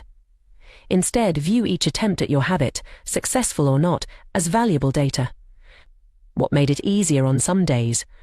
What made it harder on others? This information can help you refine your approach and make your habit even more robust. Remember, too, that habits don't exist in isolation. They're part of the broader context of your life, interacting with your other behaviors, your environment, and your overall goals. Sometimes, struggling with a particular habit might be a sign that it's not aligned with your broader life direction. It's okay to reassess and adjust your habits as your life and priorities evolve. In conclusion, the key to successful habit formation lies in understanding and working with our brain's natural tendencies. By focusing on consistent repetition rather than arbitrary timelines, making habits as easy as possible to start, designing our environment to support our goals, and maintaining a balance between challenge and achievability, we can effectively rewire our brains and transform our behaviors. The process of habit formation is a powerful tool for personal growth and transformation. It allows us to automate positive behaviors, freeing up mental energy for other tasks and gradually steering our lives in the direction we choose. While it requires patience and persistence, the compounding effects of good habits over time can lead to remarkable changes. As you embark on your own habit formation journey, remember that you're not just trying to change your behavior, you're literally reshaping your brain. Each repetition, no matter how small, is a step towards rewiring your neural pathways. Celebrate these small victories, learn from the setbacks, and trust in the process. With time and consistent effort, you have the power to transform not just your habits, but your entire life. Habits, those seemingly innocuous patterns of behavior, have an outsized impact on our lives. They shape our days, influence our decisions, and ultimately determine the trajectory of our personal and professional journeys. Yet, paradoxically, many of our most pervasive habits require surprisingly little motivation to maintain. Consider how effortlessly we reach for our phones to scroll through social media, check our emails, or binge-watch television shows. These activities consume vast swaths of our time precisely because they demand so little from us. Their convenience is their power. This observation leads us to a crucial insight: every habit, at its core, is an obstacle between us and our desired outcome. When we diet, we're not truly after the act of restricting our food intake, we're seeking the health and appearance benefits that come with it. Meditation isn't about sitting still, it's about achieving a state of calm and mental clarity. Journaling isn't the end goal, clear thinking is. Understanding this distinction is vital because it highlights the friction that exists between our current state and our aspirations. The more difficult a habit is to maintain, the more friction it introduces into our lives. This is why making our positive habits as effortless as possible is crucial for long-term success. By reducing the barriers to entry, we increase the likelihood of following through, even on days when our motivation wanes. It's about creating a path of least resistance towards our goals. However, this emphasis on ease might seem at odds with human achievement. After all, history is replete with examples of individuals accomplishing incredibly challenging feats. From raising children to building businesses to scaling the world's highest peaks, humans have demonstrated time and again their capacity for overcoming immense obstacles. How do we reconcile this with the idea that we're fundamentally lazy creatures? The answer lies in understanding the ebb and flow of human motivation. While we are indeed capable of Herculean efforts, our drive to tackle difficult tasks fluctuates. Some days we feel invincible, ready to take on the world. Other days, the simplest tasks feel insurmountable. It's on these challenging days that having systems and environments optimized for our success becomes crucial.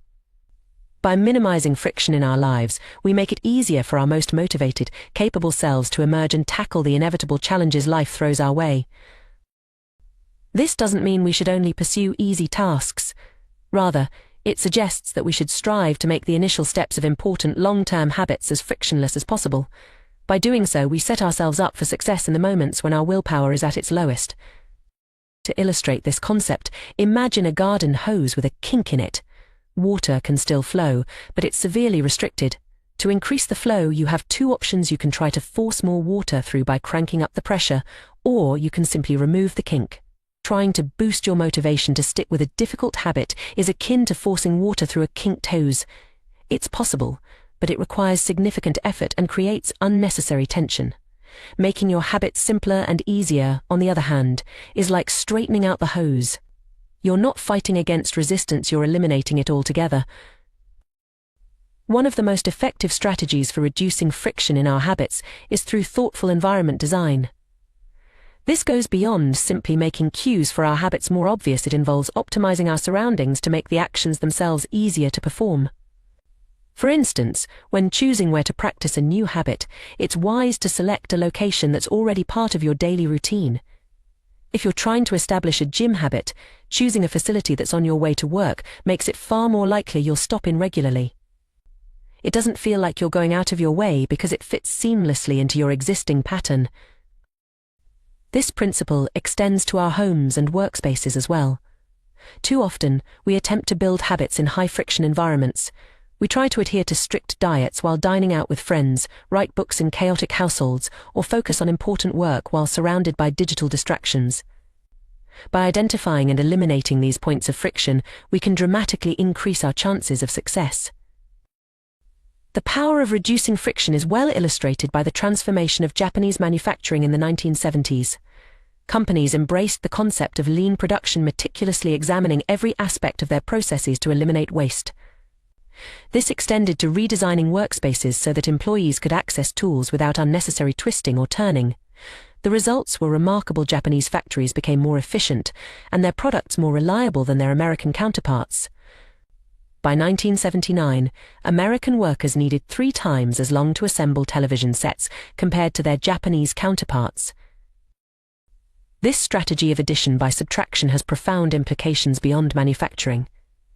In our personal lives, removing obstacles that drain our time and energy allows us to achieve more with less effort. It's why decluttering can feel so liberating. We're not just organizing our space, we're lightening the cognitive load our environment places on us.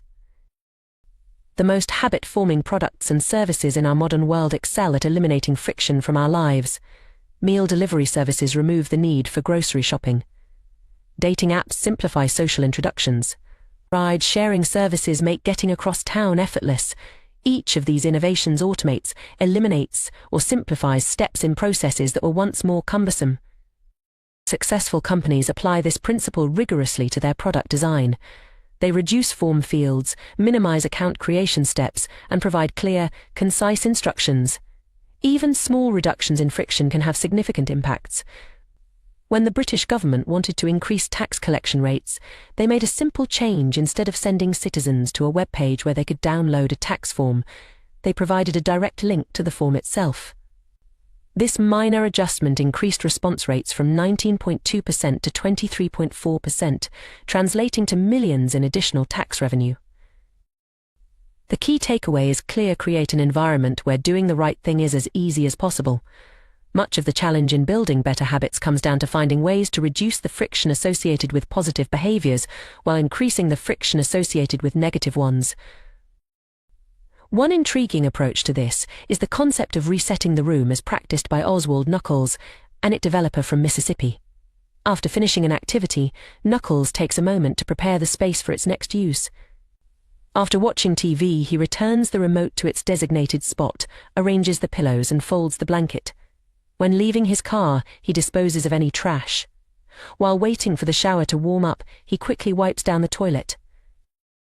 This practice serves a dual purpose. It's not just about cleaning up after the last action, but about reducing friction for the next one. By resetting each space to its optimal state, Knuckles is essentially laying out a welcome mat for his future self. He's making it easier to engage in positive behaviors by ensuring that the environment is always primed and ready. This approach can be applied broadly across various aspects of our lives. For instance, preparing your workout clothes the night before reduces the friction of getting ready for exercise in the morning. Setting out your writing materials or opening your document editor before bed makes it easier to start writing first thing in the day. Clearing your desk at the end of each workday sets the stage for a productive start the next morning. The beauty of this strategy is its simplicity and scalability. Small actions consistently applied can dramatically reshape our environment and, by extension, our behavior. It's a practical application of the idea that our physical space both reflects and influences our mental state. Moreover, the act of resetting our environment can itself become a rewarding habit. It provides a sense of closure to activities, creates a tangible sense of accomplishment, and fosters a mindset of continuous improvement. Over time, this practice can lead to a more organized, intentional way of living that extends far beyond the physical spaces we inhabit. In conclusion, the path to lasting habit change is often more about smart engineering than brute force willpower. By understanding the role of friction in our behaviors, optimizing our environments, and consistently preparing for future actions, we can make significant strides towards our goals with less struggle and more sustainability. This approach acknowledges our human tendencies towards the path of least resistance while harnessing that same tendency to work in our favor. As we navigate the complexities of modern life, with its myriad distractions and competing priorities, these strategies offer a roadmap for reclaiming our time and energy. They remind us that often, the most profound changes come not from grandiose gestures, but from thoughtful adjustments to our daily routines and surroundings. By making our positive habits more convenient and our negative habits less so, we create an environment that naturally nudges us towards our best selves. Ultimately, this perspective invites us to view our habits not as battles to be won through sheer force of will, but as opportunities for intelligent design. It encourages us to be architects of our own behavior, crafting spaces and routines that align with our deepest aspirations. In doing so, we not only increase our chances of success, but also reduce the mental and emotional toll of constant self-regulation. As we move forward, let's challenge ourselves to look at our habits through this lens of friction and flow. Where can we straighten the hose in our lives? How can we reset our rooms, both literally and figuratively, to prime ourselves for success? By asking these questions and acting on the answers, we open up new possibilities for growth, achievement, and fulfillment. The journey of self-improvement need not be a constant uphill battle. With the right approach, it can be a thoughtfully designed path of gradual, sustainable progress. In the intricate tapestry of human behavior, habits stand out as the threads that weave our daily lives together. These automatic routines, often performed with little conscious thought, shape our experiences and outcomes in profound ways. Understanding the power of habits and learning to harness them effectively can be transformative, leading to increased productivity, better health, and greater overall satisfaction in life. Consider the case of Twyla Tharp, a renowned dancer and choreographer whose success is inextricably linked to her daily rituals. Each morning, without fail, Tharp begins her day by hailing a cab to take her to the gym. This simple act might seem insignificant at first glance, but it serves as the cornerstone of her entire routine. By habitualizing this small action, Tharp has effectively removed any opportunity for hesitation or second-guessing.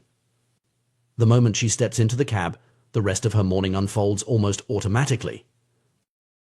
This example beautifully illustrates a fundamental principle of habit formation: the power of small, consistent actions. By focusing on the initial step in this case, hailing a cab, Tharp has created a trigger that sets her entire morning routine in motion. The gym workout that follows becomes an inevitable consequence rather than a decision to be made anew each day.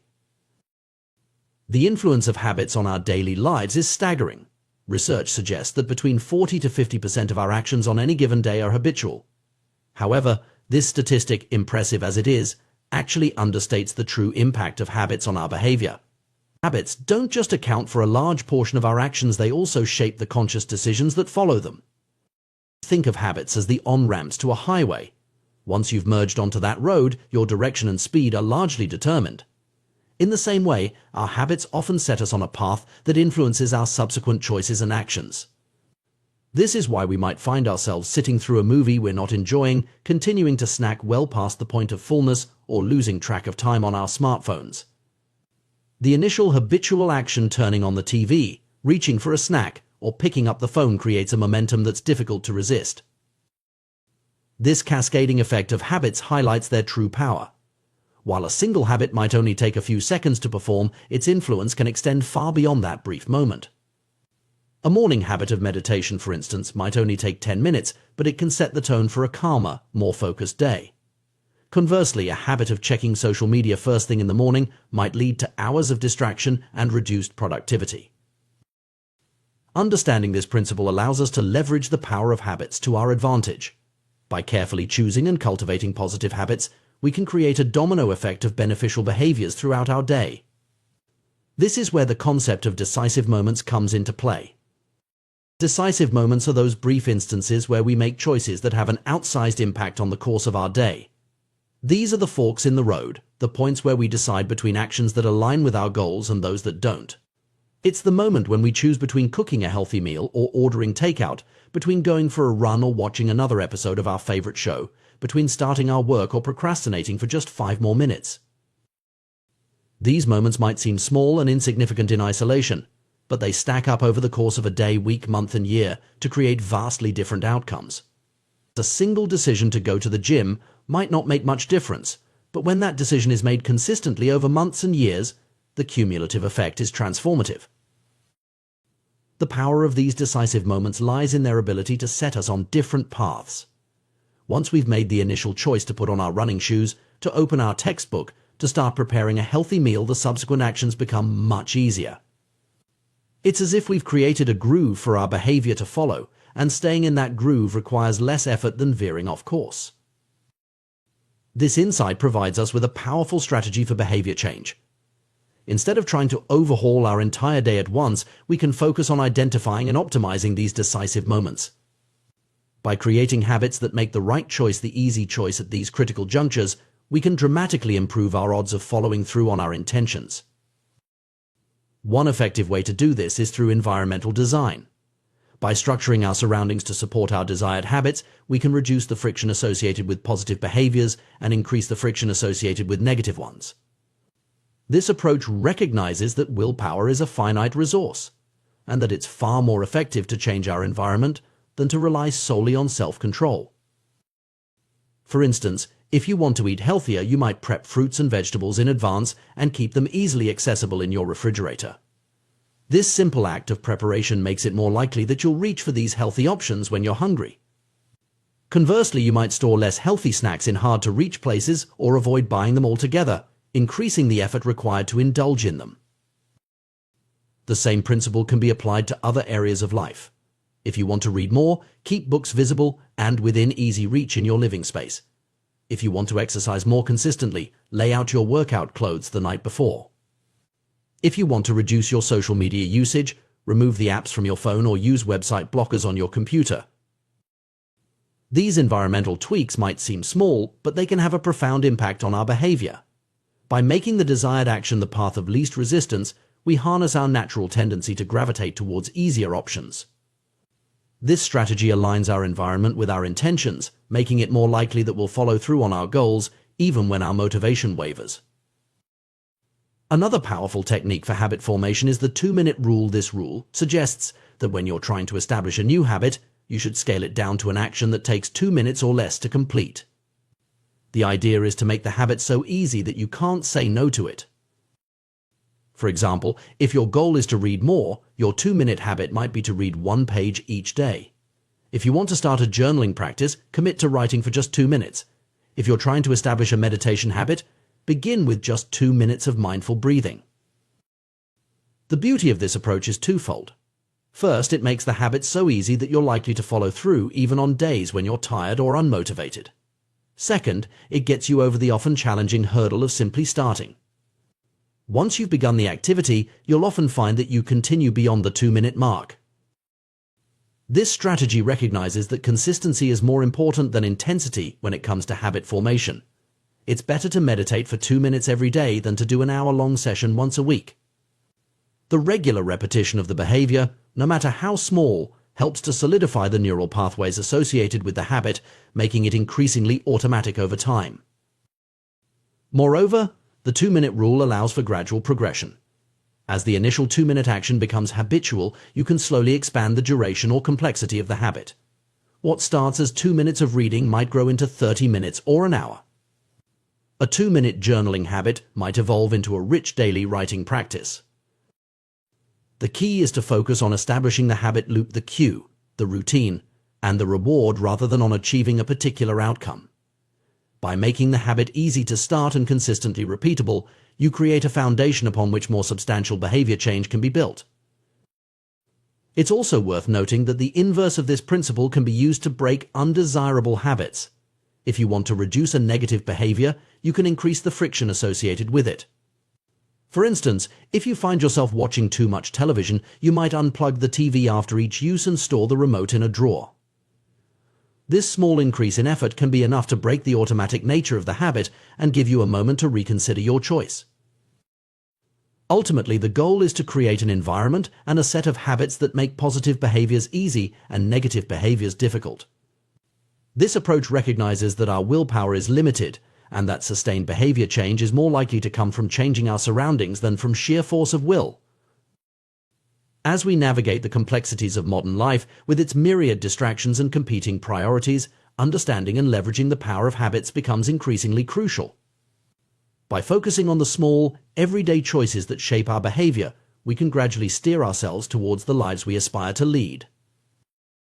This perspective invites us to view our daily routines not as a series of inconsequential actions, but as opportunities to align our behavior with our goals. Every habit, no matter how small, is a vote for the type of person we want to become. When we choose to read a page instead of scrolling through social media, when we opt for a healthy snack instead of junk food, when we decide to meditate for 2 minutes instead of immediately checking our emails, we are casting votes for our ideal selves. The cumulative effect of these small choices can be truly transformative. Over time, these habits shape not just our actions, but our identities. We become readers, healthy eaters, mindful individuals not through single, heroic efforts, but through the consistent repetition of small, positive actions. Moreover, this approach to behavior change is inherently empowering. Instead of feeling overwhelmed by the magnitude of our goals, we can focus on taking small, manageable steps in the right direction.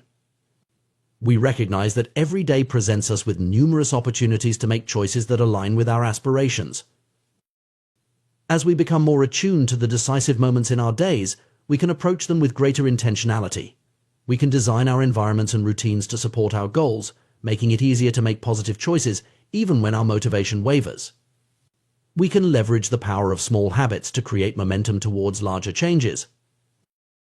In essence, mastering our habits is about mastering ourselves. It's about recognizing the immense power we have to shape our lives through the small choices we make each day. By understanding the mechanics of habit formation and leveraging principles like environmental design and the 2-minute rule, we can gradually reshape our behaviors and, by extension, our lives. This journey of self-improvement through habit formation is not about achieving perfection or adhering to a rigid set of rules. Rather, it's about creating systems that naturally guide us towards our goals.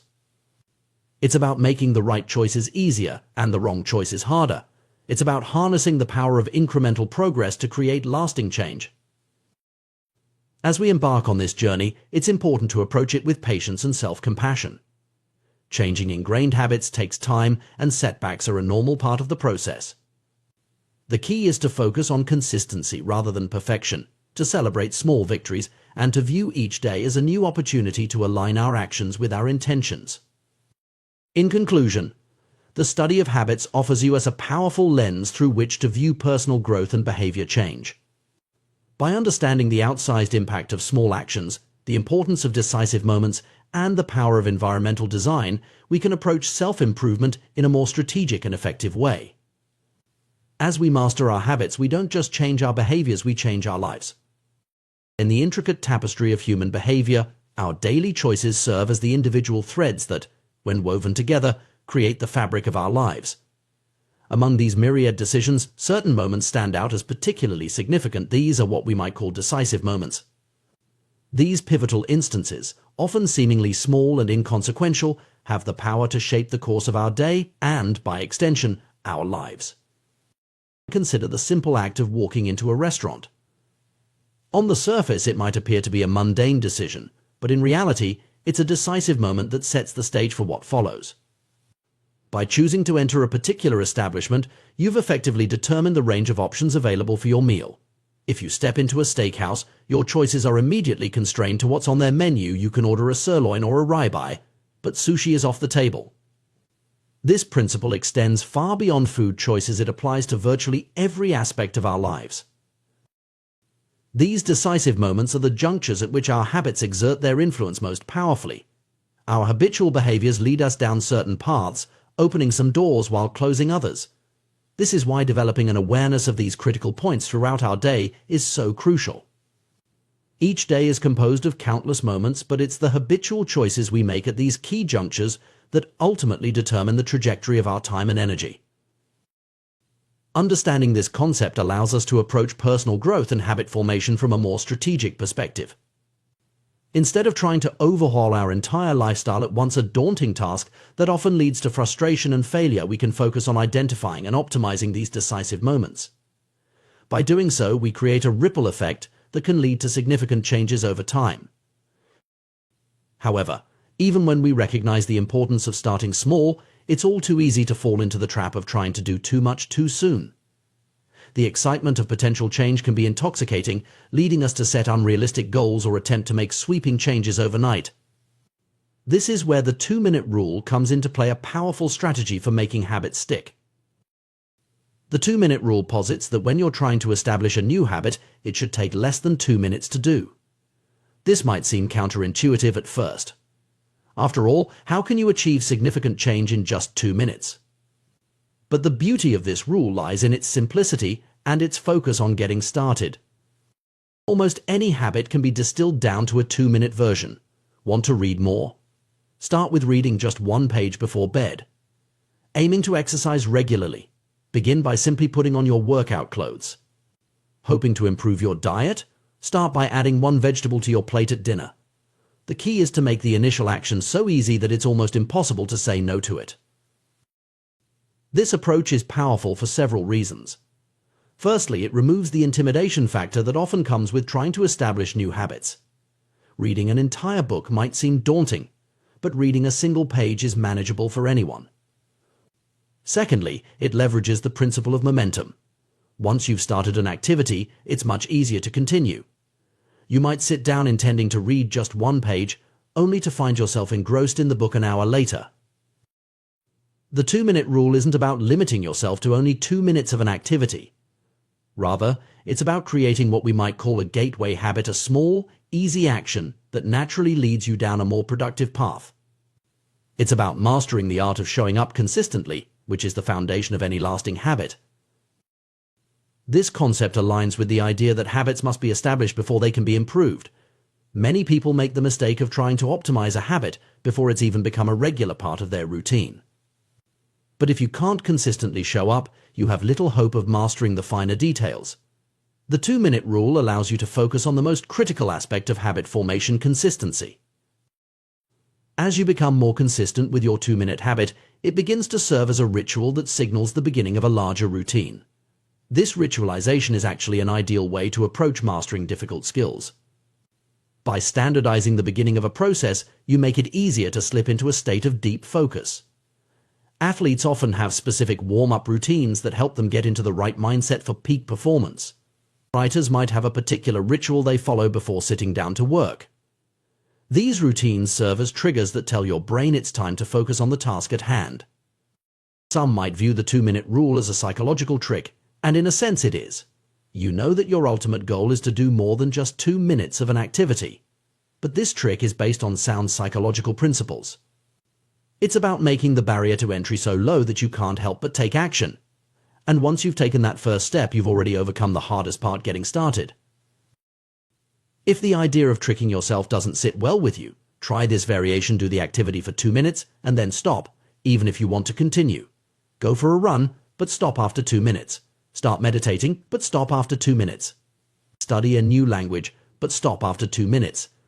This approach can be particularly effective because it leaves you wanting more, which increases the likelihood that you'll return to the activity the next day. This strategy has proven effective for many people across various goals. One individual used it to lose over 100 pounds. He started by going to the gym each day, but limiting himself to just 5 minutes. After a few weeks, he naturally began to extend his workouts. The key was that he had established the habit of going to the gym consistently before trying to do lengthy workouts. Journaling provides another excellent example of the power of this approach. Many people avoid journaling or give up quickly because it feels like a chore. But by committing to write for just 2 minutes a day, or to write less than you feel like writing, you can build a consistent habit without it ever feeling burdensome. This principle of stopping before it feels like work can be applied to virtually any habit you're trying to establish. The 2-minute rule and similar strategies are effective for another crucial reason: they reinforce the identity you want to build. Every time you show up to do your 2-minute habit, you're casting a vote for your new identity. If you go to the gym for 5 days in a row, even if it's just for 2 minutes each time, you're reinforcing your identity as someone who doesn't miss workouts. You're not focused on getting in shape, the outcome. You're focused on becoming the type of person who exercises regularly, the identity. This shift in focus from outcomes to identity is a powerful one. It's easy to get consumed by end goals: losing weight, writing a book, learning a new skill. But by focusing on the smallest actions that confirm the type of person you want to be, you're laying the groundwork for lasting change. 1 push-up is better than not exercising at all. 1 minute of guitar practice is better than none. 1 page of reading is better than never picking up a book. As you consistently show up and your 2-minute habit becomes ingrained, you can begin to shape it towards your ultimate goal. This process, which we might call habit shaping, involves gradually scaling up your habit while still maintaining your focus on the crucial first 2 minutes. For example, if your goal is to become an early riser, you might start by simply being home by 10 p.m. every night. Once that becomes easy, you move to having all devices turned off by 10 p.m. The next step might be being in bed by 10 p.m., then lights off by 10 p.m., and finally waking up at 6 a.m. each day. At each day, you're focusing on mastering just the first 2 minutes of the behavior before moving on to the next level. This gradual approach can be applied to any habit you're trying to build. If you want to become vegan, you might start by adding vegetables to each meal, then progressively eliminating different types of animal products from your diet. If you're aiming to establish an exercise routine, you begin with simply changing into workout clothes, then stepping out the door for a walk, and gradually building up to regular gym sessions. The beauty of this approach lies in its flexibility and its respect for the gradual nature of true behavior change. It recognizes that lasting habits are built slowly and consistently, not through Herculean efforts that burn you out quickly. It allows you to celebrate small victories along the way, reinforcing your motivation and your new identity.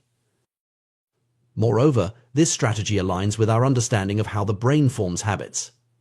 Neuroscience tells us that habits are formed through repetition, as neural pathways are strengthened through consistent use.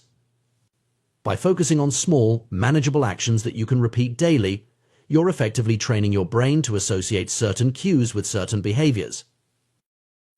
It's worth noting that this approach to habit formation doesn't just apply to personal habits, it can be equally effective in professional settings or when trying to implement changes in organizations. Too often, companies try to implement sweeping changes all at once, leading to resistance and failed initiatives. By breaking down large changes into smaller, more manageable steps, organizations can more effectively guide their employees towards new ways of working. As you embark on your journey of habit formation, it's crucial to maintain a perspective of patience and self-compassion. Change takes time and setbacks are a normal part of the process. The goal isn't perfection, but progress. Every time you show up for your 2-minute habit, you're moving in the right direction, regardless of what happens afterwards. Remember, too, that the habits you're working to establish are not the end goal in themselves. They are the entry point, the first step on a longer journey. Just as hailing a cab was the crucial first step in Twyla Tharp's morning routine, your 2-minute habit is the gateway to larger changes and growth. In conclusion, the path to lasting change lies not in grand gestures or heroic efforts, but in the small, consistent actions we take each day. By understanding the power of decisive moments, leveraging the 2-minute rule, and focusing on identity-based habits, we can create meaningful change in our lives. It's about making the right behaviors easy, focusing on consistency over intensity, and trusting in the compounding effect of small actions over time. As you move forward, challenge yourself to identify the decisive moments in your day. Where are the points at which a small choice could lead you down a more positive path? Then, apply the 2-minute rule to create gateway habits that align with your goals. Remember, the journey of 1,000 miles begins with a single step, or in this case, a single 2-minute action. By mastering the art of showing up, you set the stage for transformative change and growth. Your future self will thank you for the small, consistent efforts you make today. In the realm of personal development and habit formation, we often focus on strategies to make positive behaviors easier to adopt. However, an equally powerful approach is to make undesirable habits more difficult to maintain. This principle is beautifully illustrated by the story of Victor Hugo and his novel, The Hunchback of Notre Dame.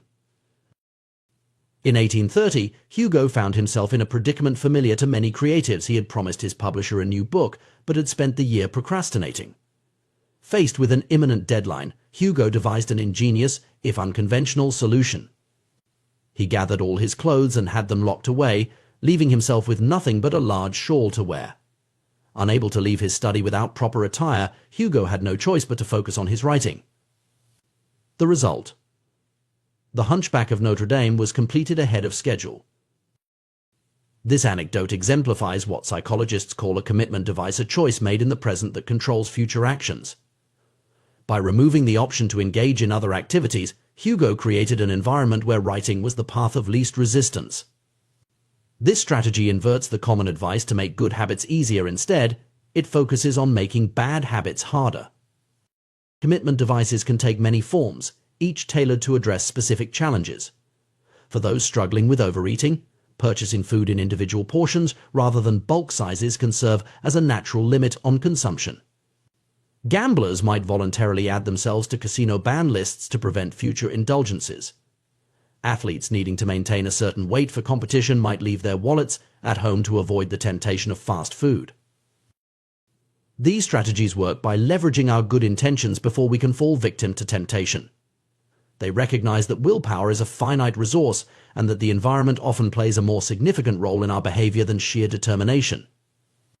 By altering our environment or creating obstacles to undesired behaviors, we can guide ourselves towards better choices without relying solely on willpower.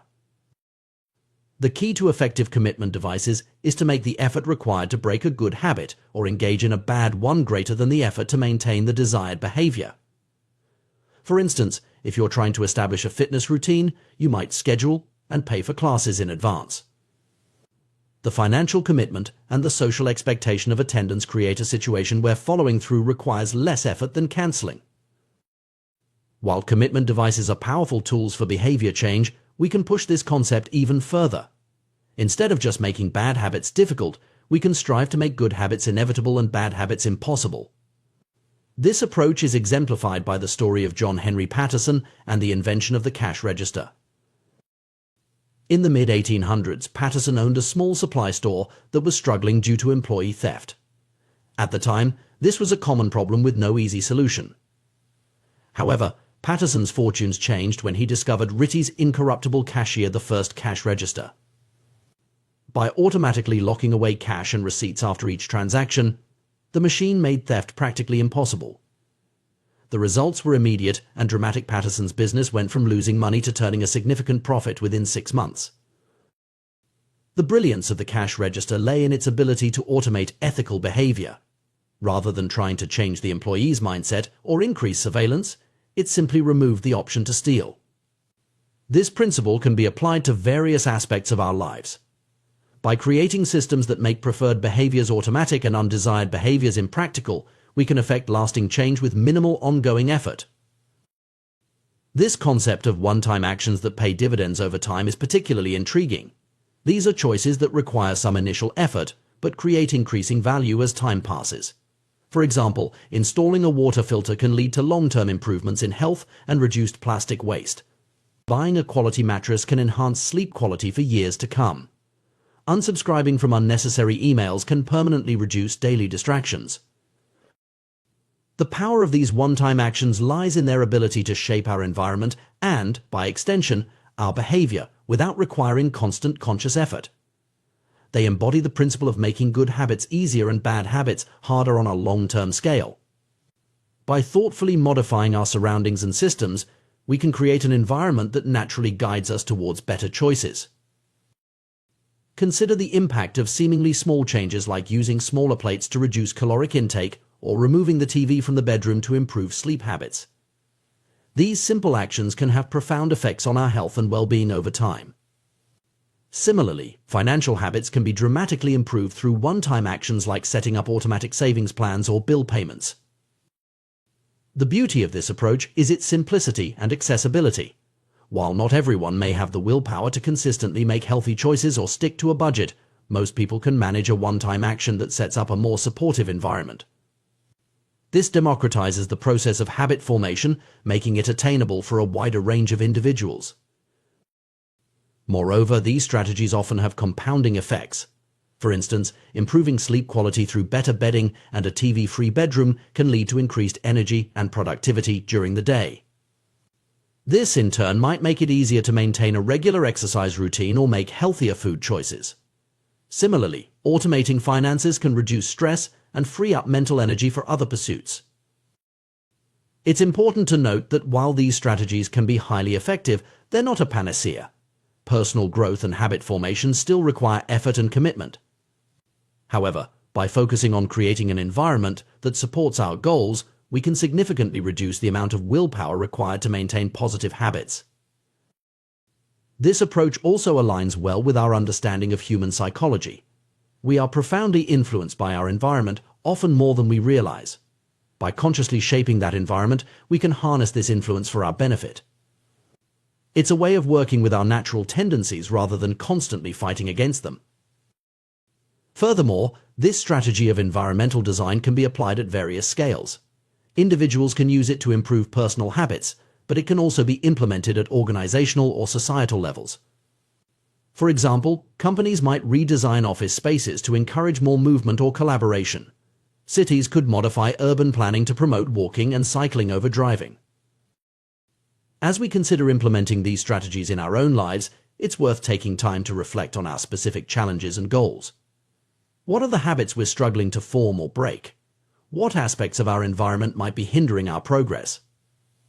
By identifying these pain points, we can more effectively target our interventions. It's also valuable to think creatively about potential solutions. While some commitment devices or environmental changes might be obvious, others might require more innovative thinking. The goal is to find solutions that work for our individual circumstances and preferences. Additionally, it's crucial to approach this process with patience and self-compassion. Habit change is rarely a linear process, and setbacks are normal. The advantage of focusing on environmental changes is that they continue to exert their influence, even when our motivation wavers. In conclusion, while traditional advice on habit formation often focuses on willpower and motivation, there's immense power in shaping our environment to support our goals. By creating commitment devices, automating good behaviors, and making one-time changes that yield long-term benefits, we can significantly increase our chances of success. This approach recognizes that sustainable change often comes not from Herculean efforts of will, but from thoughtful adjustments to our surroundings and systems. It's about creating an environment where good habits are the path of least resistance, and bad habits require conscious effort to maintain. As we move forward in our personal growth journeys, let's consider how we can leverage these principles. What commitment devices might help us overcome our specific challenges? What one-time actions could we take to set ourselves up for long-term success? By answering these questions and taking action, we can create lasting change with less ongoing effort, freeing up our mental energy to focus on what truly matters in our lives. Remember, the goal isn't perfection, but progress. Every step we take to align our environment with our aspirations is a step towards becoming the person we want to be. By making good habits inevitable and bad habits impossible, we're not just changing our behaviors, we're reshaping our lives. In the realm of personal development and habit formation, we often focus on strategies to make positive behaviors easier to adopt. However, an equally powerful approach is to make undesirable habits more difficult to maintain. This principle is beautifully illustrated by the story of Victor Hugo and his novel, The Hunchback of Notre Dame. In 1830, Hugo found himself in a predicament familiar to many creatives. He had promised his publisher a new book but had spent the year procrastinating. Faced with an imminent deadline, Hugo devised an ingenious, if unconventional, solution. He gathered all his clothes and had them locked away, leaving himself with nothing but a large shawl to wear. Unable to leave his study without proper attire, Hugo had no choice but to focus on his writing. The result? The Hunchback of Notre Dame was completed ahead of schedule. This anecdote exemplifies what psychologists call a commitment device, a choice made in the present that controls future actions. By removing the option to engage in other activities, Hugo created an environment where writing was the path of least resistance. This strategy inverts the common advice to make good habits easier. Instead, it focuses on making bad habits harder. Commitment devices can take many forms, each tailored to address specific challenges. For those struggling with overeating, purchasing food in individual portions rather than bulk sizes can serve as a natural limit on consumption. Gamblers might voluntarily add themselves to casino ban lists to prevent future indulgences. Athletes needing to maintain a certain weight for competition might leave their wallets at home to avoid the temptation of fast food. These strategies work by leveraging our good intentions before we can fall victim to temptation. They recognize that willpower is a finite resource, and that the environment often plays a more significant role in our behavior than sheer determination. By altering our environment or creating obstacles to undesired behaviors, we can guide ourselves towards better choices without relying solely on willpower. The key to effective commitment devices is to make the effort required to break a good habit or engage in a bad one greater than the effort to maintain the desired behavior. For instance, if you're trying to establish a fitness routine, you might schedule and pay for classes in advance. The financial commitment and the social expectation of attendance create a situation where following through requires less effort than canceling. While commitment devices are powerful tools for behavior change, we can push this concept even further. Instead of just making bad habits difficult, we can strive to make good habits inevitable and bad habits impossible. This approach is exemplified by the story of John Henry Patterson and the invention of the cash register. In the mid-1800s, Patterson owned a small supply store that was struggling due to employee theft. At the time, this was a common problem with no easy solution. However, Patterson's fortunes changed when he discovered Ritty's incorruptible cashier, the first cash register. By automatically locking away cash and receipts after each transaction, the machine made theft practically impossible. The results were immediate and dramatic. Patterson's business went from losing money to turning a significant profit within 6 months. The brilliance of the cash register lay in its ability to automate ethical behavior. Rather than trying to change the employee's mindset or increase surveillance, it simply removed the option to steal. This principle can be applied to various aspects of our lives. By creating systems that make preferred behaviors automatic and undesired behaviors impractical, we can effect lasting change with minimal ongoing effort. This concept of one-time actions that pay dividends over time is particularly intriguing. These are choices that require some initial effort but create increasing value as time passes. For example, installing a water filter can lead to long-term improvements in health and reduced plastic waste. Buying a quality mattress can enhance sleep quality for years to come. Unsubscribing from unnecessary emails can permanently reduce daily distractions. The power of these one-time actions lies in their ability to shape our environment and, by extension, our behavior without requiring constant conscious effort. They embody the principle of making good habits easier and bad habits harder on a long-term scale. By thoughtfully modifying our surroundings and systems, we can create an environment that naturally guides us towards better choices. Consider the impact of seemingly small changes like using smaller plates to reduce caloric intake or removing the TV from the bedroom to improve sleep habits. These simple actions can have profound effects on our health and well-being over time. Similarly, financial habits can be dramatically improved through one-time actions like setting up automatic savings plans or bill payments. The beauty of this approach is its simplicity and accessibility. While not everyone may have the willpower to consistently make healthy choices or stick to a budget, most people can manage a one-time action that sets up a more supportive environment. This democratizes the process of habit formation, making it attainable for a wider range of individuals. Moreover, these strategies often have compounding effects. For instance, improving sleep quality through better bedding and a TV-free bedroom can lead to increased energy and productivity during the day. This, in turn, might make it easier to maintain a regular exercise routine or make healthier food choices. Similarly, automating finances can reduce stress and free up mental energy for other pursuits. It's important to note that while these strategies can be highly effective, they're not a panacea. Personal growth and habit formation still require effort and commitment. However, by focusing on creating an environment that supports our goals, we can significantly reduce the amount of willpower required to maintain positive habits. This approach also aligns well with our understanding of human psychology. We are profoundly influenced by our environment, often more than we realize. By consciously shaping that environment, we can harness this influence for our benefit. It's a way of working with our natural tendencies rather than constantly fighting against them. Furthermore, this strategy of environmental design can be applied at various scales. Individuals can use it to improve personal habits, but it can also be implemented at organizational or societal levels. For example, companies might redesign office spaces to encourage more movement or collaboration. Cities could modify urban planning to promote walking and cycling over driving. As we consider implementing these strategies in our own lives, it's worth taking time to reflect on our specific challenges and goals. What are the habits we're struggling to form or break? What aspects of our environment might be hindering our progress? By identifying these pain points, we can more effectively target our interventions.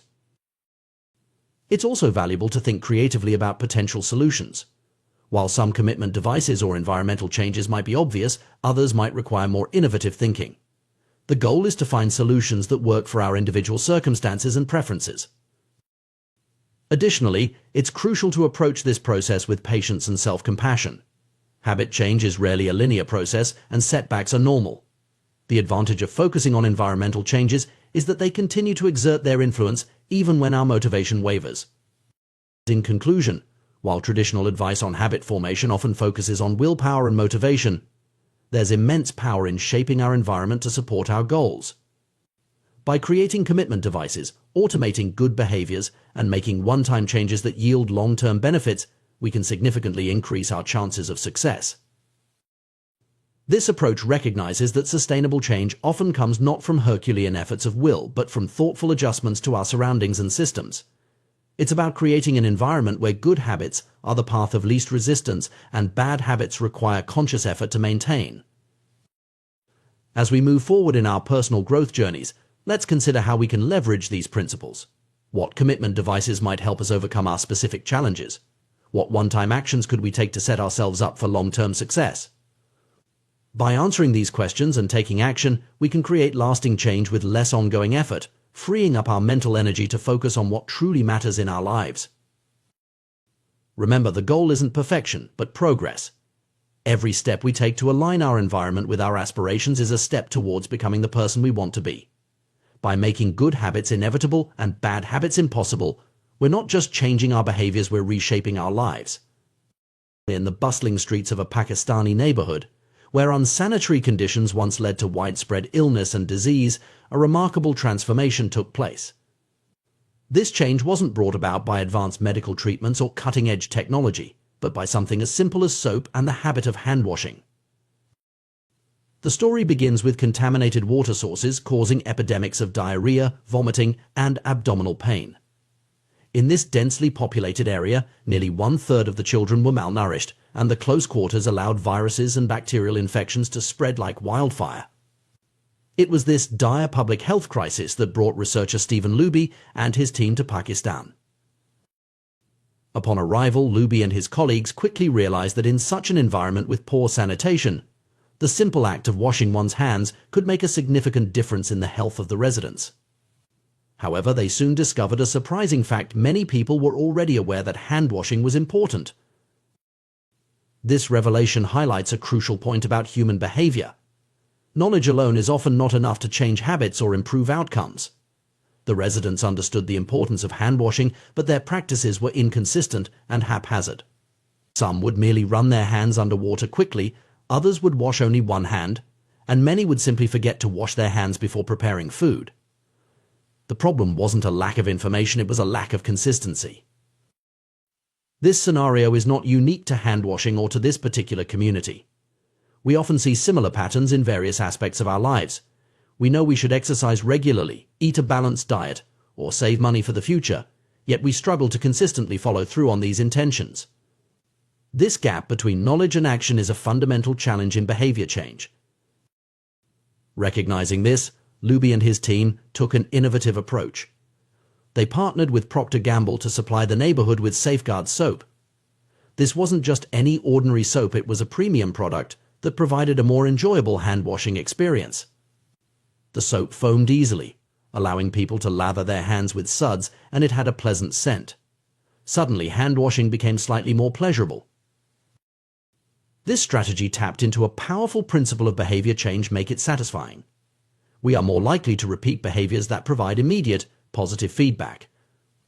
The pleasant sensory experience of using the Safeguard soap, the feel of the lather, the appealing scent created a small but significant reward for the act of hand-washing. The results were dramatic. Within months, the researchers observed a rapid shift in the health of children in the neighborhood. The rate of diarrhea fell by 52%, pneumonia by 48%, and impetigo, a bacterial skin infection, by 35%. These improvements in health outcomes were achieved not through complex medical interventions, but through the consistent practice of a simple habit made more enjoyable. Even more impressive were the long-term effects.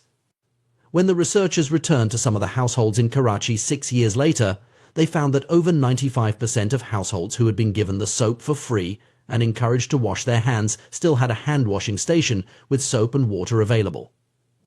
The researchers hadn't provided any soap to the intervention group for over 5 years, yet the habit had become so ingrained that the practice was maintained. This long-term adherence to the hand-washing habit illustrates another critical aspect of behavior change: the power of habit formation. Once a behavior becomes habitual, it requires less conscious effort and decision-making. It becomes an automatic response to certain cues or situations. In this case, the residents had internalized hand-washing as a routine part of their daily lives, continuing the practice even years after the initial intervention. The success of this hand-washing initiative in Pakistan exemplifies what can be considered the fourth law of behavior change: make it satisfying. This principle asserts that we are more likely to repeat a behavior when the experience is satisfying. It's a logical concept: feelings of pleasure, even minor ones, signal to our brain that a behavior is worth remembering and repeating. This principle isn't limited to hand-washing. We can see its application in various products and behaviors that have become widespread habits. Take chewing gum, for instance. While gum had been sold commercially throughout the 1800s, It wasn't until Wrigley launched in 1891 that it became a worldwide habit. Wrigley's innovation was to add flavors like spearmint and juicy fruit, making the product more enjoyable to use. They further enhanced the appeal by marketing gum as a way to refresh your taste, associating it with the pleasant feeling of a clean mouth. The success of flavored toothpaste follows a similar pattern. Manufacturers saw great success when they added flavors like spearmint, peppermint, and cinnamon to their products. These flavors don't actually improve the effectiveness of toothpaste in cleaning teeth. Instead, they create a clean mouth feel and make the experience of brushing teeth more pleasurable. This added satisfaction makes people more likely to maintain the habit of regular toothbrushing. These examples illustrate a fundamental truth about human behavior: what is rewarded is repeated, and what is punished is avoided. We learn what to do in the future based on what we were rewarded for, punished for in the past. Positive emotions cultivate habits, while negative emotions tend to destroy them. However, there's a crucial aspect to this principle that's easy to overlook. When we talk about making behaviors satisfying, we're not looking for just any type of satisfaction. We're specifically seeking immediate satisfaction. This is where we encounter a significant challenge in modern society: the mismatch between immediate and delayed rewards. To understand this mismatch, it's helpful to consider the environment in which the human brain evolved. For most of our species' history, we lived in what scientists call an immediate return environment. Imagine being an animal roaming the plains of Africa. Your decisions typically have an immediate impact. You're constantly focused on immediate concerns like finding food, avoiding predators, or seeking shelter. Your actions deliver clear and immediate outcomes. In contrast, modern society often operates in what's called a delayed return environment. Many of the choices we make today won't benefit us immediately. If we do a good job at work, we might get a paycheck in a few weeks. If we exercise today, we might see health benefits months or years down the line. If we save money now, it might secure our retirement decades in the future.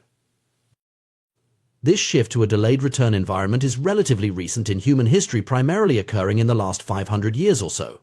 Compared to the age of the human brain, which has remained largely unchanged for about 200,000 years, modern society is brand new. Our brains evolved in an environment where immediate rewards were crucial for survival. And we still carry that hardware with us today. This mismatch between our brain's preference for immediate rewards and the delayed nature of many modern benefits creates significant challenges. It's one reason why we often struggle with behaviors that have long-term benefits but little immediate payoff. Saving for retirement, maintaining a healthy diet, or studying for future exams all require us to override our innate preference for immediate gratification. Understanding this mismatch is crucial for anyone trying to change their behavior or habits. It explains why it's often so difficult to maintain motivation for long-term goals, and why we're easily swayed by short-term pleasures even when we know they might not be in our best interest. So, how can we bridge this gap between our brain's desire for immediate satisfaction and the often delayed rewards of beneficial behaviors? One effective strategy is to find ways to add immediate positive feedback to otherwise unrewarding tasks. For instance, if you're trying to establish a habit of daily exercise, you might pair your workout with listening to your favorite podcast or audiobook. This way, even on days when you don't feel particularly motivated to exercise, you have the immediate reward of enjoying engaging content. Similarly, if you're trying to eat healthier, you might focus on finding nutritious recipes that are also delicious, providing immediate taste satisfaction alongside long-term health benefits. Another approach is to use a habit tracker or similar tool to provide immediate visual feedback on your progress. The simple act of marking off a day on a calendar or seeing a streak of successful days can provide a small but meaningful sense of accomplishment, helping to bridge the gap until the long-term benefits of your habit become apparent. It's also worth noting that while our brains may be wired for immediate gratification, we humans have a unique capacity for long-term thinking and planning. By consciously cultivating an appreciation for delayed rewards and regularly reminding ourselves of our long-term goals, we can gradually shift our perspective and find more satisfaction in behaviors that contribute to those goals. In conclusion, the story of the hand-washing initiative in Pakistan and the broader principles it illustrates offer valuable insights into human behavior and habit formation. By understanding the power of immediate satisfaction and the challenges posed by our delayed return environment, we can design more effective strategies for personal growth and societal change. Whether we're trying to improve public health, encourage better financial habits, or simply stick to our New Year's resolutions, making behaviors more immediately satisfying can be a powerful tool for positive change. As we navigate the complexities of modern life with our Stone Age brains, being aware of these principles can help us make better choices, form lasting habits, and bridge the gap between our actions today and our goals for tomorrow. By aligning our behaviors with both our long-term aspirations and our innate need for immediate satisfaction, we can create meaningful, sustainable changes in our lives and our world. In our quest for self-improvement and personal growth, we often find ourselves grappling with a peculiar challenge: the disconnect between our long-term aspirations and our short-term actions. This phenomenon, known as time inconsistency, is a fundamental aspect of human behavior that has far-reaching implications for our daily lives and long-term success. At its core, time inconsistency refers to our brain's tendency to value immediate rewards more highly than future benefits. This bias towards instant gratification is deeply ingrained in our neural circuitry, a remnant of our evolutionary past when immediate survival took precedence over long-term planning. In most situations, this inclination serves us well. After all, a reward that's certain and available right now is typically more valuable than one that's merely possible in the future. However, this same tendency can sometimes lead us astray, particularly in the modern world where many of our most important goals require sustained effort and delayed gratification. This misalignment between our immediate desires and our long-term objectives is at the heart of many of our struggles with habit formation and behavior change. Consider, for instance, the paradox of harmful behaviors like smoking, overeating, or engaging in unsafe sex. Most people are well aware of the potential long-term consequences of these actions. We know that smoking increases the risk of lung cancer, that overeating can lead to obesity and associated health problems, and that unsafe sex can result in sexually transmitted diseases. Yet, despite this knowledge, many individuals continue to engage in these behaviors. The reason for this apparent contradiction becomes clear when we understand how our brain prioritizes rewards. The consequences of these harmful habits are often delayed, sometimes by years or even decades. In contrast, the rewards are immediate and tangible. Smoking might increase your risk of cancer in the future, but it reduces stress and satisfies nicotine cravings now. Overeating may lead to health problems down the line, but it provides immediate pleasure and satiation. Unsafe sex might result in disease later, but it offers instant gratification. This pattern isn't limited to harmful habits. In fact, it's a characteristic of virtually all habits, both good and bad.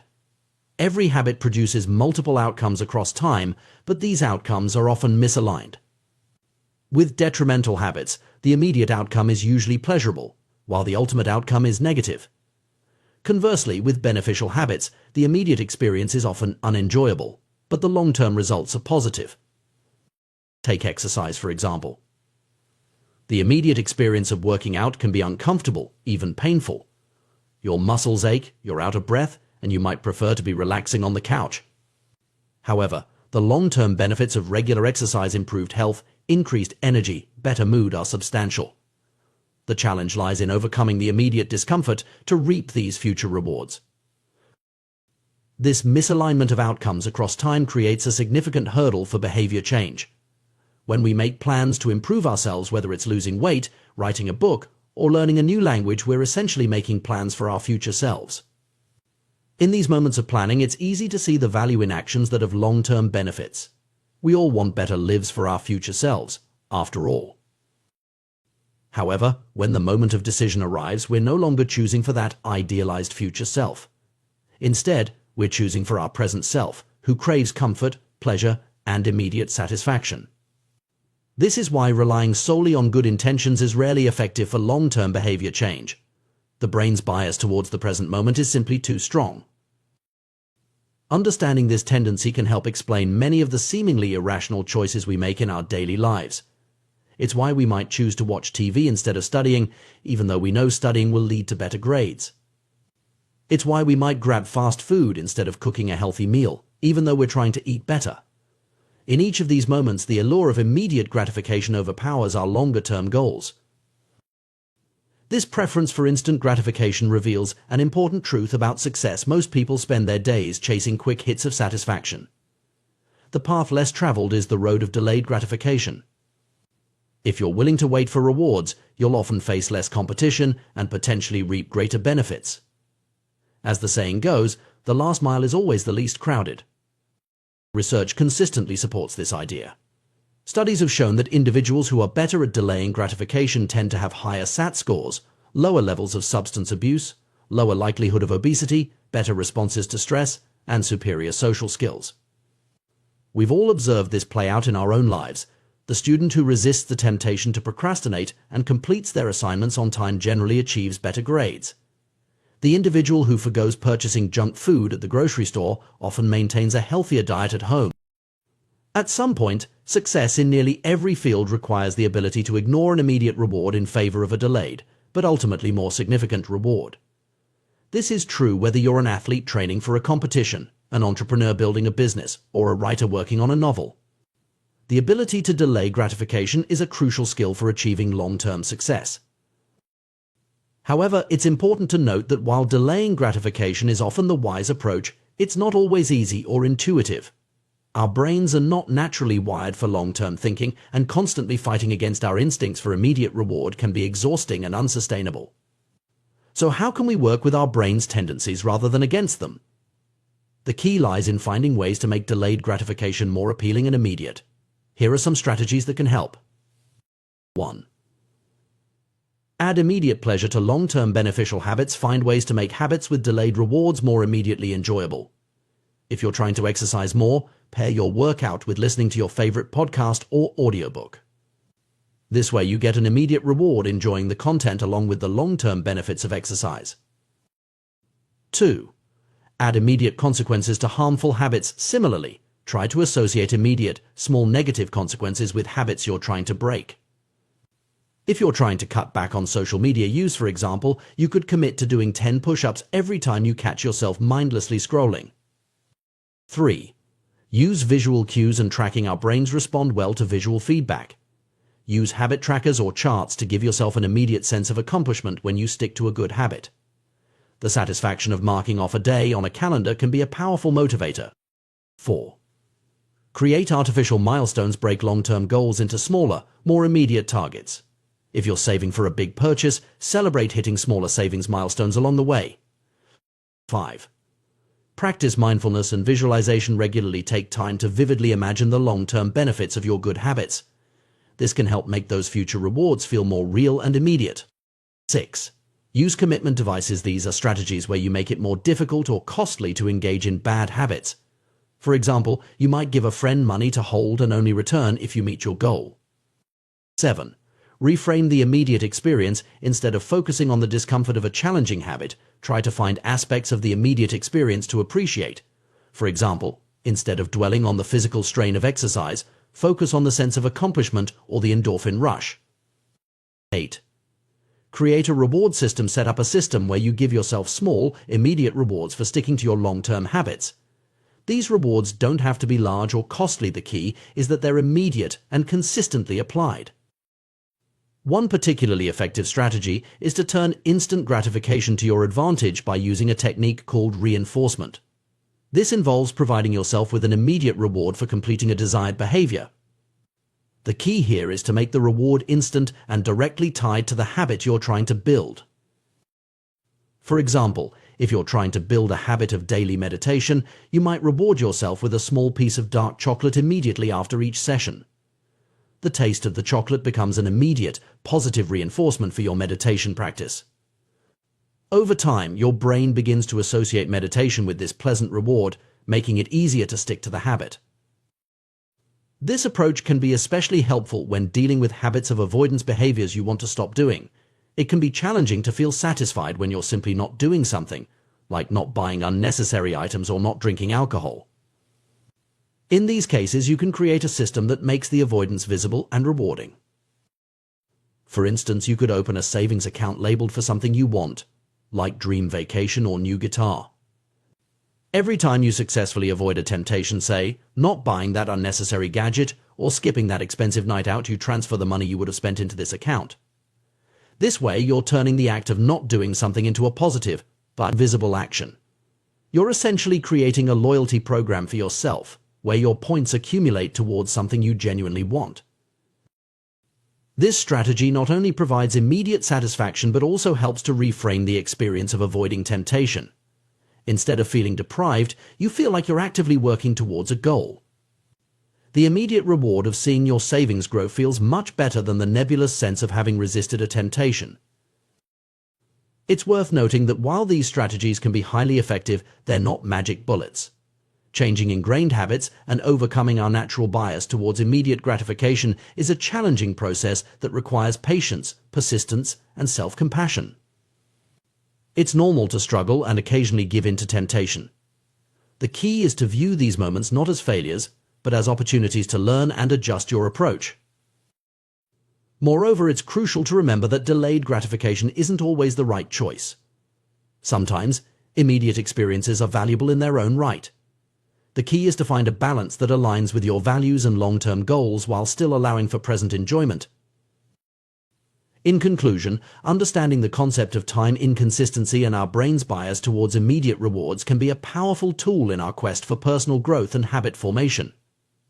By acknowledging this aspect of our nature, we can design strategies that work with our brain's tendencies rather than against them. Whether it's adding immediate pleasures to beneficial habits, creating visible rewards for avoidance behaviors, or using reinforcement techniques, these approaches can help bridge the gap between our present actions and our future aspirations. Ultimately, the ability to delay gratification and work towards long-term goals is a skill that can be developed and strengthened over time. It's a journey of self-discovery and continuous improvement, one that requires patience, creativity, and a deep understanding of our own motivations and tendencies. By mastering this skill, we open ourselves up to greater achievements, deeper satisfaction, and a life more closely aligned with our true values and aspirations. The path may not always be easy, but the rewards both immediate and long-term make it a journey worth undertaking. In the pursuit of personal growth and self-improvement, we often find ourselves grappling with the challenge of maintaining good habits. We start with enthusiasm, determined to make positive changes in our lives, but as time passes, our resolve can waver. The key to lasting change, it turns out, lies not just in willpower or motivation, but in the way we approach habit formation itself. By understanding the psychology behind habit formation and employing strategic techniques, we can dramatically increase our chances of success. One of the most powerful tools in this journey is the concept of making habits satisfying. This idea is rooted in the fundamental principle that we are more likely to repeat behaviors that provide immediate rewards.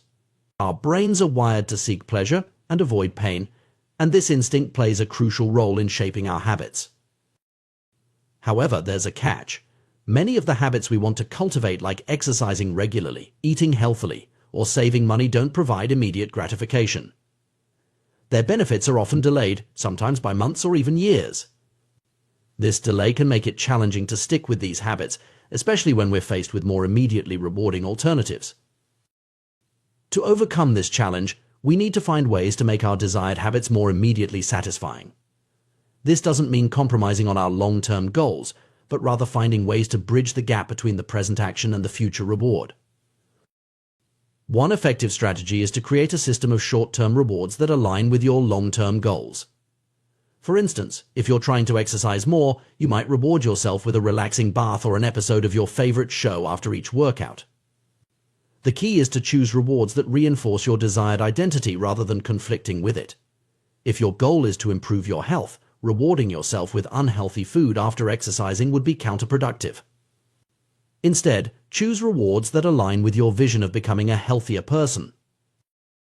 This approach of aligning short-term rewards with long-term goals can be applied to virtually any habit you're trying to build. If you're aiming to read more, you might allow yourself to buy a new book only after finishing your current one. If you're trying to save money, you could allocate a small portion of your savings to a fun fund that you can spend guilt-free once you reach certain milestones. The power of this strategy lies in its ability to tap into our brain's reward system. By providing immediate positive reinforcement, we're training our brains to associate the habit with pleasure. Over time, this association can make the habit itself more enjoyable, reducing our reliance on external rewards. Another powerful technique for making habits stick is the use of visual tracking systems. This approach, sometimes called the paperclip strategy, involves creating a tangible representation of your progress. The name comes from a story about a young stockbroker who used 2 jars of paper clips to track his daily sales calls. Each time he made a call, he would move a paper clip from one jar to another. This simple act provided a clear, visual measure of his progress, which proved to be incredibly motivating. The beauty of this strategy lies in its simplicity and flexibility. You can adapt it to virtually any habit you're trying to build. For example, if you're trying to write a book, you might move a marble from one jar to another for each page you complete. If you're aiming to increase your daily step count, you could use a similar system to track your progress. These visual tracking systems work on multiple levels. First, they provide immediate satisfaction. The act of moving a paperclip or marking an X on a calendar gives you a small sense of accomplishment, which can be particularly motivating on days when you might not feel like sticking to your habit. Second, they make your progress visible. On days when you're feeling discouraged, you can look at your tracker and see how far you've come, which can provide the motivation to keep going. Perhaps the most comprehensive form of visual tracking is the habit tracker. This tool, which can be as simple as a calendar where you mark off each day you complete your habit, has been used by many successful individuals throughout history. Benjamin Franklin famously used a small booklet to track 13 personal virtues, while comedian Jerry Seinfeld is known for his don't break the chain approach to writing jokes every day. Habit tracking is powerful because it leverages multiple principles of behavior change simultaneously. It makes the habit obvious by providing a visual cue, attractive by showcasing your progress, and satisfying by giving you a sense of accomplishment each time you mark off a day. Moreover, habit tracking keeps you honest. Many of us have a tendency to overestimate how consistently we perform our habits. By keeping a record, we're forced to confront the reality of our behavior. This awareness alone can be a powerful motivator for change. The effectiveness of habit tracking has been demonstrated in numerous studies. Research has shown that people who track their progress on goals like losing weight, quitting smoking, and lowering blood pressure are more likely to succeed than those who don't. One study found that individuals who kept a daily food log lost twice as much weight as those who didn't track their eating habits. However, it's important to note that while tracking can be a powerful tool, it's not without potential pitfalls. One risk is becoming too focused on the act of tracking itself, rather than the underlying behavior you're trying to change. Remember, the tracker is a tool to support your habit, not the goal itself. Another potential issue is the risk of breaking the chain. Missing a day on your tracker can be discouraging, and some people might be tempted to give up entirely after a slip-up. It's crucial to remember that consistency matters more than perfection. If you miss a day, simply pick up where you left off. The goal is progress, not perfection. As you continue with your habit, you may find that the external rewards and tracking systems become less necessary. This is a natural and positive progression. Over time, the habit itself can become intrinsically rewarding. For example, someone who starts exercising for weight loss might initially need external motivators, but over time they may come to enjoy the energy boost and sense of accomplishment that comes with each workout. This shift from extrinsic to intrinsic motivation is a sign that the habit is becoming ingrained in your identity. When you reach this point, you're no longer just someone trying to exercise more, you've become someone who exercises regularly. This identity-based approach to habit formation can be incredibly powerful and sustainable. However, reaching this point takes time and consistency. In the meantime, don't hesitate to use whatever tools and strategies help you maintain your habit. Whether it's a paper clip system, a habit tracker, or carefully chosen rewards, these techniques can provide the bridge you need to get from where you are to where you want to be. It's also worth considering how you can make the habit itself more enjoyable. This might involve finding ways to make the process more pleasant or combining the habit with activities you already enjoy. For instance, if you're trying to establish a running habit, you might listen to your favorite podcasts or audiobooks while you run. If you're aiming to cook more healthy meals at home, you could turn cooking into a social activity by inviting friends over or taking a cooking class. Remember, the goal is to create a positive feedback loop where the habit reinforces itself. By making the habit satisfying in the short term, you increase the likelihood that you'll stick with it long enough to reap the long-term benefits. As you embark on your journey of habit formation, it's important to be patient with yourself. Changing ingrained behaviors takes time, and setbacks are a normal part of the process. Each day is an opportunity to reinforce your desired identity and move closer to your goals. Moreover, don't underestimate the power of small wins. Consistently performing a small habit can lead to significant changes over time. Whether you're moving paper clips marking XS on a calendar or using a more sophisticated tracking system, each small action is a vote for the person you want to become. In conclusion, the key to sticking with good habits lies in making them satisfying. By providing immediate rewards, using visual tracking systems, and gradually shifting towards intrinsic motivation, we can bridge the gap between our present actions and our future goals. Remember, the most effective form of motivation is progress.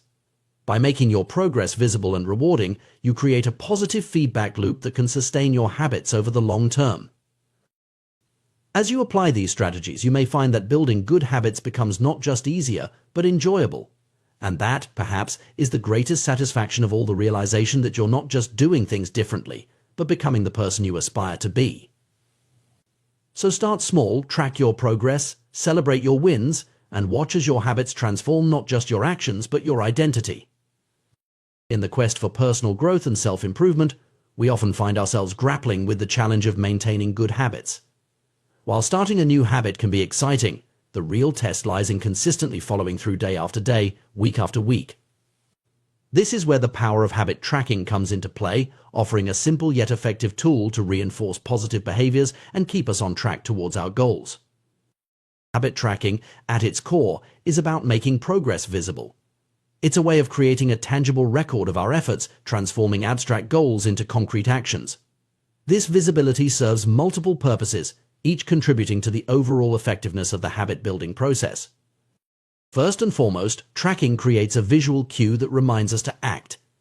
In our busy lives, it's easy to forget or postpone the habits we're trying to build. A habit tracker, whether it's a simple calendar with X's marking completed days or a more elaborate system, serves as a constant reminder of our commitments. It's a gentle nudge prompting us to take action when we might otherwise let things slide. But the power of habit tracking goes beyond mere reminders. It taps into our innate desire for progress and achievement. As we mark off each successful instance of our habit, we create a streak. This streak becomes a source of motivation in itself. We see the progress we're making, and we don't want to break the chain. This phenomenon, sometimes called the don't break the chain method, has been used by successful individuals across various fields, from comedians to writers to athletes. The satisfaction of recording our progress is another key benefit of habit tracking. There's a small but significant sense of accomplishment that comes from crossing an item off a to-do list or marking an X on a calendar. This feeling of satisfaction is immediate and tangible, providing a quick hit of dopamine that reinforces the behavior. In essence, the act of tracking becomes its own reward, making the habit more likely to stick. Moreover, habit tracking shifts our focus from the end result to the process itself. When we're trying to build a new habit, it's easy to get discouraged if we don't see immediate results. For instance, if you're trying to lose weight, you might get frustrated if the number on the scale doesn't change as quickly as you'd like. But by tracking your workouts or healthy meals, you're focusing on what you can control, your daily actions, rather than the outcome, which can be influenced by many factors beyond your control. This focus on process over outcome is crucial for long-term success. It helps us build a new identity, casting votes for the type of person we want to become with each action we take. Every time we mark off a completed habit, we're not just recording an action, we're reinforcing a belief about ourselves. We're saying, I'm the type of person who doesn't miss workouts, or I'm a writer who writes every day. Over time, these small actions and the beliefs they reinforce can lead to significant changes in our self-image and, consequently, our behavior. Despite these benefits, many people resist the idea of habit tracking.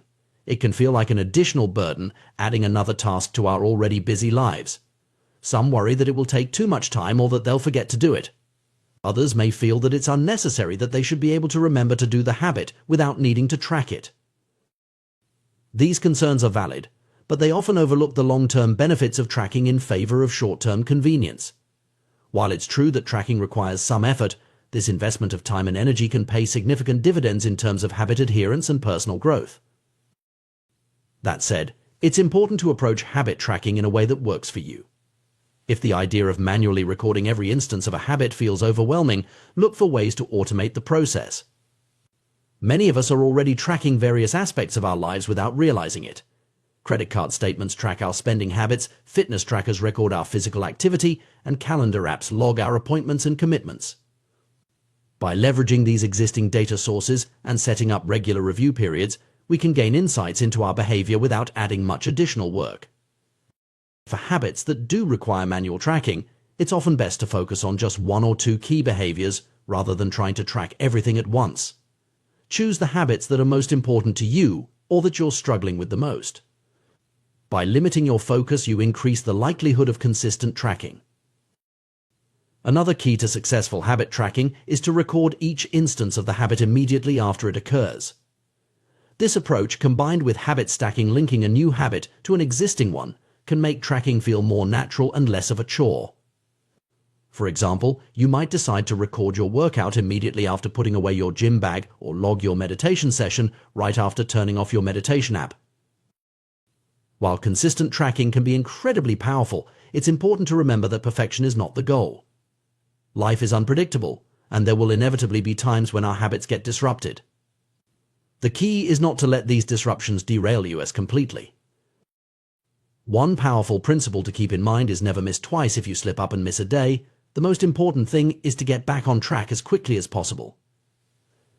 Missing once is an accident, missing twice is the start of a new habit. By recommitting to the habit immediately after a slip-up, you prevent a temporary setback from turning into a permanent abandonment of your goals. This principle of quick recovery is a distinguishing feature of successful individuals across various fields. Everyone has bad days or periods of lower performance. What sets high achievers apart is their ability to rebound quickly from these setbacks. They understand that the occasional bad day or missed habit is far less important than the overall trend of their behavior. In fact, showing up on the days when you don't feel like it or can't perform at your best can be even more important than the days when everything goes smoothly.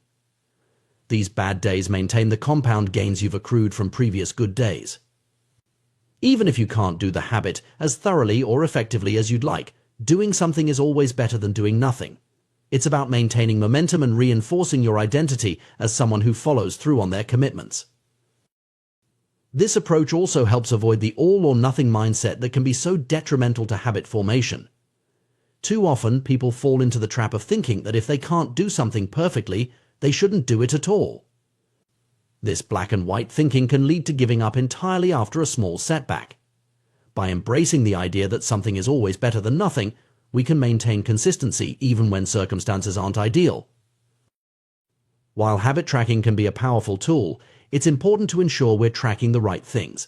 Sometimes, the most obvious or easiest to measure metrics aren't necessarily the most meaningful. For example, if you're trying to improve your diet, simply tracking calories might not give you the full picture. You might be hitting your calorie goals but not getting proper nutrition. In this case, tracking the number of whole, unprocessed foods you eat each day might be more beneficial. Similarly, if you're trying to improve your productivity at work, tracking hours worked might not be as useful as tracking the number of important tasks completed. The key is to choose metrics that truly align with your goals and provide meaningful feedback on your progress. It's also worth noting that not all habits need to be tracked indefinitely. Sometimes tracking is most useful in the early stages of habit formation when we're still establishing the behavior. Once the habit becomes more ingrained, we might be able to ease off on tracking without losing the habit itself. The goal, ultimately, is for the behavior to become so automatic that we no longer need external reinforcement to maintain it. In conclusion, habit tracking is a powerful tool in the quest for personal growth and behavior change. By making our progress visible, providing immediate satisfaction, and shifting our focus to the process rather than just the outcome, tracking can significantly increase our chances of successfully building new habits. However, like any tool, its effectiveness depends on how we use it. By choosing meaningful metrics, focusing on consistency rather than perfection, and using tracking as a means to reinforce our desired identity, we can harness the full potential of this approach. Remember, the goal isn't just to check boxes or create perfect streaks. It's to gradually shape ourselves into the person we want to become. Each tracked instance of a habit is a vote for that future self. Over time, these small votes can lead to profound changes in our behavior, our self-image, and ultimately our lives. So whether you're trying to exercise more, eat healthier, write daily, or any other positive habit, consider incorporating tracking into your approach. Start small, be consistent, and don't be discouraged by occasional setbacks. With patience and persistence, you may find that the simple act of tracking your habits becomes a transformative force in your journey of self-improvement. In the realm of behavior change and habit formation, we often focus on positive reinforcement and making good habits more attractive. However, there's another powerful tool in our arsenal making bad habits immediately unsatisfying.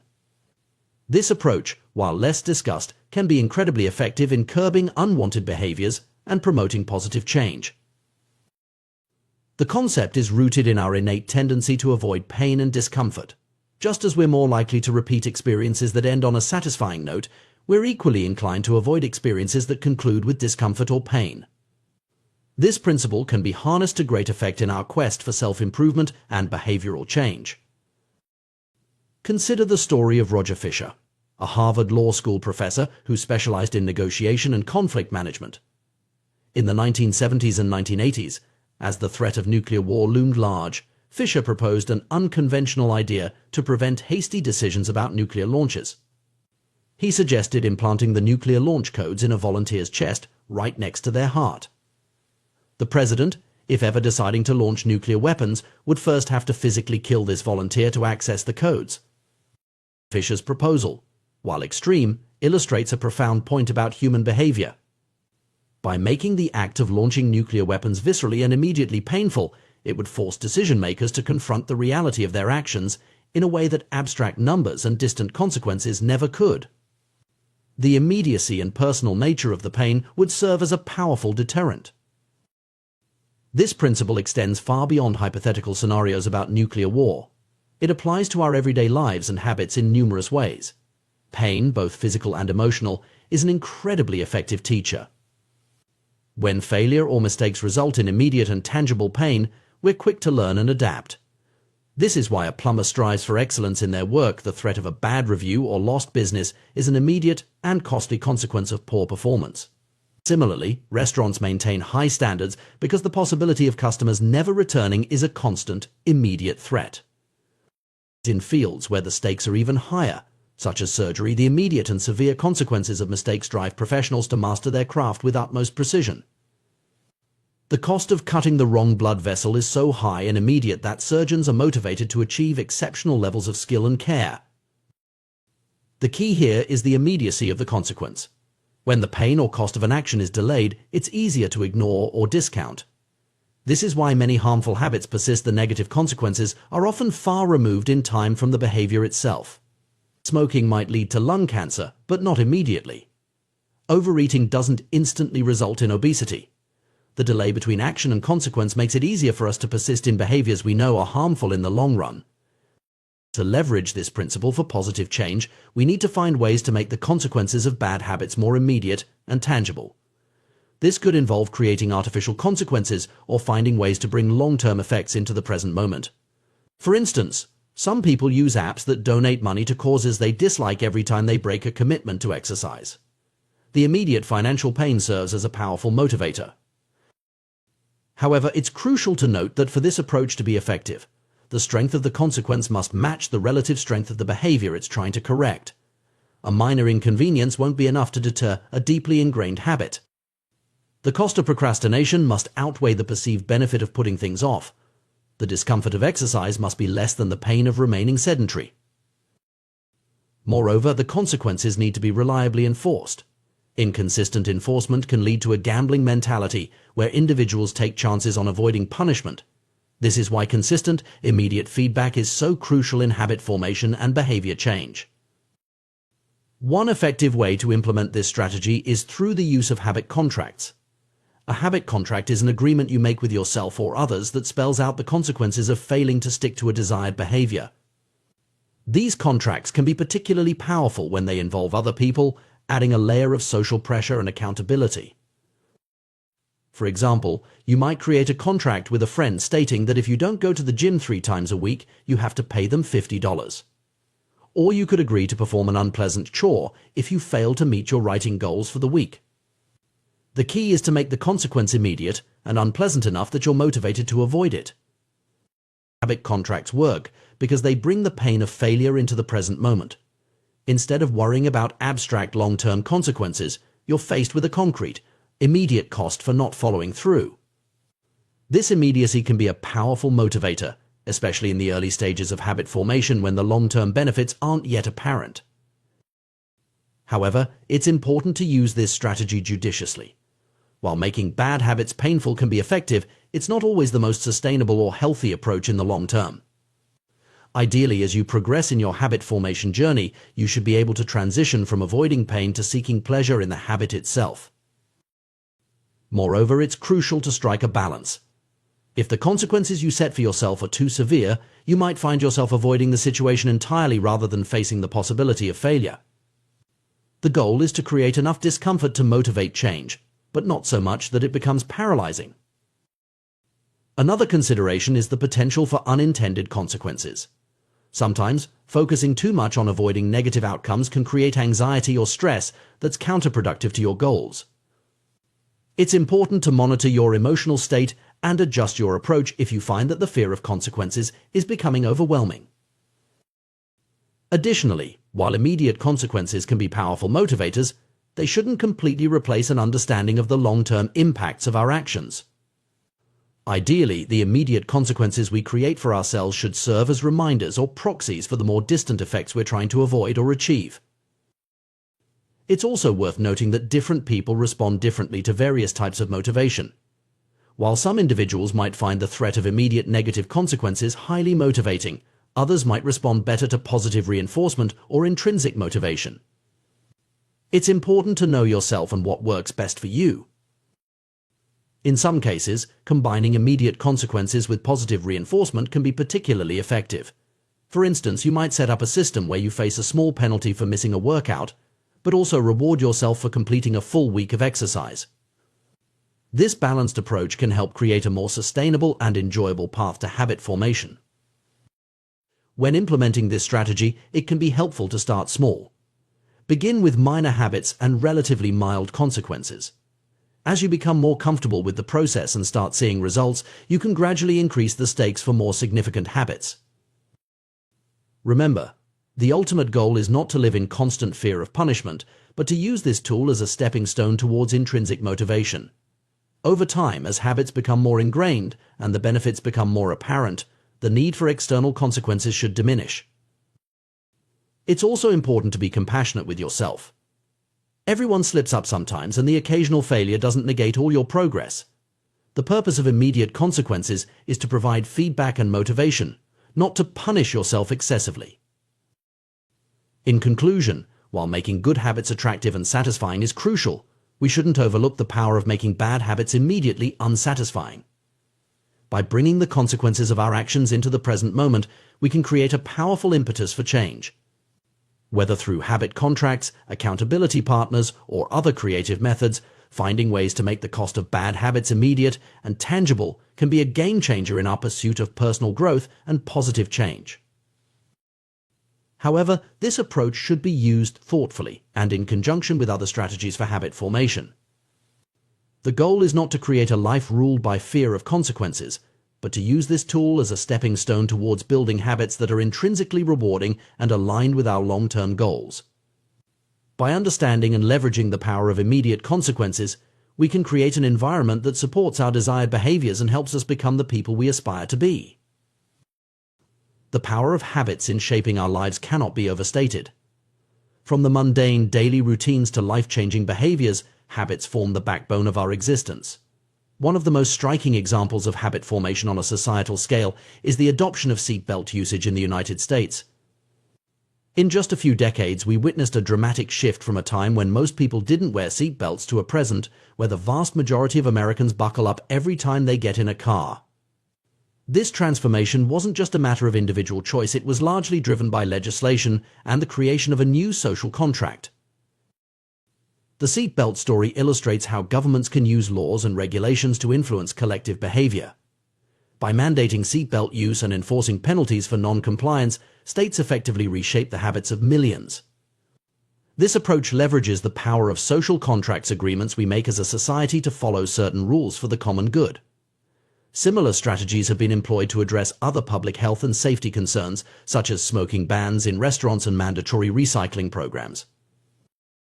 While these large-scale interventions are effective, we can apply similar principles on a personal level to cultivate positive habits or break undesirable ones.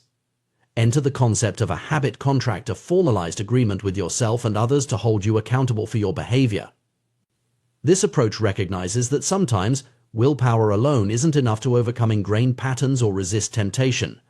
By explicitly stating your commitments and the consequences of failing to meet them, you create a powerful motivational tool. Consider the case of Brian Harris, an entrepreneur who used a habit contract to achieve his health and fitness goals. After the birth of his son, Harris realized he needed to make some changes to his lifestyle. Instead of relying solely on good intentions, he drafted a detailed contract outlining his objectives, the specific actions he would take, and the consequences of non-compliance. Crucially, he involved his wife and personal trainer as accountability partners, having them sign the contract alongside him. Harris's contract was comprehensive, breaking down his overall goal into phases and specifying daily habits like logging his food intake and weighing himself. The consequences for failing to follow through were concrete and meaningful, having to dress formally for work, a departure from his usual casual attire, and paying his trainer a financial penalty. This level of detail and the inclusion of external accountability proved to be highly effective. As someone who initially viewed such contracts as unnecessarily formal, I've come to appreciate their value. The act of signing a physical document signals a deeper level of commitment than a mere verbal agreement or mental note. It transforms vague intentions into concrete promises, not just to yourself but to others. This external accountability taps into our innate desire to be seen as reliable and trustworthy by those around us. The power of accountability extends beyond formal contracts. Simply having someone to check in with regularly can significantly boost our likelihood of sticking to a new habit or breaking an old one. Comedians, writers, and other creatives often use this approach, partnering with colleagues to ensure they produce work consistently. The knowledge that someone is watching and expecting results can be a powerful motivator, helping us overcome procrastination and laziness. In our digital age, we can even automate accountability. Thomas Frank, an entrepreneur, devised an ingenious system to ensure he wakes up early each morning. If he fails to rise by his target time, a pre-scheduled tweet goes out to his followers, offering a small financial reward to the first few people who call him out on his tardiness. This public commitment adds an extra layer of motivation to his morning routine. These strategies work because they tap into fundamental aspects of human psychology. We are social creatures, deeply concerned with how others perceive us. The desire to present our best selves to the world influences many of our behaviors, from personal grooming to academic and professional achievements. By leveraging this innate social awareness, habit contracts and accountability partnerships make the consequences of our actions or inactions immediate and tangible. However, it's important to note that the effectiveness of these strategies can vary from person to person. Some individuals might find the pressure of external accountability motivating, while others might feel overwhelmed or rebellious. The key is to find an approach that resonates with your personality and goals.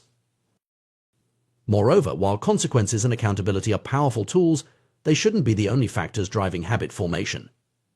Ideally, we want to cultivate habits that are intrinsically rewarding, where the behavior itself becomes satisfying over time. External motivators can be excellent for jump-starting change, but long-term success often depends on developing a genuine appreciation for the benefits of the habit itself.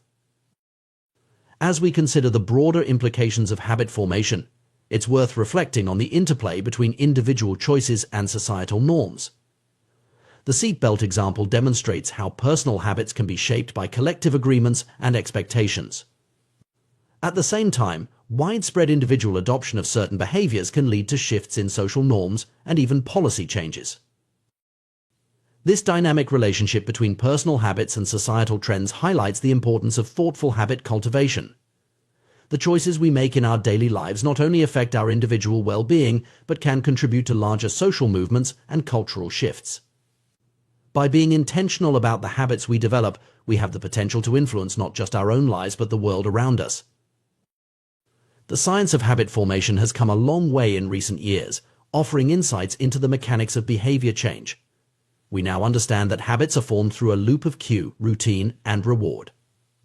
By manipulating these elements, we can increase our chances of successfully adopting new behaviors or breaking undesirable ones. For those looking to create positive habits, there are several strategies to consider. Making the cue for a desired behavior obvious and visible in your environment can serve as a constant reminder. Pairing a new habit with something you already enjoy, a technique known as temptation bundling, can make it more attractive. Reducing friction by preparing your environment in advance can make good habits easier to perform. And finding ways to make the habit immediately satisfying can reinforce the behavior. Conversely, breaking bad habits often involves inverting these principles. Removing cues that trigger unwanted behaviors, making the habit less attractive or more difficult to perform, and creating immediate negative consequences can all help in breaking detrimental patterns. One particularly effective tool for both creating and breaking habits is the use of a habit tracker. This simple practice of recording each successful day of performing or avoiding a particular behavior can be remarkably motivating. The visual representation of your progress creates a sense of accomplishment and taps into our natural desire to maintain streaks or chains of success. However, it's crucial to approach habit formation with self-compassion. Slip-ups are an inevitable part of the process, and how we respond to these moments can determine our long-term success. The never miss twice rule is a helpful guideline. If you forget or fail to perform a habit one day, make it a priority to get back on track immediately the next day. This approach prevents temporary setbacks from derailing your entire effort. As we navigate the complex landscape of habit formation, it's important to remember that change is a gradual process. Small, consistent actions over time lead to significant transformations. The power of habits lies not in dramatic, overnight changes but in the compounding effect of daily choices. Moreover, the journey of habit formation is deeply personal. What works for one person may not work for another. Experimentation and self-reflection are key to finding the strategies that resonate with your unique circumstances and personality. Be willing to adjust your approach as you learn more about yourself and your responses to different techniques. In conclusion, the science and practice of habit formation offer powerful tools for personal growth and societal change. From seatbelt laws to personal fitness goals, the principles of habit creation and modification shape our lives in countless ways. By understanding these principles and applying them thoughtfully, we can take greater control of our behaviors and, by extension, our destinies. Whether through formal contracts, accountability partnerships, or simple daily tracking, we have the ability to reshape our habits and, in doing so, reshape our lives. The journey may be challenging, but the potential rewards in health, productivity, and overall well-being are immeasurable. As we continue to uncover new insights into human behavior, the possibilities for positive change, both individual and collective, are truly exciting. The intricate interplay between genetics, personality, and habit formation is a fascinating area of study that sheds light on why some individuals excel in certain domains while others struggle. This complex relationship underscores the importance of aligning our habits and pursuits with our innate tendencies and strengths. Consider the remarkable stories of Michael Phelps and Hicham Garouge, two athletes who achieved unparalleled success in their respective sports. Phelps, with his towering frame and uniquely proportioned body, dominated the swimming world, while El Garouge's compact build and exceptionally long legs made him a force to be reckoned with in middle-distance running. Their physical attributes, largely determined by genetics, played a crucial role in their rise to the top of their fields. However, it would be a mistake to assume that their success was solely due to their genetic makeup. Both athletes undoubtedly invested countless hours in training, honing their skills, and perfecting their techniques. Their genetic predispositions provided a foundation, but it was their dedication to cultivating habits aligned with their natural abilities that allowed them to reach the pinnacle of athletic achievement. This principle extends far beyond the realm of sports. In every area of life, from career choices to personal hobbies, understanding and leveraging our genetic predispositions can significantly impact our potential for success and satisfaction. The key lies in recognizing that genes don't dictate our destiny, rather, they highlight areas of opportunity where we're more likely to thrive. The influence of genetics on our behavior is pervasive and often subtle. Research has shown that our genes play a role in shaping a wide array of traits and tendencies, from our television viewing habits to our likelihood of developing addictions. Even seemingly personal characteristics, such as our response to authority or our level of proactivity, have genetic underpinnings. However, it's crucial to understand that genetic influence doesn't equate to genetic determinism. Our genes interact with our environment in complex ways, and the expression of genetic traits can be modulated by external factors. This interplay between nature and nurture is what makes human behavior so intricate and varied. One of the most significant ways our genetic makeup manifests is through our personality. The widely accepted Big Five model of personality traits provides a framework for understanding these innate tendencies. This model breaks down personality into 5 broad dimensions: openness to experience, conscientiousness, extroversion, agreeableness, and neuroticism. Each of these traits exists on a spectrum, and our position on these spectrums is influenced by our genetic makeup. For instance, extroversion, which ranges from outgoing and energetic to solitary and reserved, has been linked to biological factors observable from infancy. Studies have shown that babies who turn toward loud noises are more likely to grow up to be extroverts, while those who turn away tend to become introverts. Similarly, individuals high in agreeableness, characterized by kindness and consideration, often have naturally higher levels of oxytocin, a hormone associated with social bonding and trust. This biological predisposition might make it easier for them to form habits around social activities or acts of kindness. Understanding these innate tendencies can be immensely helpful when it comes to habit formation. When we try to establish habits that align with our natural inclinations, we're more likely to find them satisfying and sustainable. For example, an individual high in openness to experience might find it easier to cultivate a habit of trying new foods or visiting new places, while someone high in conscientiousness might excel at developing organizational or planning habits. However, it's important to note that our personality traits are not immutable. While they have a genetic basis, they can also be influenced by our experiences and environment. This malleability means that we have the capacity to develop traits and habits that don't come naturally to us, albeit with more effort. The key to leveraging our genetic predispositions for habit formation lies in self-awareness. By understanding our natural tendencies, we can make informed decisions about which habits to cultivate and how to approach their formation. This doesn't mean we should limit ourselves only to activities that come easily. Rather, it suggests that we should be strategic in our approach to personal growth and development.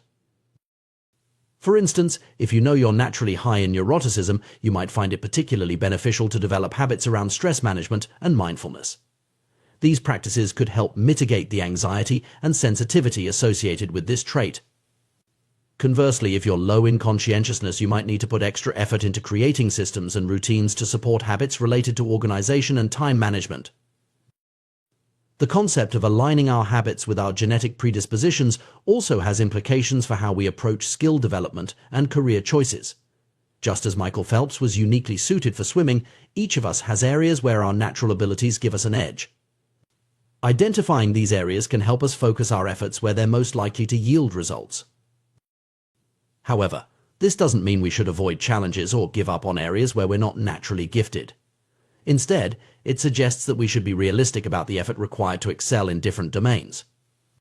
If we choose to pursue an area where we don't have a natural advantage, we should be prepared to put in extra work to compensate for our genetic disadvantages. Moreover, the interaction between our genes and our environment means that the suitability of our traits can change depending on the context. A trait that's advantageous in one situation might be a hindrance in another. For example, high neuroticism might be detrimental in a high-stress job, but beneficial in a role that requires attention to detail and risk assessment.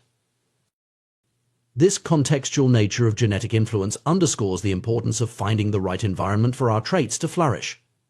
Sometimes the key to success isn't changing ourselves, but rather finding or creating an environment that suits our natural tendencies.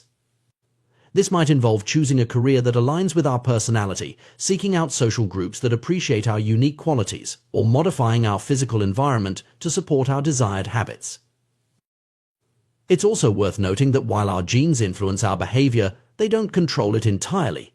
We have the capacity for self-reflection and choice, which allows us to override our natural inclinations when necessary. This ability to act against our instincts is what allows us to grow and change over time. In fact, the process of habit formation itself can be seen as a way of shaping our behavior patterns to align more closely with our goals, even when those goals require us to act in ways that don't come naturally.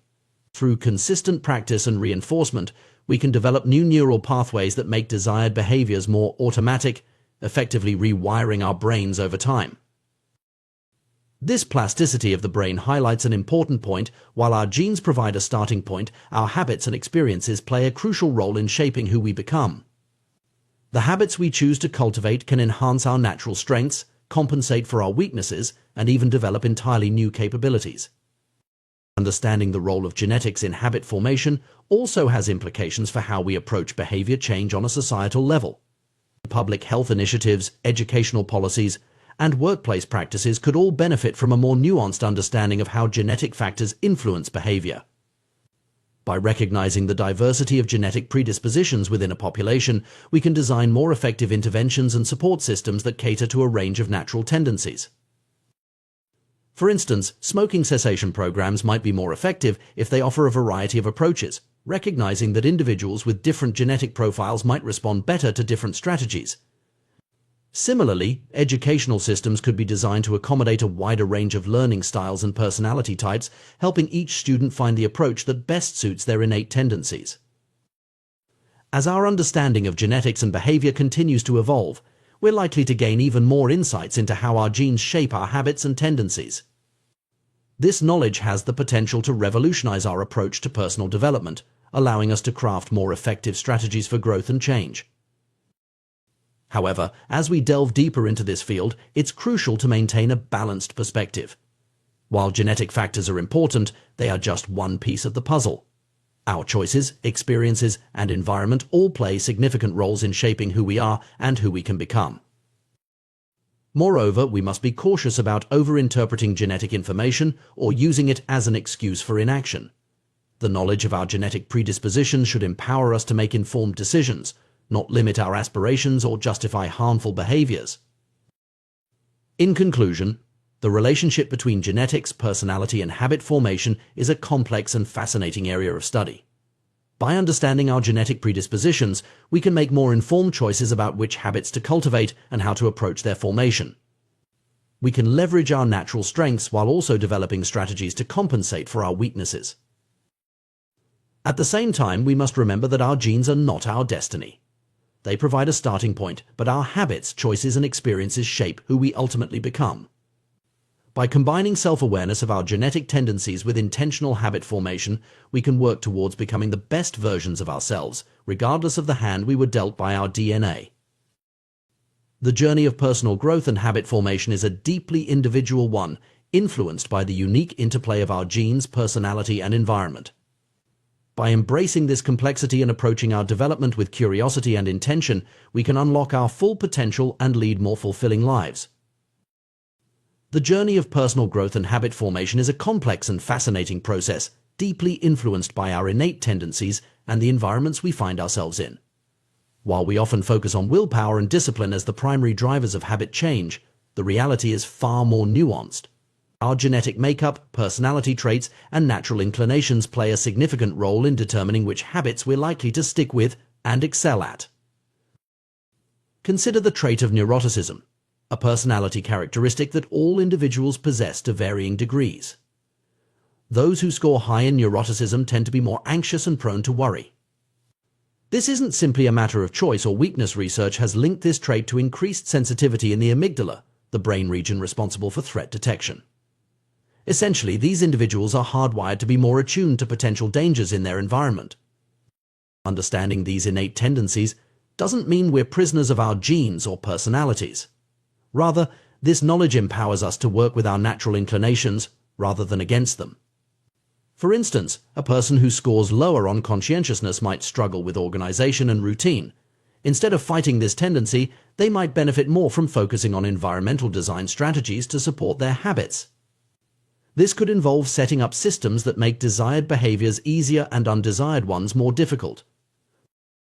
The key takeaway here is the importance of tailoring our habits to our individual personalities and preferences. Too often, we fall into the trap of trying to adopt habits that work for others or that are currently trendy without considering whether they're a good fit for us personally. This approach is often counterproductive and can lead to frustration and failure. Instead, we should seek out versions of habits that bring us joy and satisfaction. If you're trying to incorporate more exercise into your routine, don't force yourself to follow a bodybuilding regimen if you find it tedious. Perhaps you'd be more motivated by rock climbing, cycling, or dancing.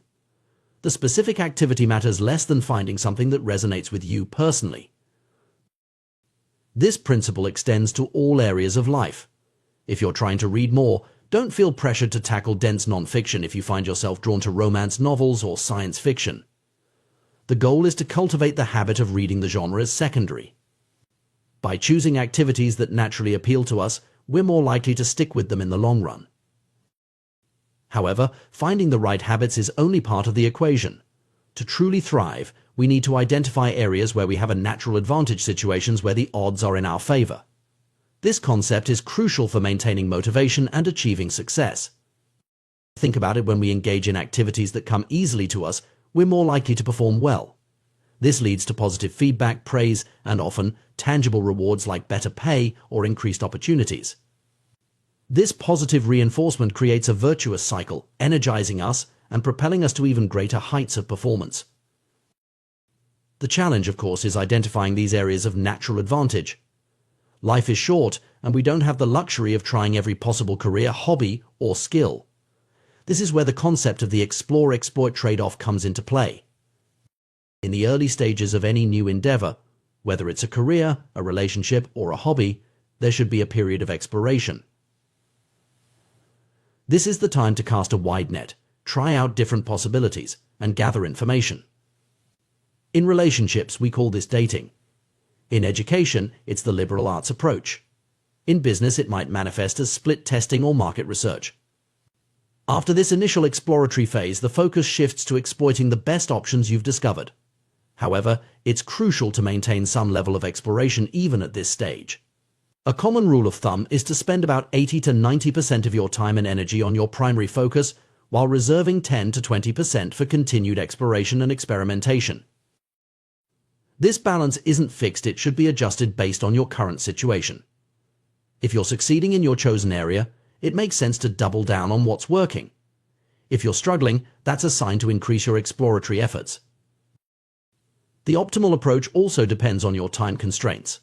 Early in your career or when starting a new project, you have more latitude for exploration. As deadlines approach or as you advance in your field, the focus naturally shifts more towards exploitation of your established skills and knowledge. But how do you navigate this process of discovery? There are several key questions you can ask yourself to help identify areas where you're likely to thrive. What activities feel like fun to you but seem like work to others? This is a powerful indicator of your natural inclinations. The tasks that you find energizing, even when they're challenging, are likely areas where you have a natural advantage. When do you lose track of time? The state of flow, where you're so engrossed in an activity that you lose awareness of your surroundings, is a strong sign that you're engaged in something well suited to your abilities and interests. Where do you seem to get better results than the average person? If you find yourself progressing faster or achieving more in a particular area compared to your peers, that's a good indication you've found a field where you have a natural advantage. What feels natural to you? This requires honest self-reflection, setting aside societal expectations and ingrained beliefs. When do you feel most authentically yourself? These moments of genuine engagement and enjoyment are signposts pointing towards your areas of natural strength. It's important to acknowledge that some of this process involves an element of luck. We don't choose our genetic makeup or the environment we're born into. Some individuals, like Olympic athletes Michael Phelps or Hicham Gerouge, are fortunate to have rare physical attributes that are highly valued in their specific sports. Moreover, they had the opportunity to be exposed to and develop those talents. However, this doesn't mean we should leave our personal growth entirely to chance. By actively exploring different areas, paying attention to what energizes us, and being willing to pivot when something isn't working, we can significantly increase our odds of finding our personal sweet spots. This approach to personal development and habit formation represents a shift from the traditional no pain, no gain mentality. It's not about forcing yourself to adopt habits or pursue goals that don't align with your natural inclinations. Instead, it's about understanding yourself deeply, identifying your areas of natural strength, and then leveraging those strengths to achieve your goals. This doesn't mean avoiding challenges or staying within your comfort zone. Growth often requires pushing our boundaries. However, when we're working in areas aligned with our natural talents and interests, these challenges feel more like exciting opportunities than daunting obstacles. Moreover, this approach can lead to more sustainable success and fulfillment. When we're engaged in activities that naturally resonate with us, we're more likely to persist in the face of difficulties. We're also more likely to achieve a state of flow, which research has linked to increased happiness and life satisfaction. It's worth noting that this process of self-discovery and alignment is ongoing. Our interests and strengths can evolve over time, and what worked for us at one stage of life might not be as effective in another. This is why maintaining that element of exploration is crucial, even when we've found areas where we excel. This perspective on personal growth also has implications for how we approach education and career development.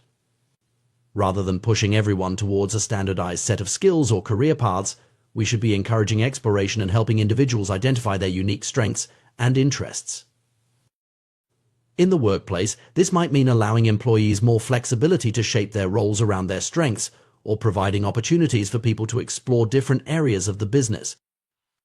In education, it could involve more personalized learning paths that allow students to delve deeper into areas where they show natural aptitude or interest. However, it's important to strike a balance. While focusing on our strengths is generally a good strategy, there's also value in developing a broad base of skills and knowledge. Sometimes, seemingly unrelated experiences or skills can combine in unexpected ways to give us a unique advantage. Furthermore, we should be cautious about using this approach as an excuse to avoid necessary but challenging tasks. There will always be aspects of any pursuit that are less enjoyable or more difficult.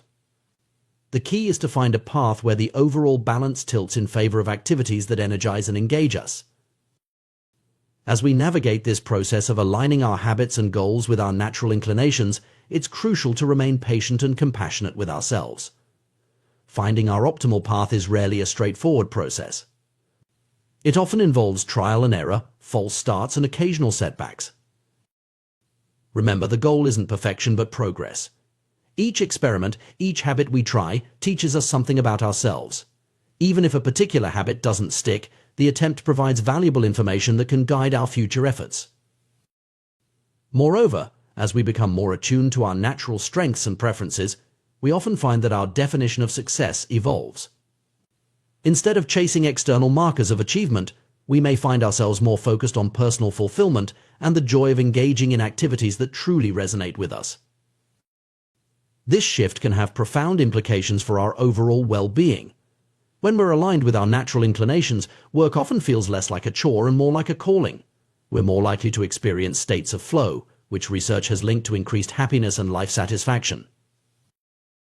In conclusion, the path to personal growth and successful habit formation is not about forcing ourselves to conform to a one-size-fits-all approach. Instead, it's a journey of self-discovery, of finding and nurturing our natural strengths, and of aligning our habits and goals with our innate tendencies. This doesn't mean avoiding challenges or staying within our comfort zones. Growth often requires pushing our boundaries.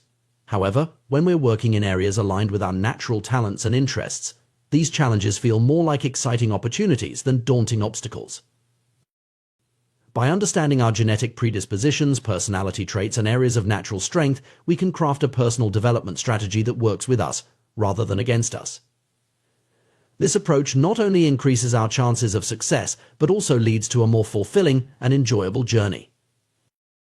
Remember, the goal is not to become someone else, but the best version of yourself. By embracing your unique combination of traits and talents, and continually exploring and refining your path, you can create a life filled with habits that not only serve you well, but also bring you joy and satisfaction. The journey to success in any field is often long, challenging, and filled with unexpected twists and turns. Yet, some individuals manage to persevere through years of struggle, honing their craft, and ultimately achieving remarkable success. The story of Steve Martin, one of America's most beloved comedians, perfectly illustrates this path of persistent dedication and gradual improvement. Martin's journey began in the most humble of circumstances as a 10-year-old boy selling guidebooks at Disneyland. This early exposure to the world of entertainment sparked a passion that would shape the rest of his life. As he transitioned to working in the park's magic shop, Martin began to experiment with performance, trying out simple tricks and jokes on visitors. It was here that he discovered his true calling was not in magic, but in comedy and performance more broadly. The road from this realization to stardom was long and arduous. Martin spent his teenage years performing in small clubs around Los Angeles, often to indifferent or non-existent audiences. He would sometimes deliver his routine to empty rooms, persisting even when there was no one there to appreciate his efforts. This dedication to his craft, even in the face of apparent failure, is a testament to Martin's intrinsic motivation and love for comedy. What's particularly noteworthy about Martin's journey is the gradual, incremental nature of his progress. He didn't burst onto the scene with a fully formed hour-long set. Instead, he started with routines that lasted only a minute or two. Over time, he expanded his material, reaching 5 minutes in high school, then 10 minutes, and eventually 20 minutes by the age of 19. Even then, he had to pad his show with poetry readings just to fill the time slot.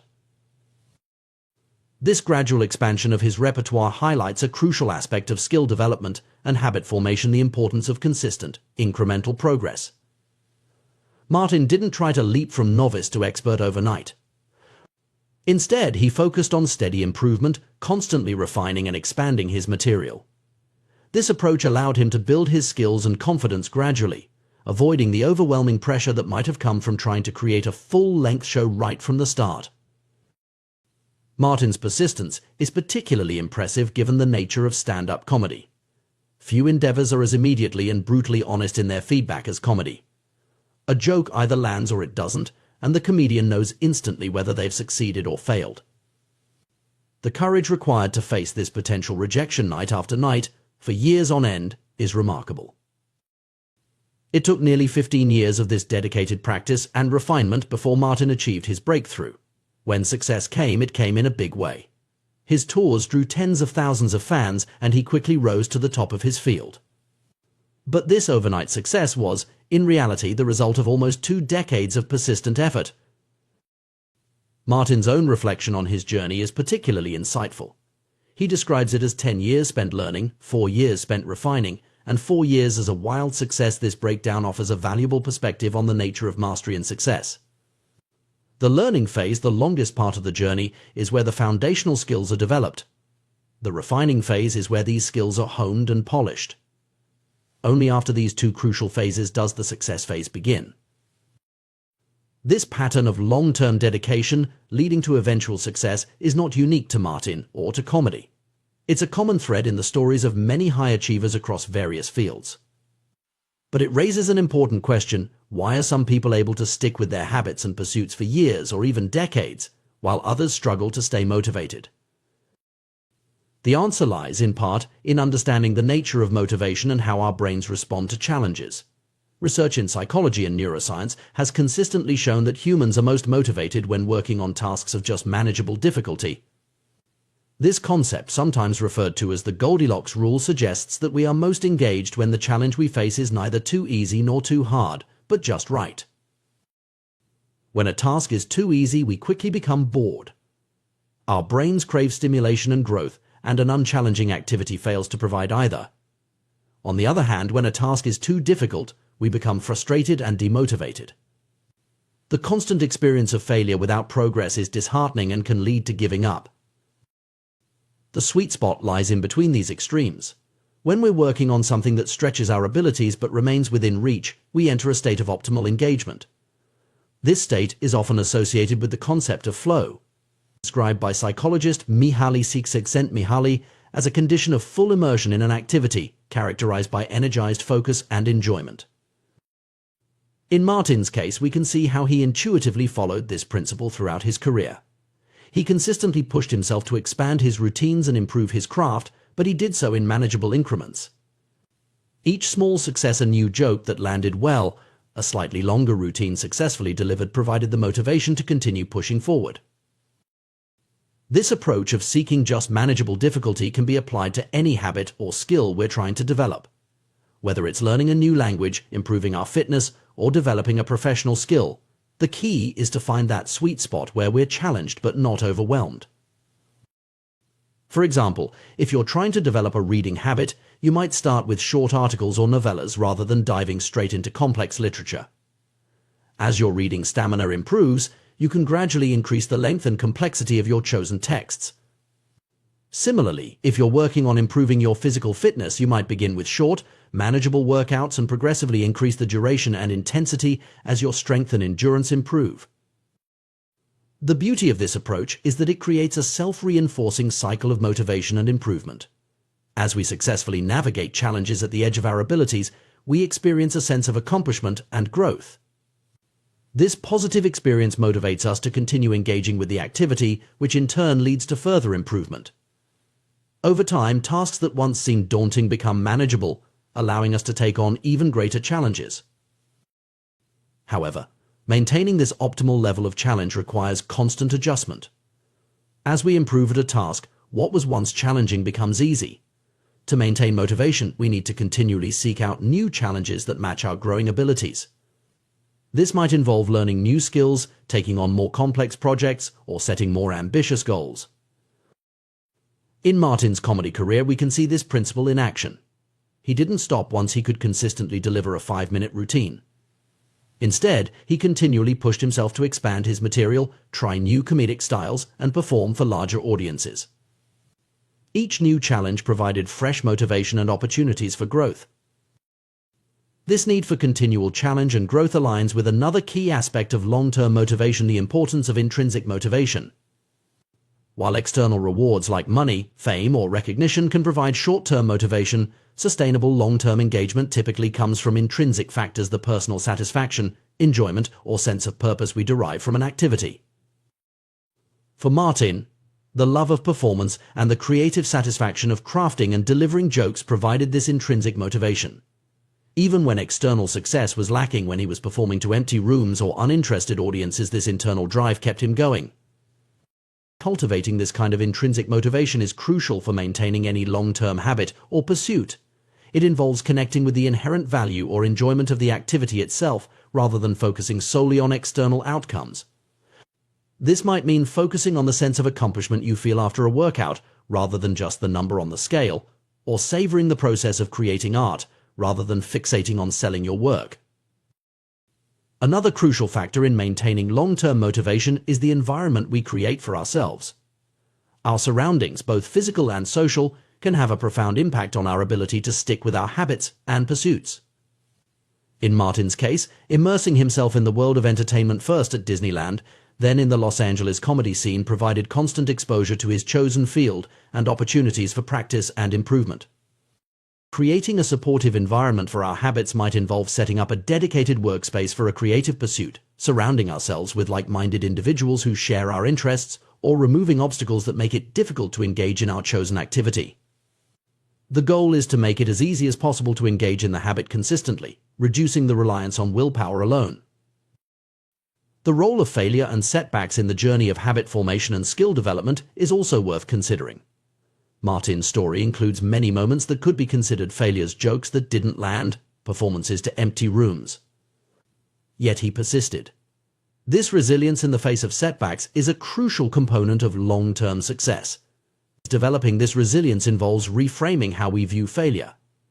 Rather than seeing setbacks as indictments of our abilities or reasons to give up, we can view them as valuable feedback and opportunities for learning. Each failed joke or performance gave Martin information about what didn't work, helping him refine his material and delivery. This growth mindset, the belief that our abilities can be developed through dedication and hard work, is a powerful tool for maintaining motivation over the long term. It allows us to see challenges as opportunities for growth rather than threats to our self-image. As we reflect on Martin's journey and the principles of motivation and habit formation it illustrates, we can draw several key lessons. 1. Success often requires a long period of dedicated practice and incremental improvement. The overnight success is usually anything but. 2. Maintaining motivation over the long term requires finding the right level of challenge tasks that stretch our abilities without overwhelming us. 3. Intrinsic motivation deriving satisfaction and enjoyment from the activity itself is crucial for sustaining long-term engagement. 4. Creating a supportive environment can make it easier to stick with our habits and pursuits. 5. Resilience in the face of setbacks, coupled with a growth mindset, allows us to persist through difficulties and learn from our failures. 6. Continual adjustment and seeking out new challenges is necessary to maintain engagement as our skills improve. These principles can be applied to any area of life where we're seeking to develop new skills, form positive habits, or achieve long-term goals. Whether we're aspiring comedians like Martin, or simply individuals looking to improve our health, learn a new skill, or advance in our careers, understanding and applying these concepts can help us stay motivated and achieve our objectives. In conclusion, the story of Steve Martin's rise to comedic stardom offers more than just an inspiring tale of perseverance. It provides a roadmap for anyone looking to achieve mastery in their chosen field or stick with a challenging habit over the long term. By embracing the process of gradual improvement, seeking out appropriate challenges, cultivating intrinsic motivation, and persisting through setbacks, we can all work towards our own versions of success, whatever form that may take. The journey may be long and challenging, but as Martin's story shows, the results can be truly remarkable. The pursuit of excellence in any field is a journey fraught with challenges, but perhaps the most formidable obstacle isn't failure or lack of talent, it's boredom. This insight, counterintuitive as it may seem, holds the key to understanding why some individuals achieve remarkable success while others falter despite initial promise. Consider the process of mastering a skill or habit. In the beginning, everything is new and exciting. Each small improvement brings a rush of satisfaction, and the novelty of the experience keeps us engaged.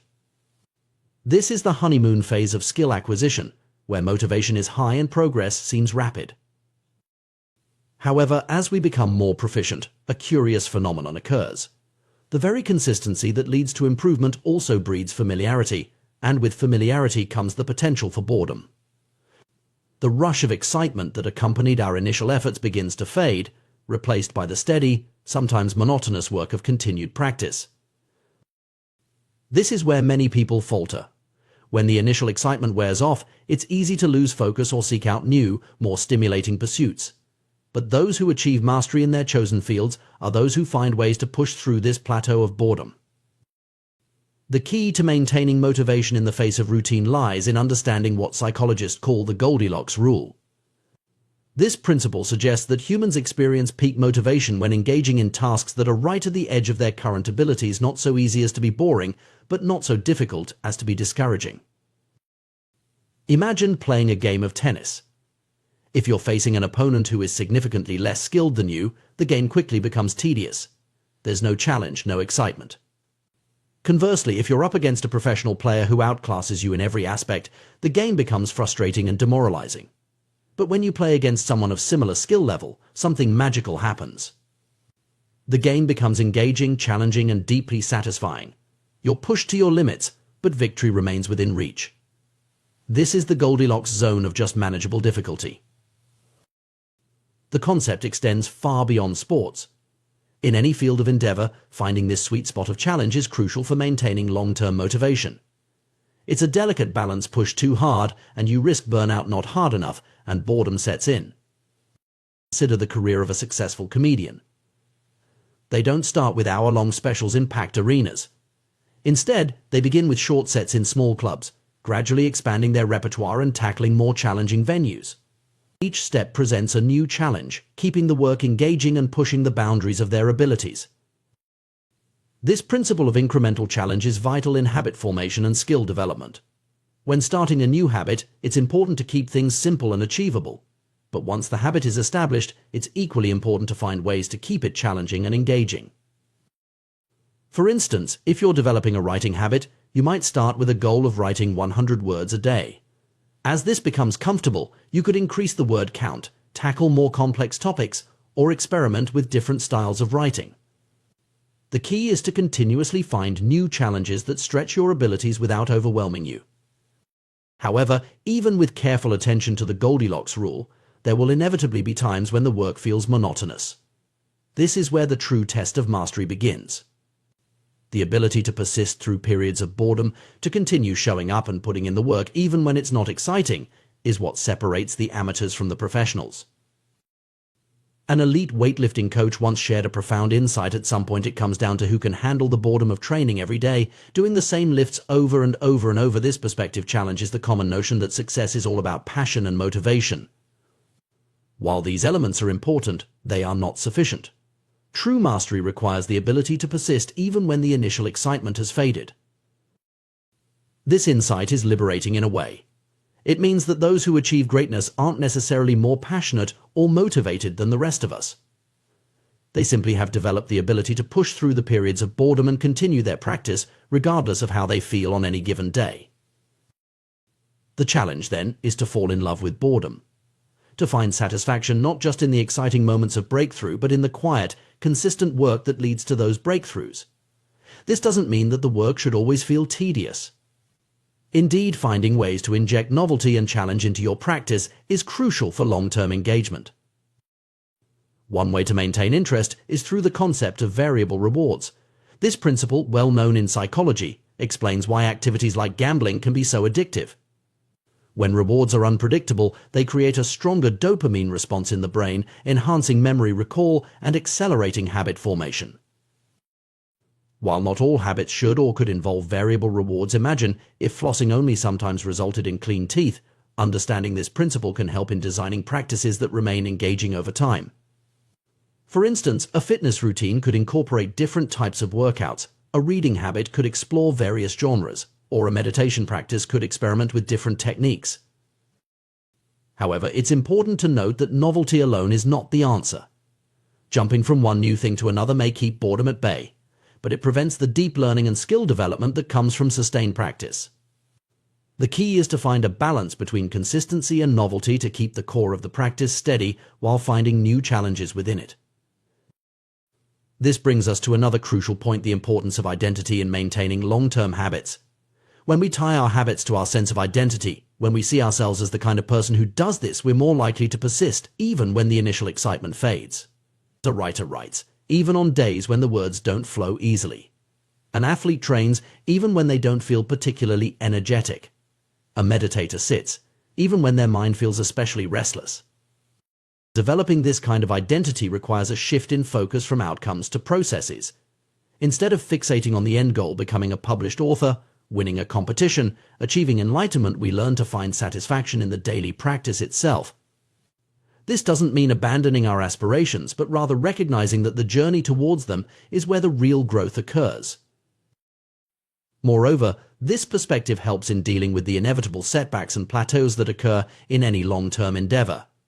When progress seems slow or non-existent, it's easy to become discouraged. But if we've learned to appreciate the process itself, we can find satisfaction in the simple act of showing up and doing the work, regardless of immediate results.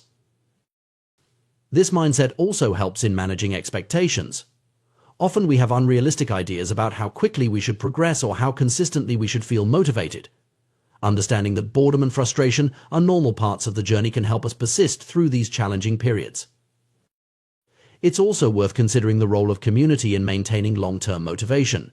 Surrounding ourselves with others who share our goals and values can provide support, accountability, and inspiration during times when our individual motivation flags. This could be a formal group, like a writing circle or a sports team, or simply a network of like-minded individuals pursuing similar goals. Another strategy for maintaining engagement over the long term is to periodically step back and reconnect with the bigger picture. Why did you start this practice in the first place? What are the larger goals or values that it serves? Sometimes, zooming out and reminding ourselves of the broader context can reignite our motivation and help us push through periods of tedium. It's also important to recognize that motivation often follows action, not the other way around. We often think we need to feel motivated in order to act, but in reality, taking action even when we don't feel particularly inspired can generate its own motivation. This is why the simple act of showing up, of starting the work even when we don't feel like it, is so powerful. Ultimately, the ability to persist through boredom is a skill that can be developed, like any other. It requires practice, patience, and a willingness to sit with discomfort. but the rewards of this skill are immense. It's what allows us to push past the plateaus that stop most people to achieve levels of mastery that seem out of reach to those who rely solely on sporadic bursts of motivation. This doesn't mean that the journey should be joyless. Indeed, finding ways to enjoy the process, to find satisfaction in the daily work, is crucial for long-term success. But it does mean accepting that not every moment will be exciting or inspiring, and learning to find value in the steady, consistent effort that leads to true mastery. In conclusion, the path to excellence in any field is not just about talent, opportunity, or even passion. It's about the willingness to show up day after day, to put in the work even when it's not exciting, to fall in love with the boredom of consistency. It's about finding the right level of challenge to keep ourselves engaged, while also developing the mental toughness to push through periods of tedium. This perspective on mastery and habit formation offers both a challenge and a comfort. It challenges us to persist beyond the point where many would give up, to embrace the sometimes monotonous work of improvement. But it also offers comfort in knowing that those who achieve greatness aren't superhuman. They simply have developed the ability to stay the course, to find satisfaction in the journey as much as the destination. As we pursue our own paths to mastery, whether in our careers, our hobbies, or our personal development, let us remember this crucial lesson. Let us strive to find the right balance of challenge and consistency, to inject novelty into our practices while maintaining their core, and above all, to cultivate the mental fortitude to push through boredom.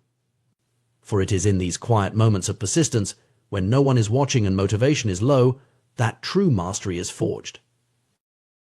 The pursuit of excellence is a journey that requires more than just talent or sporadic bursts of motivation. It demands consistency, dedication, and a willingness to embrace the monotony that often accompanies mastery. This is a truth that applies across all fields, whether you're an athlete, artist, entrepreneur, or professional in any domain. Consider the contrast between professionals and amateurs. Professionals adhere rigorously to their schedules, refusing to let life's distractions derail their progress. They have a clear vision of what matters most to them and work tirelessly towards their goals with unwavering purpose. Amateurs, on the other hand, often find themselves blown off course by the urgent demands of daily life, struggling to maintain focus on their long-term objectives. This distinction is particularly evident in the realm of habit formation. Take meditation, for instance. Many people approach meditation as fair-weather practitioners, only engaging in the practice when they feel particularly inspired or when life is going smoothly. However, true growth and transformation come from consistency, especially when it's challenging. The same principle applies to athletics, writing, or any other pursuit. To achieve greatness, one must be willing to show up and put in the work regardless of mood or circumstance. There's a common misconception that successful individuals always feel motivated and energized to tackle their goals. The reality is quite different. Even the most accomplished people frequently face moments of reluctance or lack of enthusiasm. The key difference is their ability to push through these feelings and take action anyway. They understand that regret often comes from inaction, not from pushing oneself to complete important tasks. This idea extends to the concept of deliberate practice, which is crucial for achieving mastery in any field. Deliberate practice involves focused, intentional efforts to improve specific aspects of performance. It's not always enjoyable, and it certainly isn't easy, but it's essential for progress. The willingness to engage in deliberate practice, even when it feels tedious or challenging, is what separates the truly exceptional from the merely good. Interestingly, the path to excellence often requires embracing boredom. This might seem counterintuitive, as we often associate passion and excitement with high achievement. However, true mastery comes from the ability to find fascination in repetition, to see the nuances and opportunities for improvement in tasks that others might find mundane. It's about falling in love with the process, not just the outcome. This brings us to an important psychological principle known as the Goldilocks rule. This concept suggests that humans experience peak motivation when working on tasks that are right at the edge of their current abilities, not too easy, not too hard, but just right. This sweet spot of challenge keeps us engaged and propels us forward. However, as we improve and tasks become easier, we risk falling into a comfort zone that can lead to stagnation.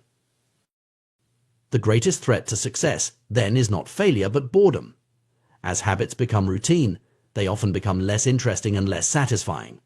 This is a natural part of the skill acquisition process, but it's also a potential pitfall. The key is to recognize this phenomenon and develop strategies to combat it. One effective approach is to continually seek out new challenges within your field. As you master one level of skill, immediately begin pushing yourself to the next. This constant progression keeps the work engaging and prevents complacency. It's also important to develop a mindset that values consistency over fleeting bursts of motivation. Anyone can work hard when they feel inspired, but it's the ability to keep going when the work isn't exciting that truly makes the difference. The formation of good habits is undoubtedly crucial for success. Habits create the foundation for mastery by automating basic skills, freeing up mental space for more advanced thinking. In chess, for example, it's only after a player has internalized the basic movements of the pieces that they can focus on higher-level strategy. This principle holds true across disciplines. When fundamental actions become second nature, attention can be directed to more nuanced and complex aspects of performance. However, the very automaticity that makes habits powerful can also become a limitation. As behaviors become automatic, we risk falling into mindless repetition. This can lead to a decrease in sensitivity to feedback and a tendency to let small errors slide. The danger here is that we might assume we're improving simply because we're gaining experience, when in reality we may just be reinforcing existing patterns, including any flaws or inefficiencies. This phenomenon highlights the need for a more nuanced approach to skill development, especially for those aiming for elite levels of performance. While habits are necessary, they are not sufficient for true mastery. The optimal path combines automatic habits with deliberate practice, a synergy that allows for both efficiency and continuous improvement. Deliberate practice involves consciously focusing on specific aspects of performance, often breaking down complex skills into smaller components for targeted improvement. It requires a level of mental engagement that goes beyond simple repetition. By alternating between phases of habit formation and deliberate practice, individuals can continue to push their boundaries and refine their skills. This cycle of mastery, narrowing focus to a specific element, repeating it internalized, then using that new habit as a foundation for the next challenge, is endless. Each level of mastery unlocks new frontiers of development. It's a process that demands both patience and persistence, as well as the humility to recognize that there is always room for improvement. One of the key challenges in this journey is maintaining consciousness of performance over time. It's precisely when skills start to feel automatic and comfortable that the risk of complacency increases. To combat this, it's crucial to establish systems for reflection and review. Regular assessment of performance, identification of areas for improvement, and setting new goals can help maintain the edge needed for continued growth. The Career Best Efforts CBE program implemented by Pat Riley for the Los Angeles Lakers in the 1986 to 1987 season provides an excellent example of such a system.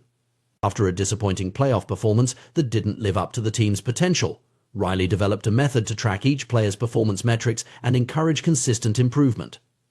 The goal was for each player to improve their output by at least 1% over the course of the season. What made this program particularly effective was its holistic approach. It wasn't just about points scored or other obvious statistics. Riley included unsung hero deeds in his evaluations, things like diving for loose balls, helping teammates on defense, and other efforts that might not show up in the box score but contribute significantly to team success. This comprehensive view of performance encouraged players to focus on all aspects of their game, not just the most visible ones. The CBE program illustrates several key principles of effective habit formation and performance improvement. First, it emphasizes the importance of establishing a baseline understanding current performance levels before setting goals for improvement. Second, it focuses on small, incremental improvements rather than dramatic overhauls. This approach makes progress feel more achievable and sustainable. Third, it recognizes and rewards effort and behavior, not just outcomes. This helps to reinforce the right habits and mindset, even when results might fluctuate due to factors outside an individual's control. Implementing a similar system of reflection and review can be beneficial in any field. Regular self-assessment, seeking feedback from mentors or peers, and setting specific, measurable goals for improvement can help maintain focus and drive progress. It's about creating a framework that encourages continuous growth and prevents the onset of complacency. The journey to mastery is not a straight line. It involves periods of rapid growth followed by plateaus, moments of breakthrough insights, and times of frustrating stagnation. The key is to embrace this process, understanding that each phase plays a role in long-term development. The plateaus, in particular, are often where the most important work happens, refining skills, ingraining habits, and preparing for the next leap forward. In conclusion, the path to excellence is paved with consistent effort, deliberate practice, and a willingness to embrace the sometimes monotonous nature of skill development. It requires the discipline to stick to schedules and routines, even when motivation wanes. It demands the humility to continually seek improvement, even after achieving a high level of proficiency. And it calls for the wisdom to implement systems that promote ongoing reflection and adjustment. True mastery is not about reaching a final destination, but about committing to a lifelong journey of growth and refinement. It's about finding joy in the process, challenges in the familiar, and opportunities for improvement in every repetition. By cultivating these attitudes and approaches, we can unlock our full potential and push the boundaries of what's possible in our chosen fields. The road may be long and at times arduous, but for those committed to excellence, it's a journey worth taking. The journey to excellence in any field is a complex and multifaceted process, one that requires not only talent and dedication but also a systematic approach to improvement. This is perhaps nowhere more evident than in the world of professional sports, where the margins between success and failure are often razor thin. The story of the Los Angeles Lakers' transformation in the 1980s under coach Pat Riley provides a fascinating case study in how to cultivate a culture of continuous improvement and achieve sustained success. In 1986, the Lakers were already a formidable team, boasting some of the most talented players in the NBA. However, despite their individual brilliance, they fell short of expectations in the playoffs, failing to reach the NBA Finals. This setback prompted Riley to develop an innovative system he called the Career Best Effort CBE program, designed to push each player to consistently perform at and beyond their previous best. The CBE program was revolutionary in its approach to performance measurement and improvement. It went beyond traditional statistics, incorporating a wide range of factors that contributed to a player's overall impact on the game. This comprehensive evaluation system assigned numerical values to various actions on the court, including both obvious contributions like points scored and rebounds, as well as less tangible efforts such as diving for loose balls or helping teammates on defense. What made the CBE system particularly effective was its emphasis on personal improvement rather than comparison to others. Each player's performance was measured against their own past achievements, with the goal of improving by at least 1% over the course of the season. This approach recognized that different players have different roles and strengths, and that true excellence comes from maximizing one's own potential rather than trying to emulate others. The implementation of the CBE program had a profound impact on the Lakers' performance. In the following season, they claimed the NBA championship, and they repeated this feat the next year, becoming the first team in 2 decades to win back-to-back titles. This success demonstrated the power of a systematic approach to improvement, even for a team that was already considered among the best in the league. The principles underlying the CBE program extend far beyond the basketball court.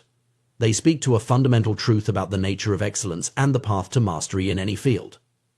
At its core, the program was about creating a culture of reflection, review, and continuous improvement. It provided a structured framework for players to assess their performance, identify areas for growth, and track their progress over time. This approach to performance enhancement aligns closely with the practices of top performers across various disciplines. From world-class athletes to successful business leaders, those who consistently operate at the highest levels tend to engage in regular self-reflection and performance review. These practices serve multiple purposes. They provide accountability, help identify strengths and weaknesses, and guide future efforts for improvement. Consider, for example, the routines of elite athletes like Eliud Kipchoge, one of the greatest marathoners of all time. Despite his numerous accolades, including an Olympic gold medal, Kipchoge maintains a habit of taking detailed notes after every training session. He reviews his performance, looking for even the smallest opportunities for improvement. This level of self-awareness and commitment to growth is a hallmark of true excellence. Similarly, in the world of comedy, performers like Chris Rock demonstrate the value of systematic review and iteration. When developing new material, Rock performs at small clubs dozens of times, meticulously recording audience reactions and refining his jokes based on this feedback.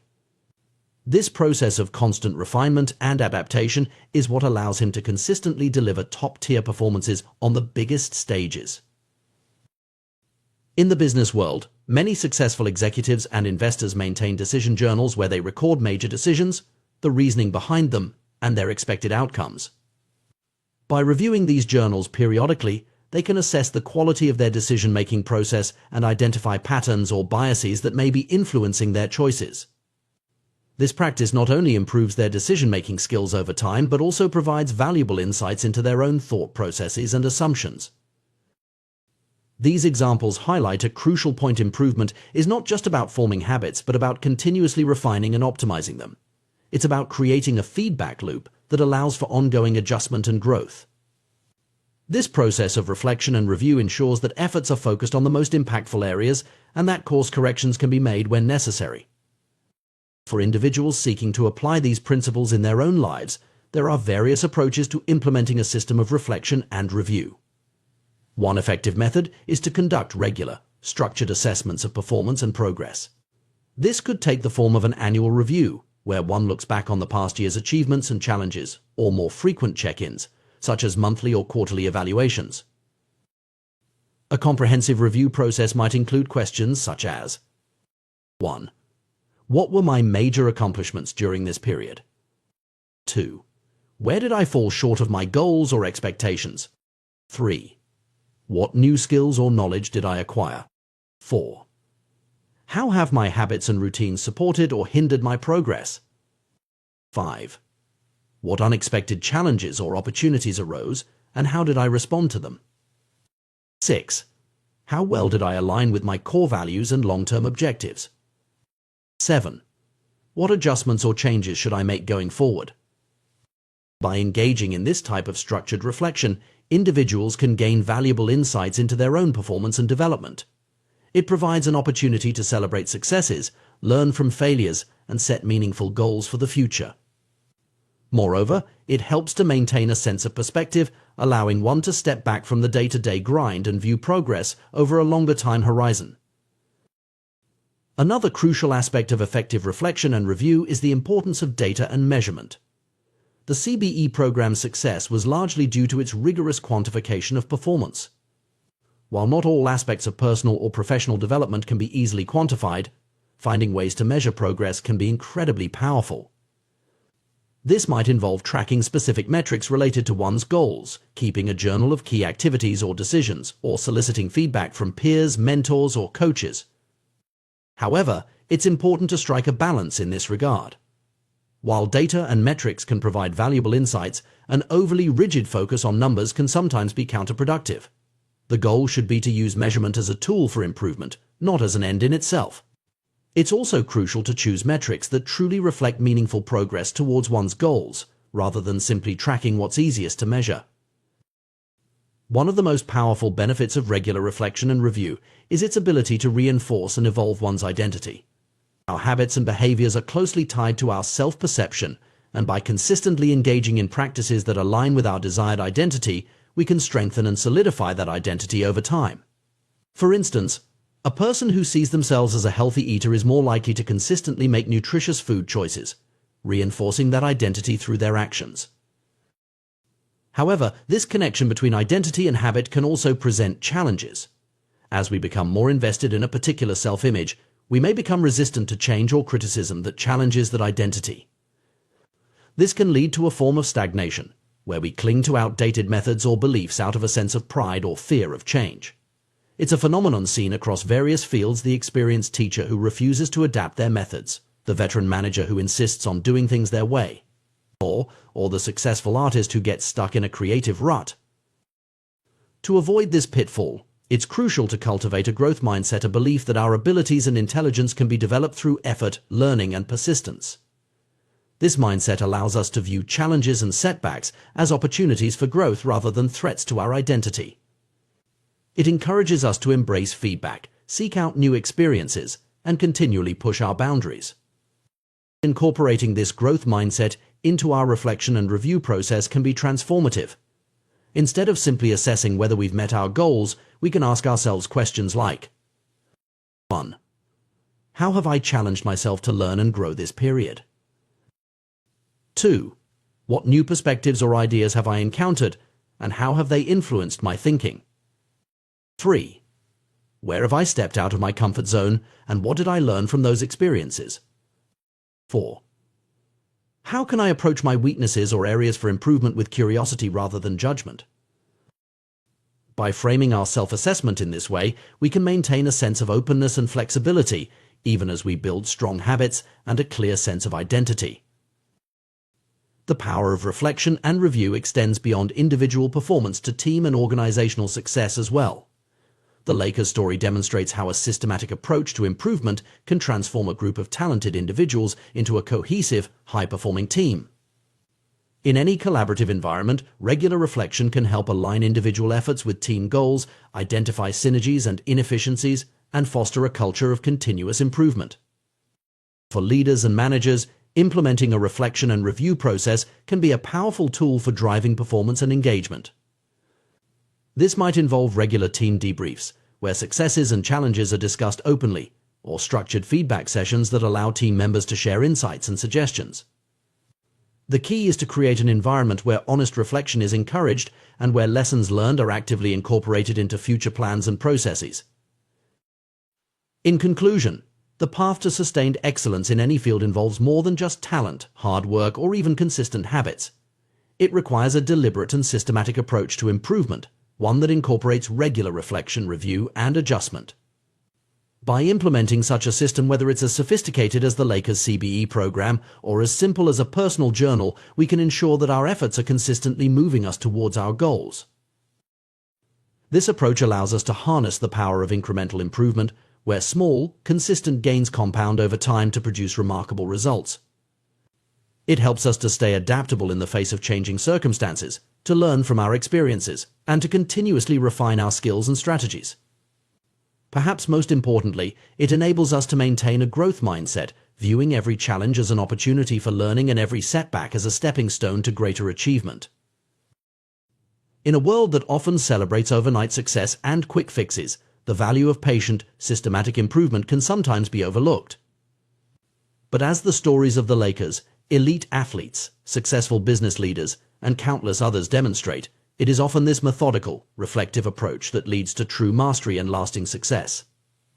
By embracing the principles of reflection and review, we can unlock our full potential, push the boundaries of our capabilities, and achieve levels of excellence we might once have thought impossible. The journey of personal growth and achievement is often misconstrued as a series of grand, sweeping changes or monumental breakthroughs. However, the reality of lasting success and meaningful transformation is far more nuanced and, in many ways, more accessible than we might imagine. It's rooted in the power of small, consistent actions, what we might call atomic habits, that compound over time to produce remarkable results. Consider the ancient Greek paradox known as the Sorites paradox, which asks, can a single coin make a person rich? The obvious answer is no. But what if we add another coin, and another? At some point, we must concede that a single coin does indeed make the difference between being rich and not being rich. This same principle applies to our habits and personal development. One small change, reading a single page of a book each day, meditating for just 1 minute, or saving a tiny amount of money might seem inconsequential in isolation. However, when we commit to these small actions consistently over time, their cumulative effect can be transformative. It's not about seeking a single dramatic 1% improvement, but rather about accumulating thousands of these tiny enhancements across various aspects of our lives. The power of this approach lies in its sustainability and its ability to work with, rather than against, our natural tendencies and limitations. Grand, sweeping changes often fail because they require a level of willpower and effort that's difficult to maintain over the long term. Small habits, on the other hand, can be integrated into our daily routines with relative ease, gradually shifting the balance of our behaviors in a positive direction. This concept is particularly powerful when we consider the nature of complex systems, whether that's our personal lives, our professional endeavors, or even large organizations. In the beginning, small improvements might seem futile, their effects washed away by the inertia of the existing system. But as we continue to layer these small changes on top of one another, we eventually reach a tipping point. Suddenly, the weight of the system begins to work in our favor rather than against us. We can see this principle at work in countless success stories across various fields. Olympic athletes don't become champions overnight. They achieve greatness through years of consistent, incremental improvements in their training, nutrition, and mental preparation. Successful businesses aren't built on a single brilliant idea, but on thousands of small optimizations and adaptations over time. Even in creative fields like art or comedy, mastery comes not from sporadic bursts of inspiration, but from the daily practice of one's craft. The key to harnessing the power of atomic habits lies in understanding and applying the 4 laws of behavior change. Make it obvious, make it attractive, make it attractive, make it easy, and make it satisfying. These laws provide a framework for designing our environment and routines in a way that supports positive habits and discourages negative ones. Making a habit obvious involves creating clear cues in our environment that trigger the desired behavior. This might mean placing a book on our nightstand to encourage reading before bed, or setting out our exercise clothes the night before to prompt morning workouts. By making the cues for our desired habits more prominent, we increase the likelihood of following through. Making a habit attractive is about associating it with positive emotions or rewards. This could involve pairing a challenging habit with something we enjoy, like listening to our favorite podcast while exercising or celebrating small wins along the way. When we find ways to make our habits more appealing, we're more likely to stick with them even when motivation wanes. Making a habit easy is crucial for long-term success. This often involves breaking down larger goals into smaller, more manageable steps. Instead of committing to an hour-long workout, we might start with just 5 minutes of exercise. By lowering the barrier to entry, we make it more likely that we'll start, and starting is often the hardest part. Finally, making a habit satisfying helps ensure that we'll want to repeat it in the future. This could involve tracking our progress, sharing our accomplishments with others, or simply taking a moment to appreciate the sense of accomplishment that comes from sticking to our commitments. By applying these 4 laws, we can gradually shift our behavior patterns, making positive habits more automatic and negative habits less appealing. Over time, these small shifts can lead to significant changes in our lives. However, it's important to recognize that this process is not a one-time effort, but an ongoing journey of refinement and adaptation. Success is not a fixed destination, but a continual process of improvement. As we progress, we may need to adjust our strategies, identify new areas for growth, and continually challenge ourselves to reach higher levels of performance. This perspective on personal growth also highlights the importance of patience and persistence. In a world that often celebrates overnight success and quick fixes, the power of small, consistent actions can be easily overlooked. But it's precisely this steady, incremental approach that often leads to the most sustainable and meaningful results. Consider the compound effect of these small habits over time. Reading just 1 page a day might not seem significant, but over the course of a year, it amounts to several books. Saving a small amount of money each week might not feel impactful in the moment, but given enough time, it can grow into a substantial nest egg. These examples illustrate how small actions, when repeated consistently, can lead to outcomes that far exceed our initial expectations. One of the most powerful aspects of this approach is its ability to transform not just our actions, but our very identities. As we consistently engage in positive habits, we begin to see ourselves differently. The person who reads a page every day starts to identify as a reader. The individual who exercises regularly begins to see themselves as someone who values health and fitness. These shifts in identity can be profound, creating a positive feedback loop that further reinforces our new habits. However, it's crucial to approach identity change with flexibility and openness. While our habits can shape our identities in positive ways, clinging too tightly to a single identity can sometimes hinder our growth. For instance, an athlete who defines themselves solely by their sport might struggle when their athletic career ends. A business owner who sees themselves only as the CEO might face an identity crisis after selling their company. The key is to define our identities in ways that are both meaningful and adaptable. Instead of "I'm an athlete," we might say, "I'm someone who values physical challenge and mental toughness," rather than "I'm the CEO," we could think, "I'm someone who builds and creates." By framing our identities in terms of our values and transferable qualities, rather than specific roles or achievements, we create space for growth and adaptation. This flexible approach to identity aligns with ancient wisdom as exemplified in the Tao teaching the hard and stiff will be broken. The soft and supple will prevail by remaining adaptable in our self-conception. We become more resilient in the face of life's inevitable changes and challenges. As we progress on our journey of self-improvement, it's essential to incorporate regular reflection and review into our routines.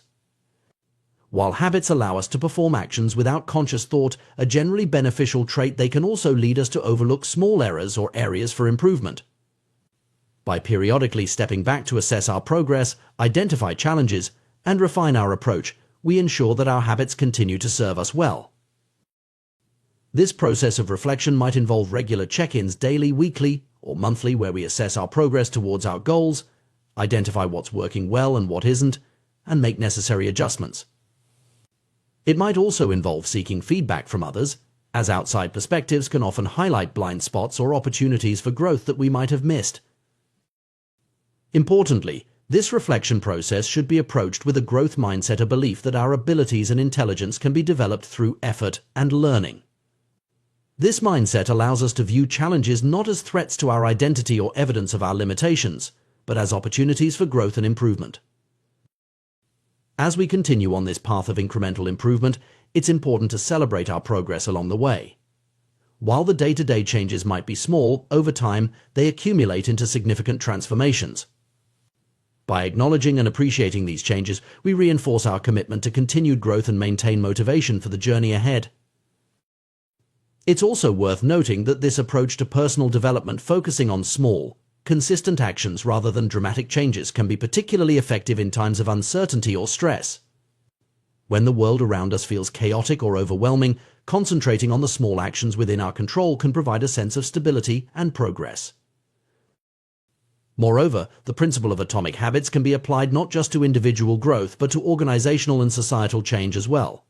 Companies can transform their culture and performance through small, consistent improvements in processes and behaviors. Communities can address complex social issues through the cumulative effect of many small, positive actions by individuals. In conclusion, the path to lasting change and meaningful achievement is rarely marked by dramatic leaps or sudden transformations. Instead, it's a journey of small steps taken consistently over time. By focusing on creating positive atomic habits, making them obvious, attractive, easy, and satisfying, we set in motion a process of continuous improvement that can lead to remarkable results. This approach requires patience, persistence, and a willingness to trust in the power of incremental progress. It asks us to shift our focus from immediate results to long-term growth, from dramatic changes to small, sustainable actions. But in doing so, it offers a path to success that is both more achievable and more enduring. The secret to results that last is, quite simply, to never stop improving. It's about layering one small change upon another, day after day, year after year. It's about understanding that true transformation doesn't happen overnight, but through the compound effect of countless tiny actions. In embracing this philosophy, we open ourselves to a journey of continuous growth and discovery. We free ourselves from the pressure of seeking perfect results immediately and instead find joy and satisfaction in the process of gradual improvement. And perhaps most importantly, we set ourselves on a path that doesn't just change what we do, but transforms who we are one small habit at a time.